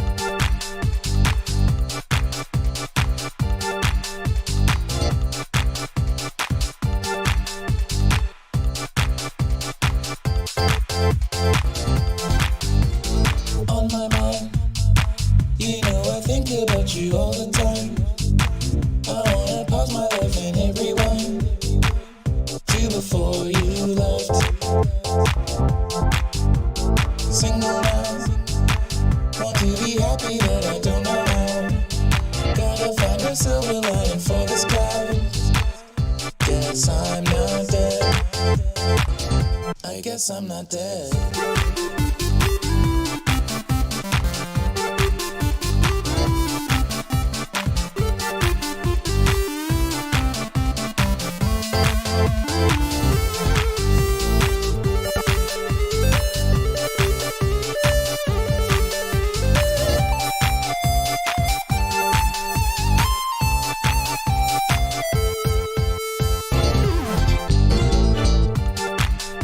So really quickly, I did see that Lindsay said Love Filter, question mark. Love Filter is FL Studio's native filter. So there's a thing called a Fruity Filter, and then there's a Love Filter. Love Filter, the only difference between the Love Filter and the Fruity Filter is Love Filter has maybe some more intuitive presets, and it also has LFO capability. So if you know what a low frequency oscillator is, it allows you to add a low frequency oscillator to some of your filters so that you can get some pretty cool like rotary sounds, you know, if that's something that you're going for. It very rarely is something that I'm going for, but it's beefier than the typical FL Studio Fruity filter, so I tend to gravitate towards that when I'm working on music. Hold on. Does this still work? Yeah, it doesn't. Didn't think so. That's fine. I call this. Whoa, who did it? Who did it? Hold on. Let me check. Oh, really? You want to stay gray? Stupid. Be a color. There you go. Who did it? Who did it? Oh, it was Lindsay. Oh, this is your favorite quarantine. Yeah, yeah. We're not dead. We're not dead. I feel like I'm always saying that. I named it that. I told you that. I named it I'm Not Dead because I feel like I say that term a lot. When I feel like anybody may or may not be worried about me, sometimes I feel like it's lying to say I'm okay. So I just tell people, like, rest assured, I'm not dead. So we broke down into, thanks, Cyber. A themed donation. I like 185. Guys, I want to be at stream 200 so bad. I'm dying over here. Okay, so, I'm actually really glad that you requested this because I've been meaning to clean up the quarantines going forward, and that this cleaned up I'm Not Dead quite a bit. I don't know if you noticed, but when we opened it up, it didn't look this good at all. So this was good. This was a good use of time.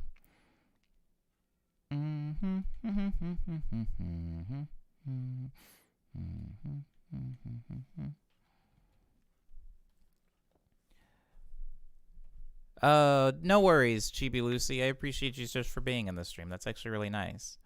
And I'm glad that the stream encourages you to be productive. The stream keeps me productive. It works both ways, guys. If I didn't stream, I'm not saying I would wither and die, but I definitely wouldn't be as productive as I am, especially on a Friday like this.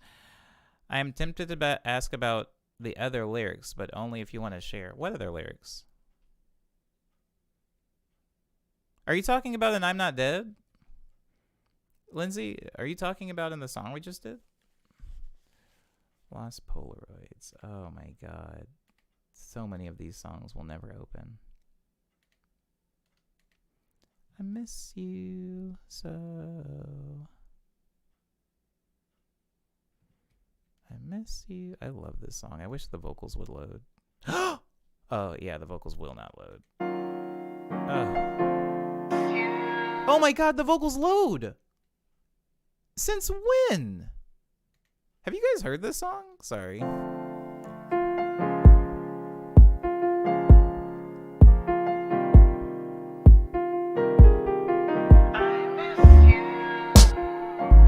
love it.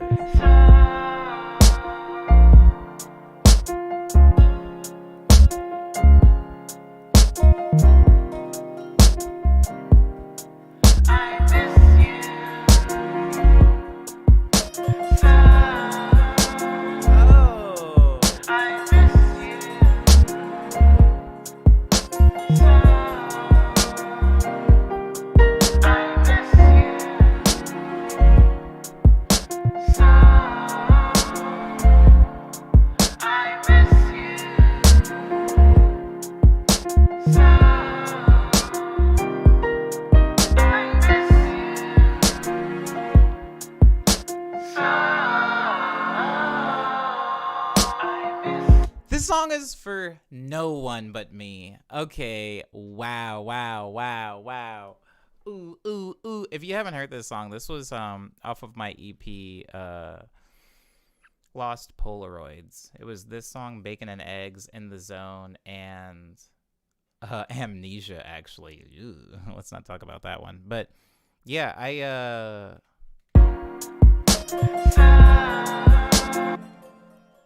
that was before I made less streams, so this was like a big deal for me. Oh, I love this song. Christ. What are the lyrics? I'm Not Dead. On my mind, think about you all the time. Want to pause my life and hit rewind to before you left. Single now, want to be happy but I don't know how. Gotta find a silver lining for this cloud. Guess I'm not dead. It's just a simple breakup song. It's just about somebody breaking up with me. Yeah. Yeah, that's it. I think those are all the lyrics, right? Single now. It's pretty simple stuff. You got your ones and your twos, your heartbreak and your dismay. I also agree with Lindsay. I'm Not Dead is my fave. Also, I miss you. Word. Jaime, I didn't know you liked I Miss You. Or maybe I did? I'm surprised that this opened, Jaime.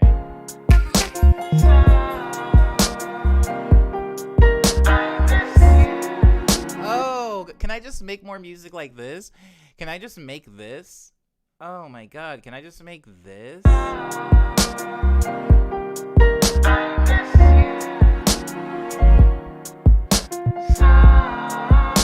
I was feeling those vocals. What is this? It's just reverb, guys.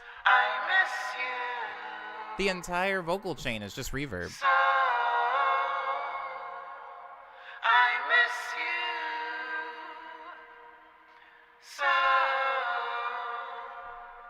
Marvelous.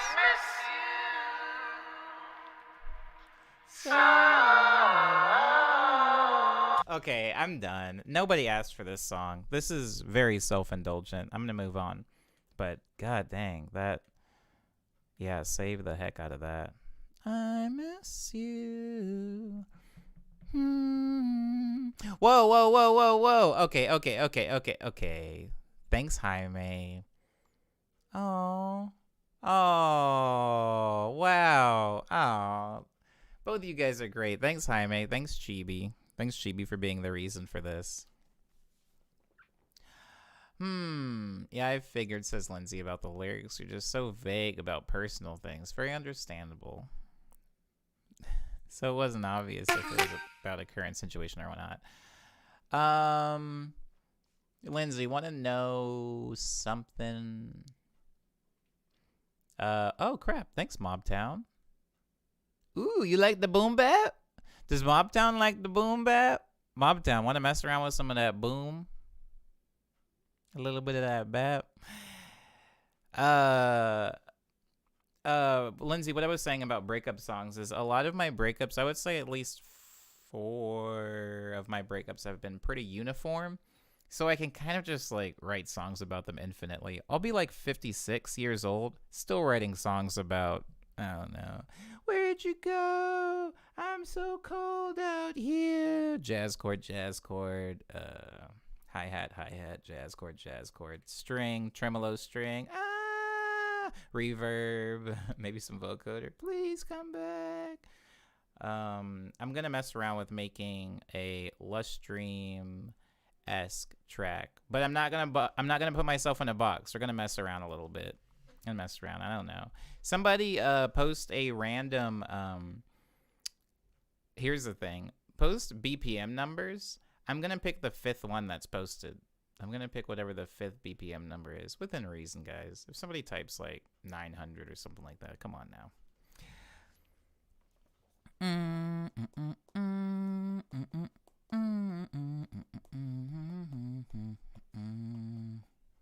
They're lost. Am I right, fellas? Am I one of the fellas?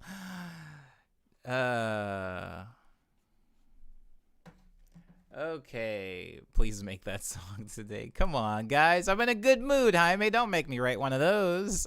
92 says Jesse, and I wish that was the 5th one because I really want to write a song at 92. Anyways, okay. 192, 173, 234, Jesus Christ. 50, 110. 110 is the 5th one. Ooh, Mobtown came through with a decimal. Ooh, okay, all right. But I am going to do 110. 110 is interesting because I might not have a song at 110, actually. Let's hear what that sounds like.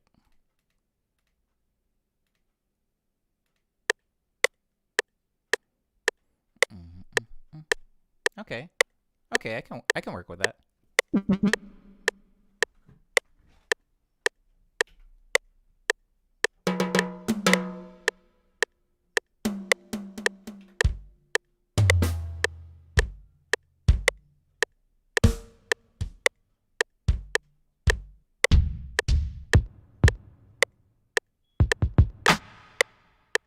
What is that? This keyboard sometimes has some good sounds on it. Sometimes. I love this keyboard. Thank you, Yamaha. If you're watching, Yamaha's not watching. I miss you guys. I miss coming by I miss coming by headquarters and playing on old synths. Please, when all this is over, don't forget about your little baby sponsory.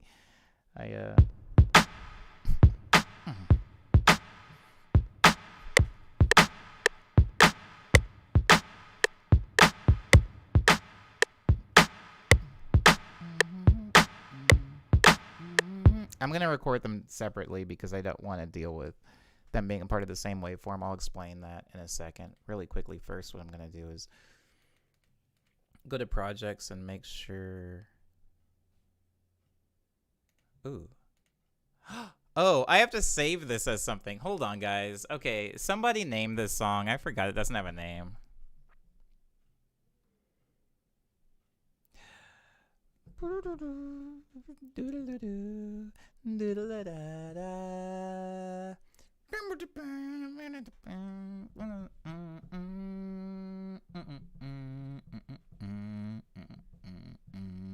Shouts out to my neighbors for having to hear this. They can hear me doing this, by the way. When it's like 2 a.m. and I start humming to myself, one of my neighbors told me they could hear me, so shouts out to them for not killing me the next morning. Yamaha, I miss you. Rigatoni thoughts.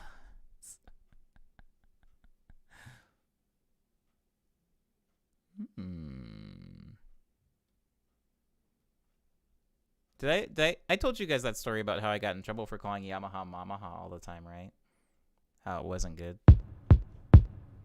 There's like default reverb on that, which I don't love, but it's cool.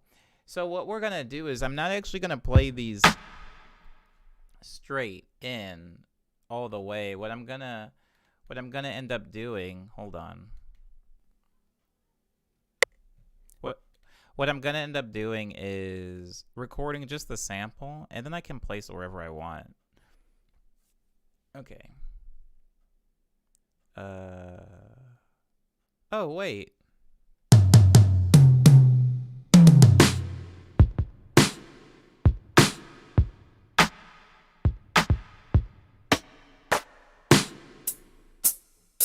Everything has so much reverb on it.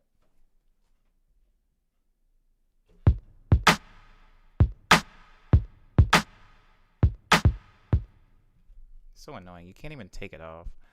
Name it Yamaha I Miss You. I don't want to put I Miss You in the title because I have a song named I Miss You. Yamaha. More like Yamana. Uh-oh. You're going to make me lose my sponsorship, Mobtown. Yamaha Samba Rules. Oh, Christ. Yamaha is Always Watching is a very long title. All right? Hold on. Just give me a second. Okay. All right. Projects. In the studio. New folder. New file. New player. New challenger. Yamaha. Ooh, I'm going to name it Yamaha Watch. Pretty sure Yamaha makes watches. If they don't, my bad, Yamaha. My bad. You know, I don't really been paying attention.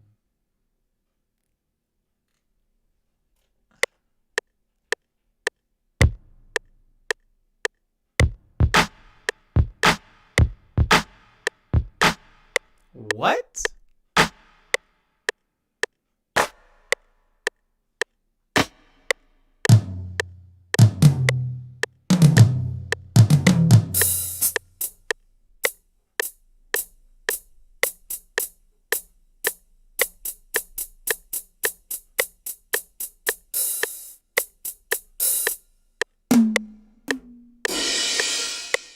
Ew.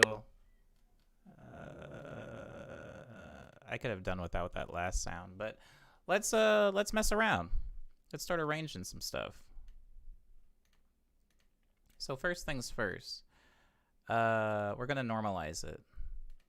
Normalize it. Now we're gonna make it a little fat because it's the only thing that we're working with right now. Now we're going to cut our kick. Well, I'm really comfortable right now, by the way, guys. I don't know who needs to know. If you're not comfortable where you're sitting or where you're vibing right now, please prioritize your own comfort. Get rid of that metronome. I don't need it. We don't need it anymore. All right. Oh, idiot. Here. God, these things is loud.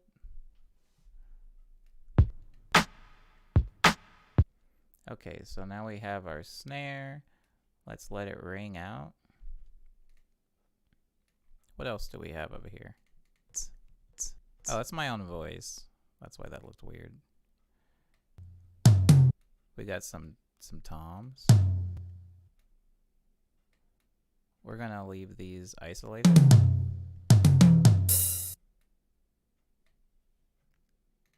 And then we're gonna make a new one. Sorry, I know my head's in the way for a lot of this.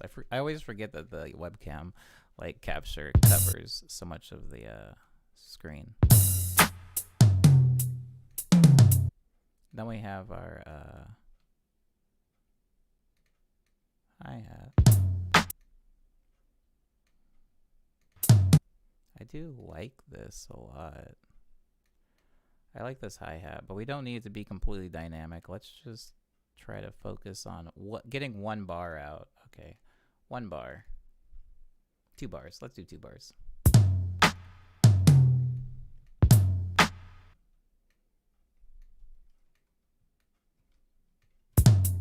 If something really important is being said in this stream, in this chat, I apologize. I'll read it in a second. Oh, I see what you're doing. I see what you're doing. Go ahead.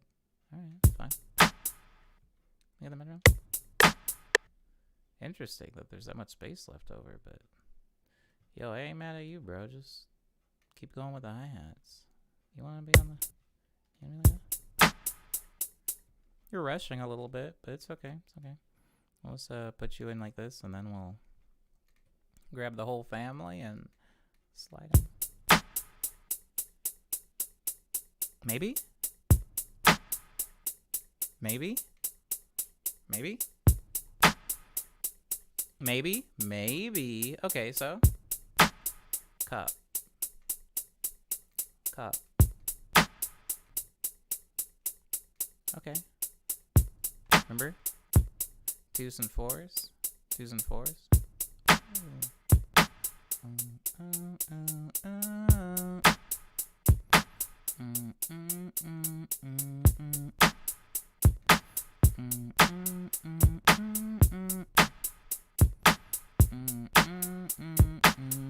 And then we can get like the I want to get that open hi-hat I had, that because that was hot.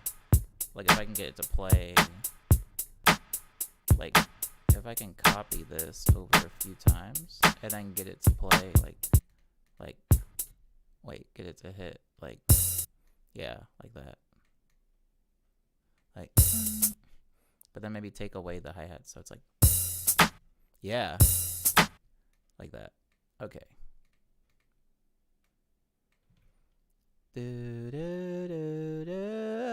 Wow.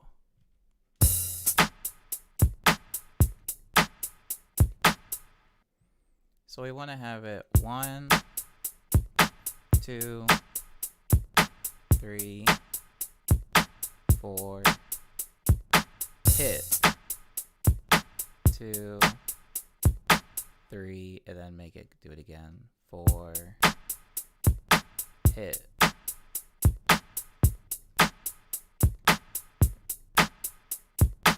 hit, 2, 3, 4. It's hitting a little too early. Maybe like this.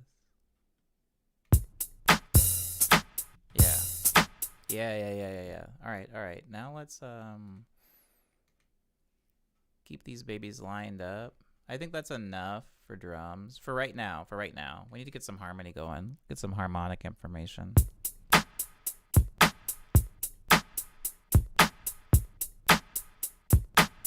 Yeah, you don't have to shave. Cyber, I had this whole thing where I was talking to my roommate about how people look so much cuter. Like, I haven't seen an unattractive person in months.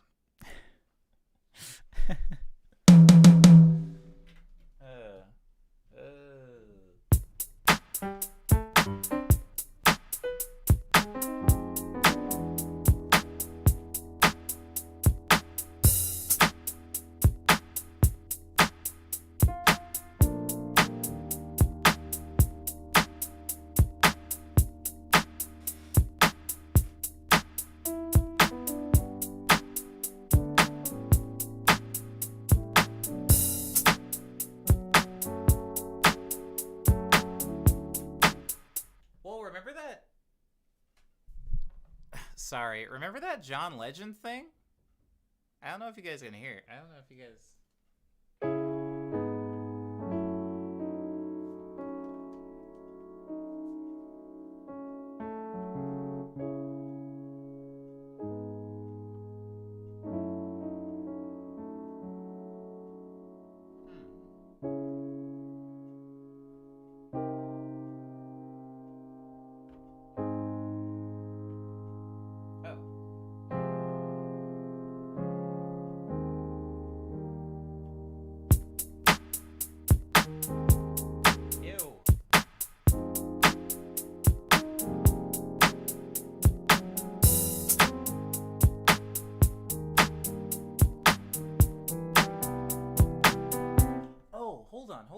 Hold on. What about...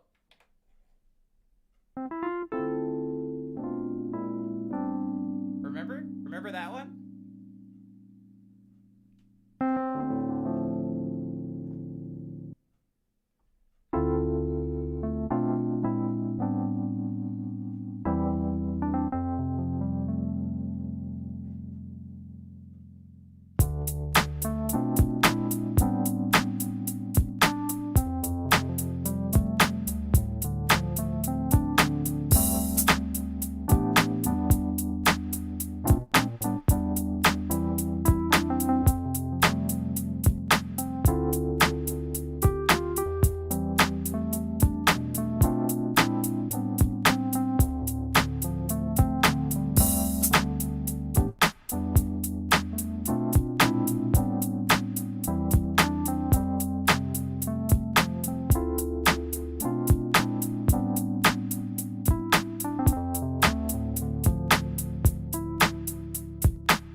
Okay, alright, okay. Slide me somewhere good.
Okay, that's good enough.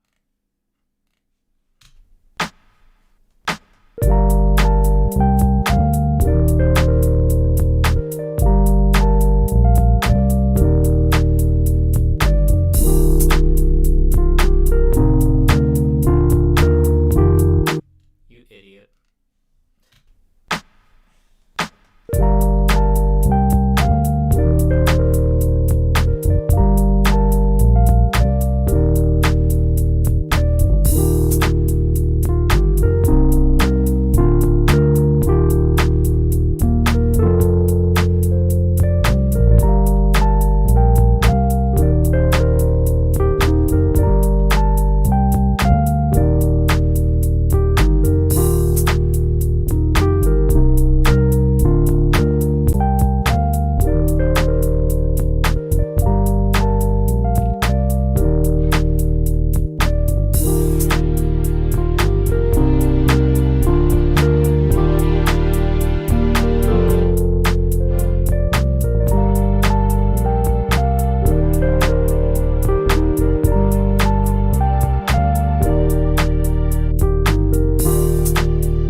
I don't like that tremolo.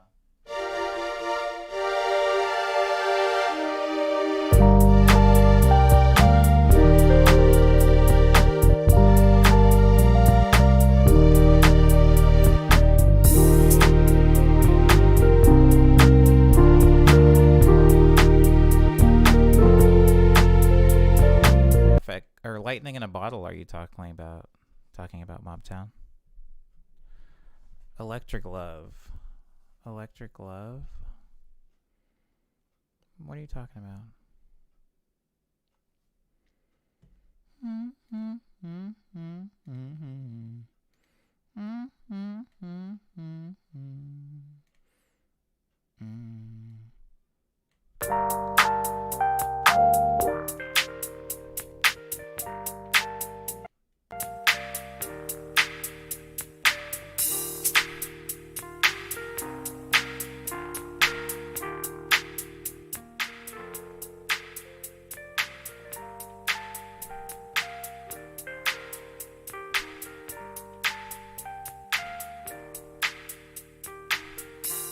just joking. I was just joking adding that stuff. All right.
Thank you for the save reminder, Cyber.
Okay. Wow. Sorry, I got like stuck in something. Anyways, I'm still here. I'm still alive. I'm still alive. Okay. Let me just arrange some of this stuff. First thing I noticed that I can fix or alter is that the first time this runs through, this bell actually doesn't hit the notes I want it to hit, so I'm just going to copy and paste that like so to clean that up. Oops, hold on. And this is why you label everything, guys. So this was, I don't know, I'm just going to call it bell 1. This is like very free. I'm going to call this bell 2. This is all free. I don't really necessarily care about this because I feel like this is all going to be turned into a sample anyway. I'm going to call that woodwind. I'm going to call this also woodwind, but it'll be a different color. I have to slide these because of the delay compensation. Hold on. Oh my god, that's so annoying.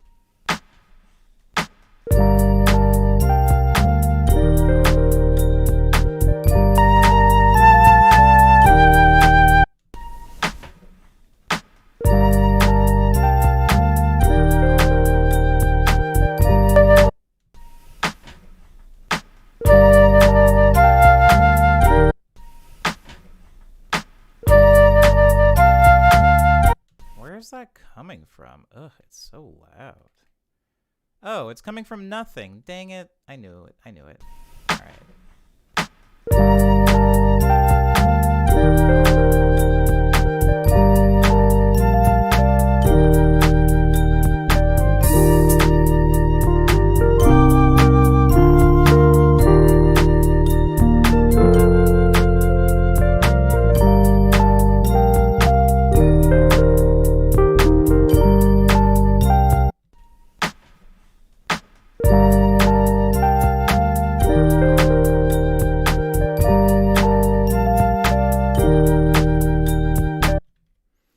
Crow said, read my comment from 50 minutes ago. I actually did read that comment, but I don't know that track by Aphex Twin. But Aphex Twin is an amazing producer, so I take compliments to anything you say of mine that reminds you of anything of his. That dude's dope. Yeah. I'm done with this. Sorry. Am I? What is this? Just gonna loop this. Guys, this isn't a real song. Not like the other things, this isn't gonna be saved or put in anything. This is kind of just like a fun little exercise of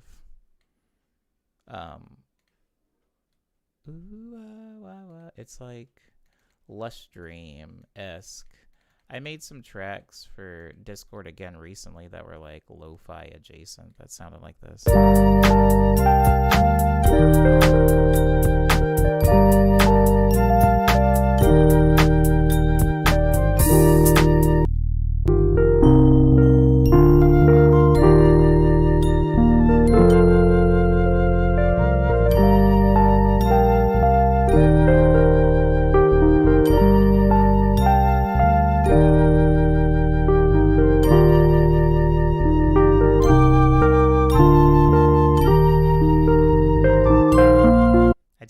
I do like it though. I do kind of like it. All right. I'm gonna. Oh crap! I forgot this was called Yamaha Watch. I'm gonna go ahead and resample this really quickly. Sorry. I'm gonna resample this really quickly as. Oh no! I'm gonna call it. I'm just gonna call it whole sample. I know, very uninventive, but maybe I'm running out of creative juice, guys. The juice bucket's running a little dry. Oh crap! Where is this even saved? Hold on. Sorry, I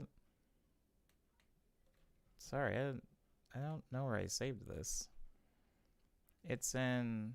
Oh, good. It's in the right folder. Don't you hate it when like you start looking for something and you just assume it's not where it's supposed to be? I ended up putting it exactly where it's supposed to be. That's kind of cool.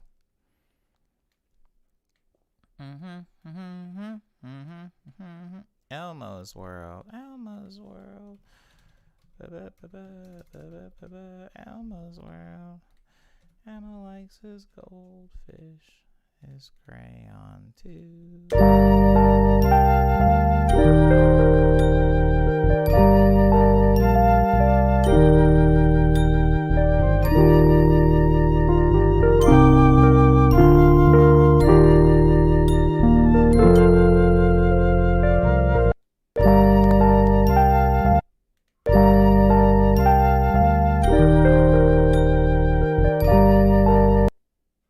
Ew, why did they scoot him all the way to the back of the bus? Sorry.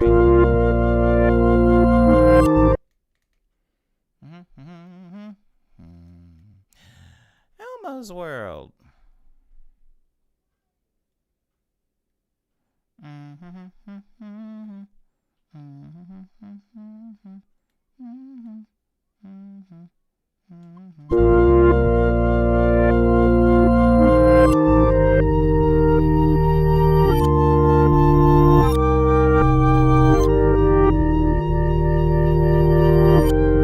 Oh, wait. I probably should have taken him out, huh? Yeah, I made a mistake. I probably should have taken him out. Let me also do this before I get ahead of myself. You're feeling yourself. You're feeling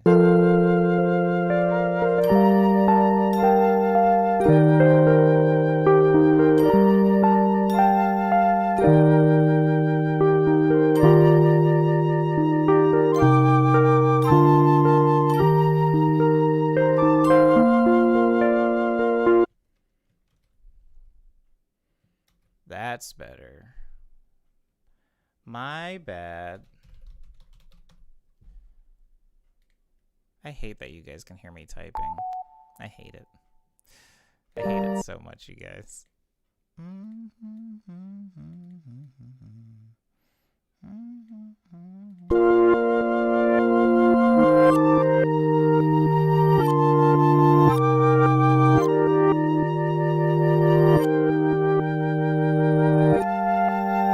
There it is. There it is. That's the chord I was looking for.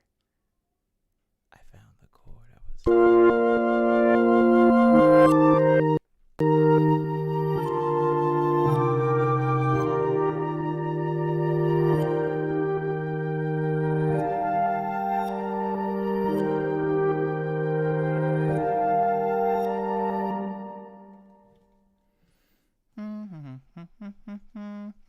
Thanks, Lindsay.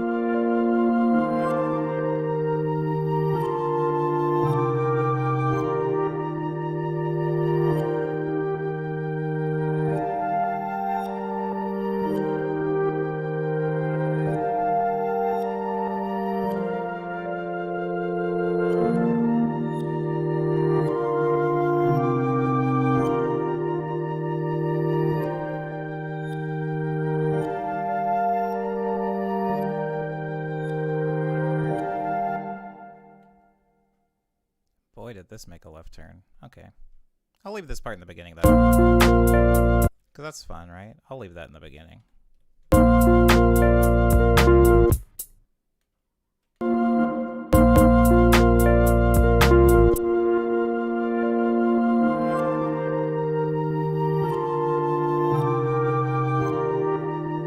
Thanks, Rohan. Thanks, Rohan. I appreciate that. 2016 was an eternity ago. Sesame Street type beat when? Asked Crow. It depends on what constitutes a Sesame Street type beat. I'm open to explore that. Sesame Street, they the goat. That's dope. They the goat, indeed. Can you bump up your mic a bit to meet parody with the song? Oh, is the song that much louder than my mic? Oh, I hate the sound of my own voice. And I can hear it. That's why I'm upset. Sorry.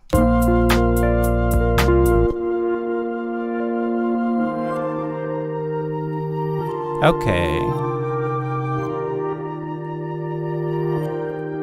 We're getting somewhere, though. Thank you, though, by the way, Cyber, for letting me know.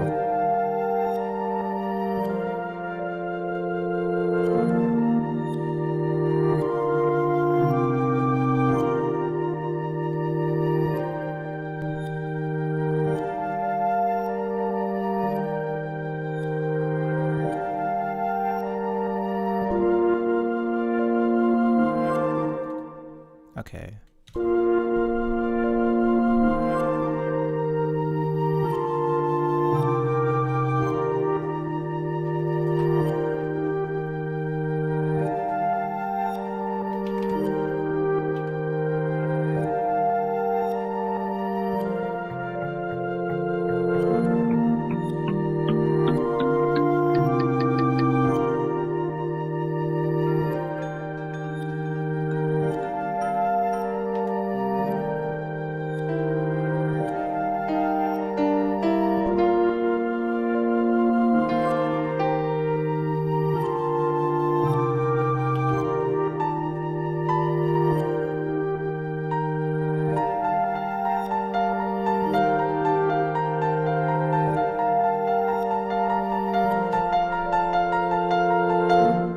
Okay, so now we're gonna.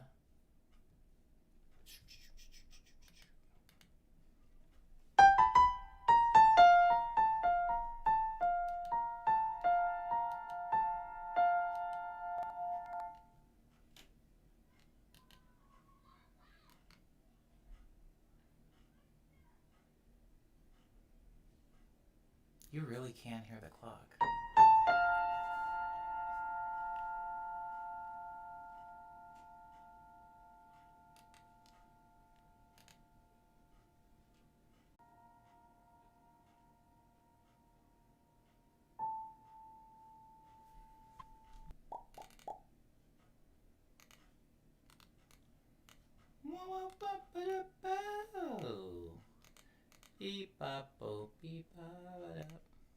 Okay.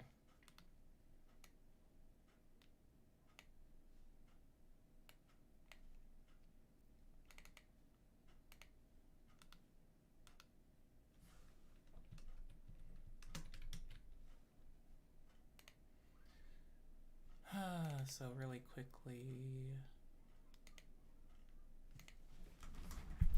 Really quickly, I'm gonna sorry. I just played that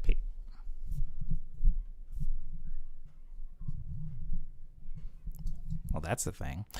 Just played something on piano. I'm going to go ahead and reverse all those notes. As you can see, remember when I played them, I started fast and ended got slower and slower, but I'm going to reverse it so it gets faster and faster. I'm also going to take this whole reverse sample that I currently have, and I'm going to automate the filter cutoff. Basically, it's going to start off very low pass. And then I'm going to gradually open it up, as you've seen me do on about 1 billion songs. So it's going to gradually open up until right about here. It's really coming into its own, isn't it? Isn't it? Okay. Sounds like this. Wait, hold on. Let me do some really quick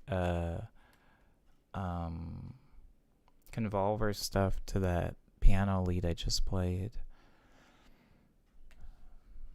I'm just gonna pick a random space. Let's say Montclair Church.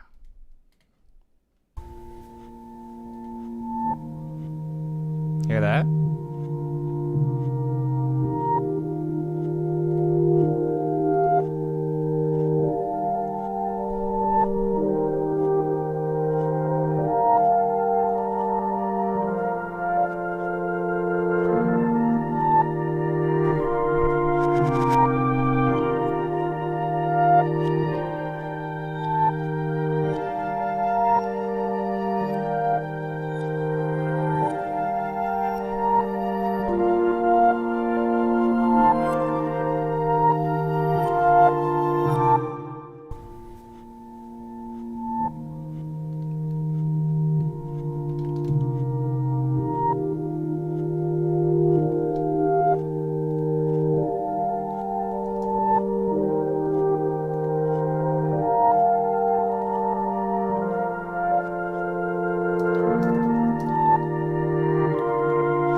Well, something's happening.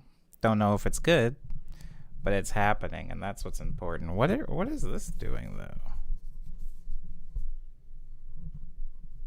My mic is, like, fighting me. I hate you. Okay.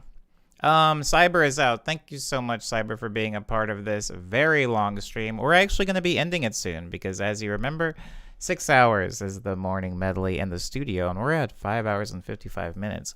Although, for those of you that were at the beginning, you know that I had about 15 minutes of intro time. How? So I can go a little bit past that. Yeah, I do have to eat something. Okay. But this ended up being a thing I, like, surprisingly really liked. Oh. It's funny that this started off as, like, a lo-fi. They're both very good. They both have merit, you know.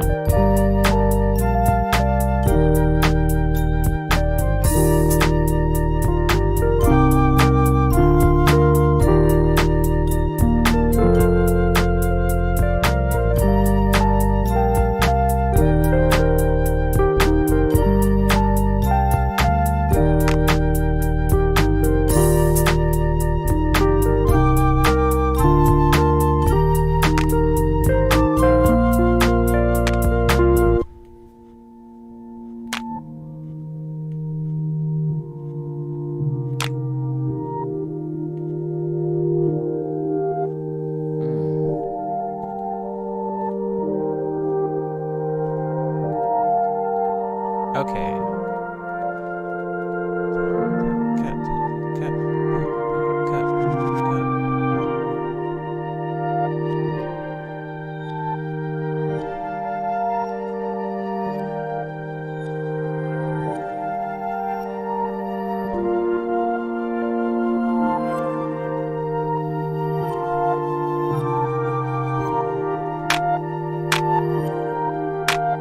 There we go. Found it. Found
I do want at the metronome actually.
That was close. I'm gonna redo that actually.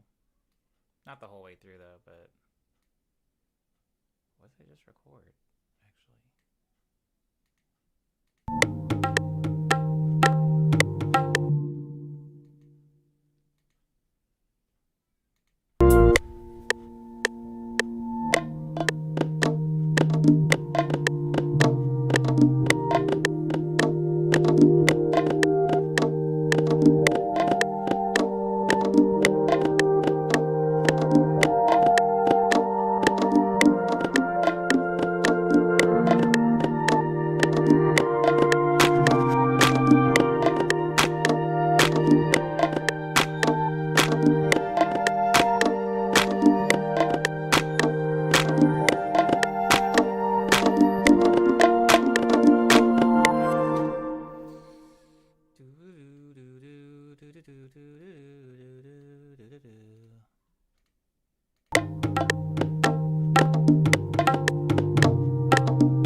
good. Sorry. Uh, sorry. I just realized I needed a crash, so instead of rifling through samples, I thought I would just use one that's on my keyboard. Here we go. Oops.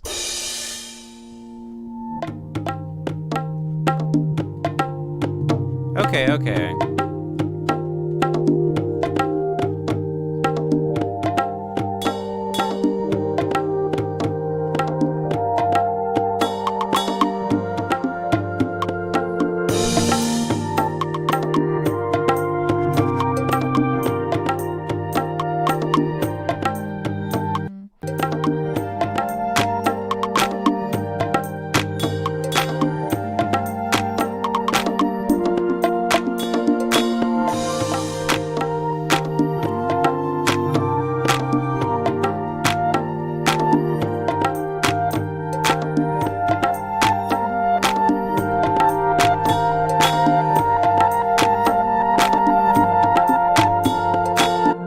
And then I wanted to kind of like crescendo there. Then the last one, it's like it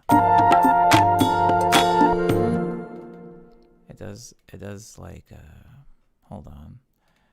It would do this. Whoa. Sorry. Accidentally did a lot of stuff I didn't want to have happen. Okay, so we'd have to build into this thing.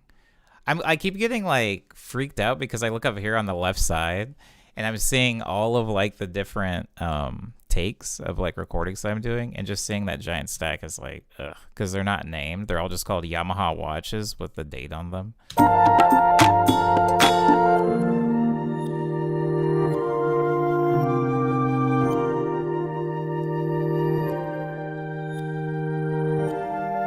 And I want to like, I know exactly what I want.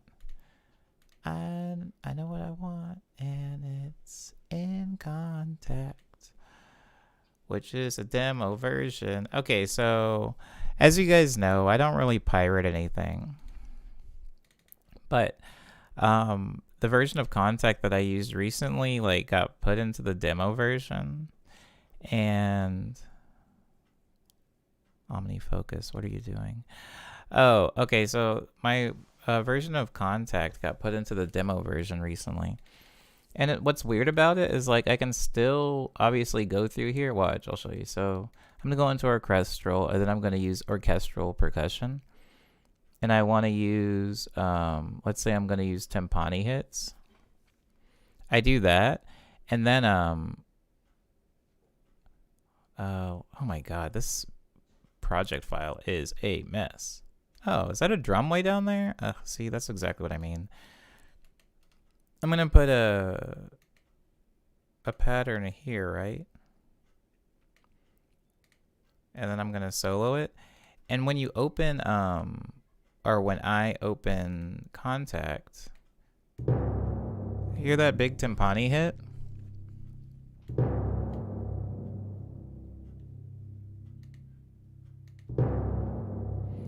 This is a demo version of Contact, right? I'm not asking, I'm telling. This is a demo version of Contact, which is why it says demo right here and like the big red, which means that it times out. Like if you have it open in FL Studio for too long, it'll just cease to exist. But since I resample everything anyway, it kind of doesn't impede me that much because I just resample it. Hold on, this is gonna go here actually.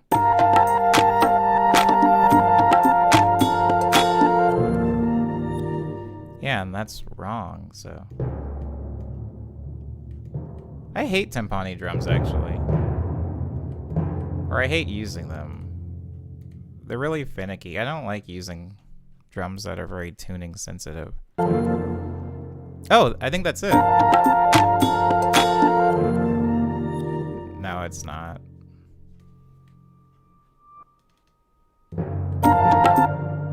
Ooh, never mind. I think I do like timpanis.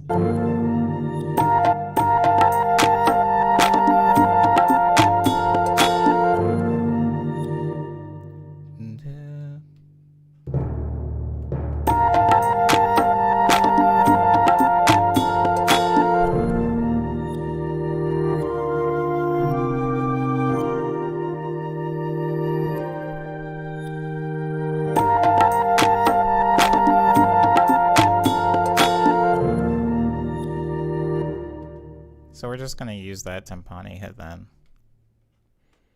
Let's let it ring out for a little bit to see if we can follow it.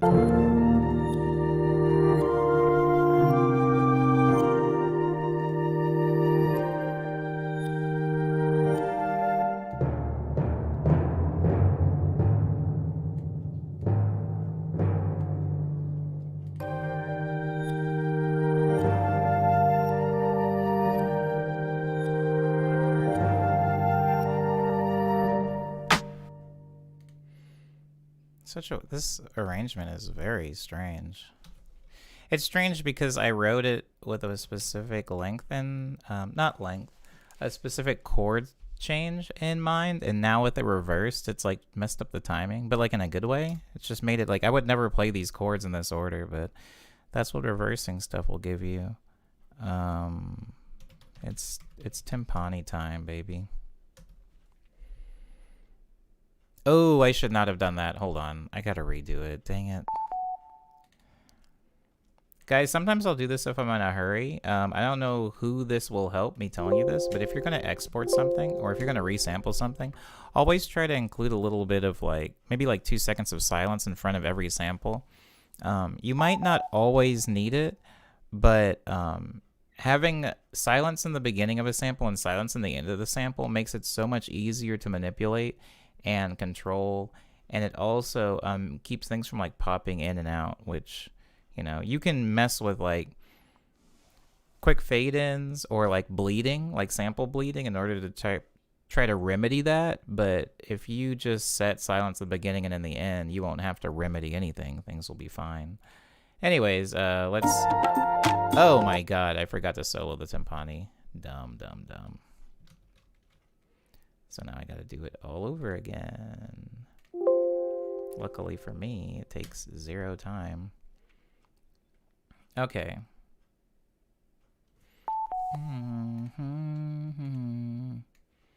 It is warm in here. Okay. So now I'm gonna move that down. Now we have our timpanis. And now I'm going to take the timpani drum and I'm gonna replace it with, you guessed it, some crash cymbals like these.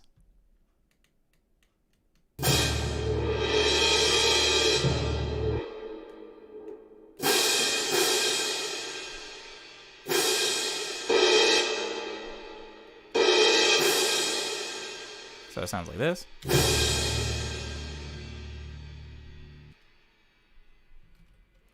I'm going to go ahead and export that under the name symbol. These are just going to accent some hits. When was the last time you even had some water? Oh, I actually just had some water in the remember when I had a big break? It's because I've just been drinking water constantly. I feel like when I had to go use the bathroom, it was just because I was like overhydrated. But no, I'm good. Thank you though. I mean, you say not to nag, but I feel like if you're nagging somebody for their own well-being, it kind of it's okay. If anything, that's good. Thank you. I appreciate that, Lindsay. I'm okay though. We won't be here much longer though.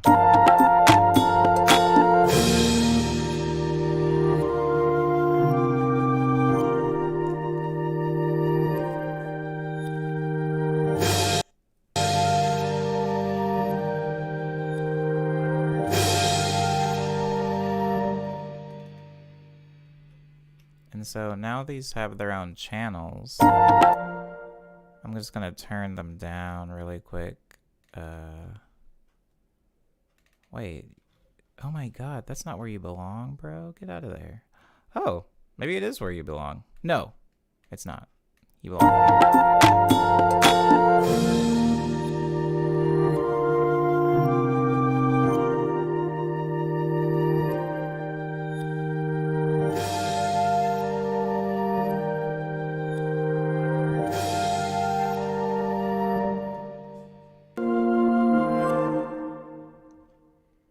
I'm gonna start this from the beginning again.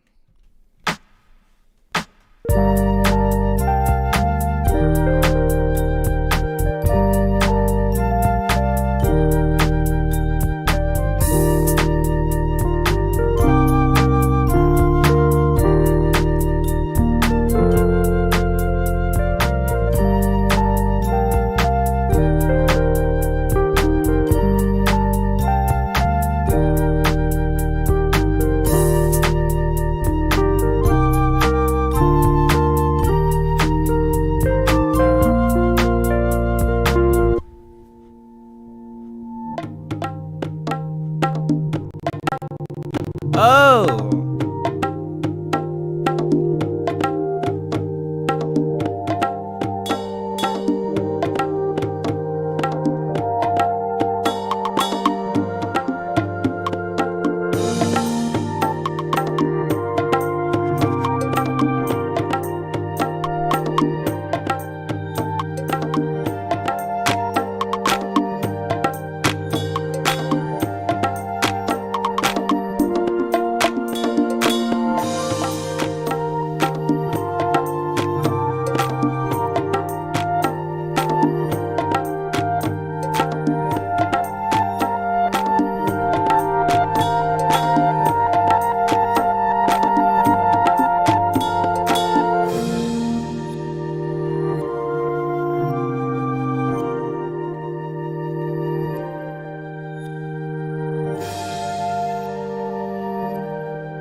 Whoa.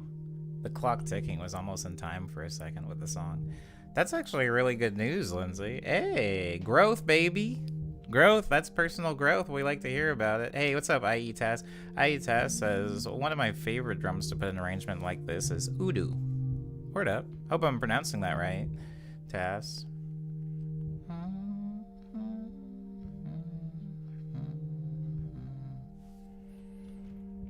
I'm particularly fond of this arrangement. So we did a lot. We're just going to do a quick review of today. Today we went over this. We're going to work in reverse for the most part. Which ended up being a really pretty, like, tribal ambient.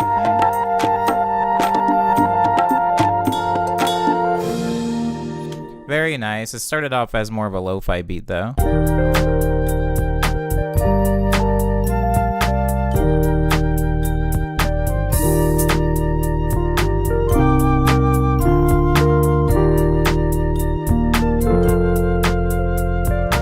We also talked about I Miss You really, really briefly, though. It was more so for me than it was for anybody else. I don't even know if anybody else, other than maybe Jaime. I know Jaime likes that song.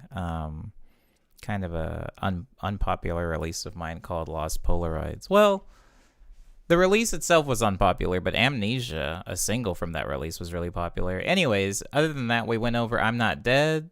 This song... This is from the Quarantunes series, if you've heard it. If not, please go watch the Quarantune series. It's live on my YouTube. And before we went over that, My Days Are Blending Together. Forgot about that one. I might revisit My Days Are Blending Together on a different day, different time. We'll do that at a different time. I think the first thing that we started off with was Pinball Funk, I think, as far as new creations go.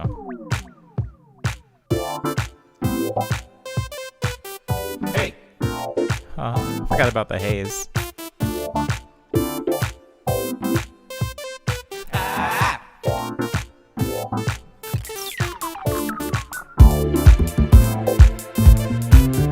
Hey! Thanks, Jesse.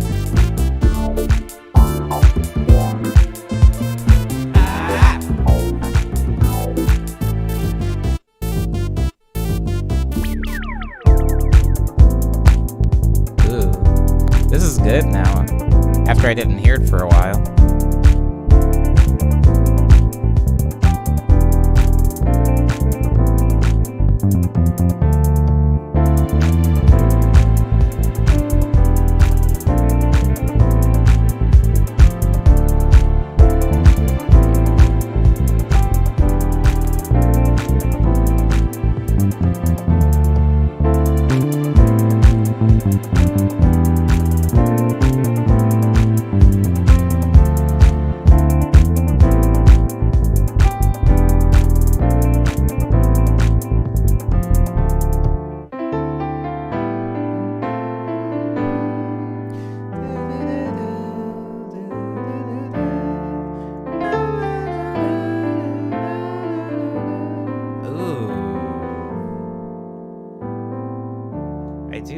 really like those ending chords. I'm just going to play them really quick so I can cement them into my brain before I move on with the news and close the stream.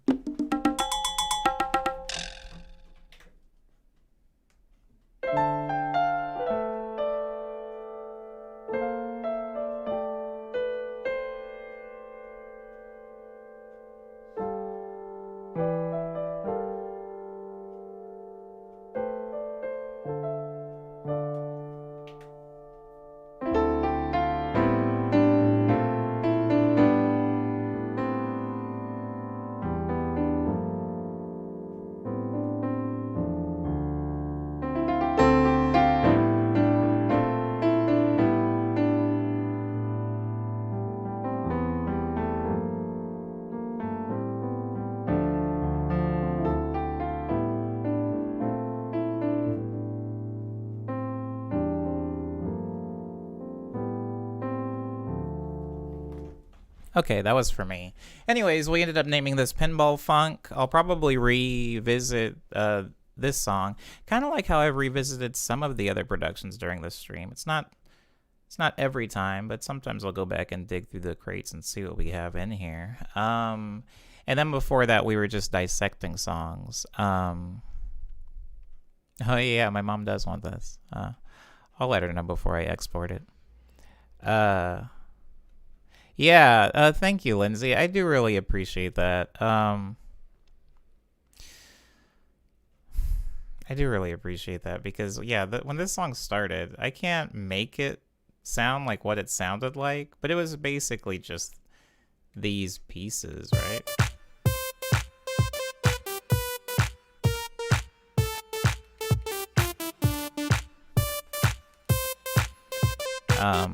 Yeah, and then we just added some stuff around it to try to make that XLF sound cooler.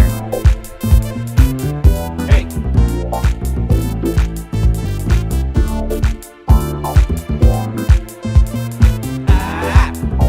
Thank you, Taz, for the bass compliment.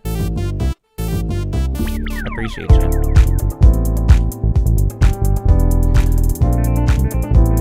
Okay, and then yeah, before that we were just breaking down tracks. I think I broke down Bossa Fire, and I broke down Blame, I believe. So both of those tracks are unreleased. Maybe if you missed that part, maybe you can go back to the beginning of the stream after this ends and see that. Those are regularly visited songs in the stream. Talkbox is a personal one that I love spending time in, but we have run out of time today. I want to remind everybody that Quick Breath and Ego Death, my two EPs, are not only up on all those streaming platforms, they're almost a year old, both of them now. One of them is, Quick Breath is a year old, and Ego Death is soon after, I suppose. So go check those out if you get a chance. Those are available on, I don't want to do it.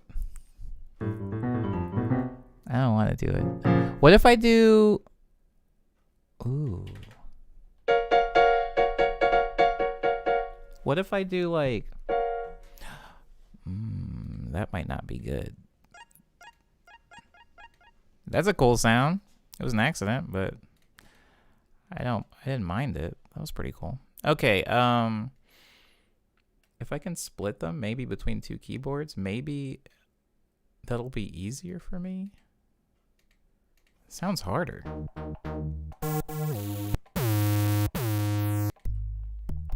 Bubble butt.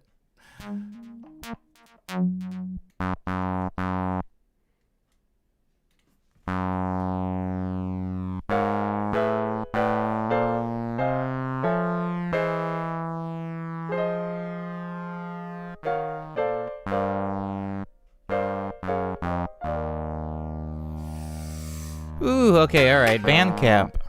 Who did that? Bandcamp, SoundCloud, Spotify, iTunes, Apple Music, Google Play, Amazon MP3, Tidal, Groove, Deezer, Pandora, Napster, and YouTube are all of the platforms that my music is available on right now.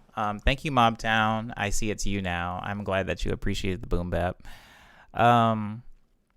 Maybe we'll revisit that in a future production stream. For the people that have been coming into the production streams all this time, I really do appreciate you guys I'm in here for a while, right? I'm in here for a while, and so I realize this is a lot of your guys' day or your morning or just a significant amount of your time, and so I appreciate you guys for sticking it through for the stream.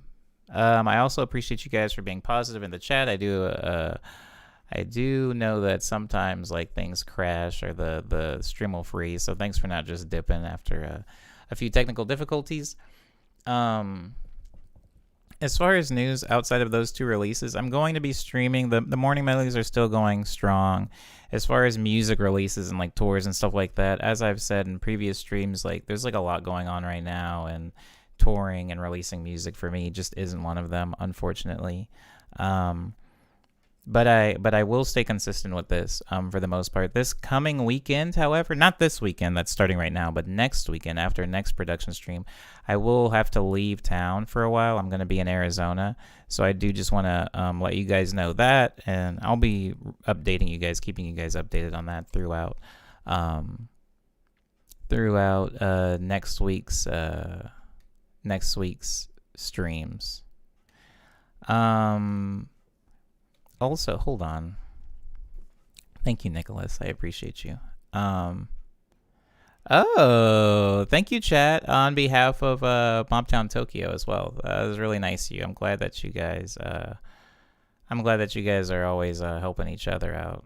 Oh my goodness, I just got really dizzy, and it has nothing to do with me getting hungry. I just like something really weird happened on my screen, and like messed me up for a second. Anyways. That's it for as far as releases. That's it as far as like merch news and shows. And hold on, my voice is doing the robot thing again. That's it as far as those things. If you guys have anything planned for this weekend, I hope you do enjoy it. If not, just stay safe. I don't know. Wear a mask. Be healthy. I'm gonna be here back on Monday for morning medley number 186 at 9 a.m. Jesus Christ. All right. Thank you everybody for being respectful to me and polite to each other.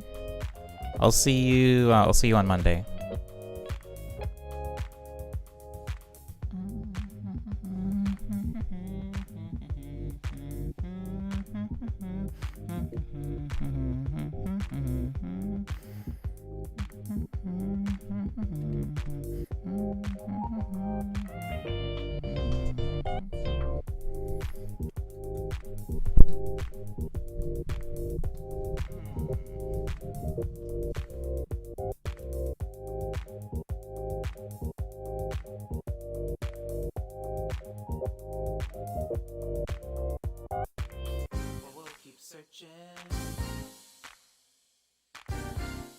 Searching for somebody to believe in.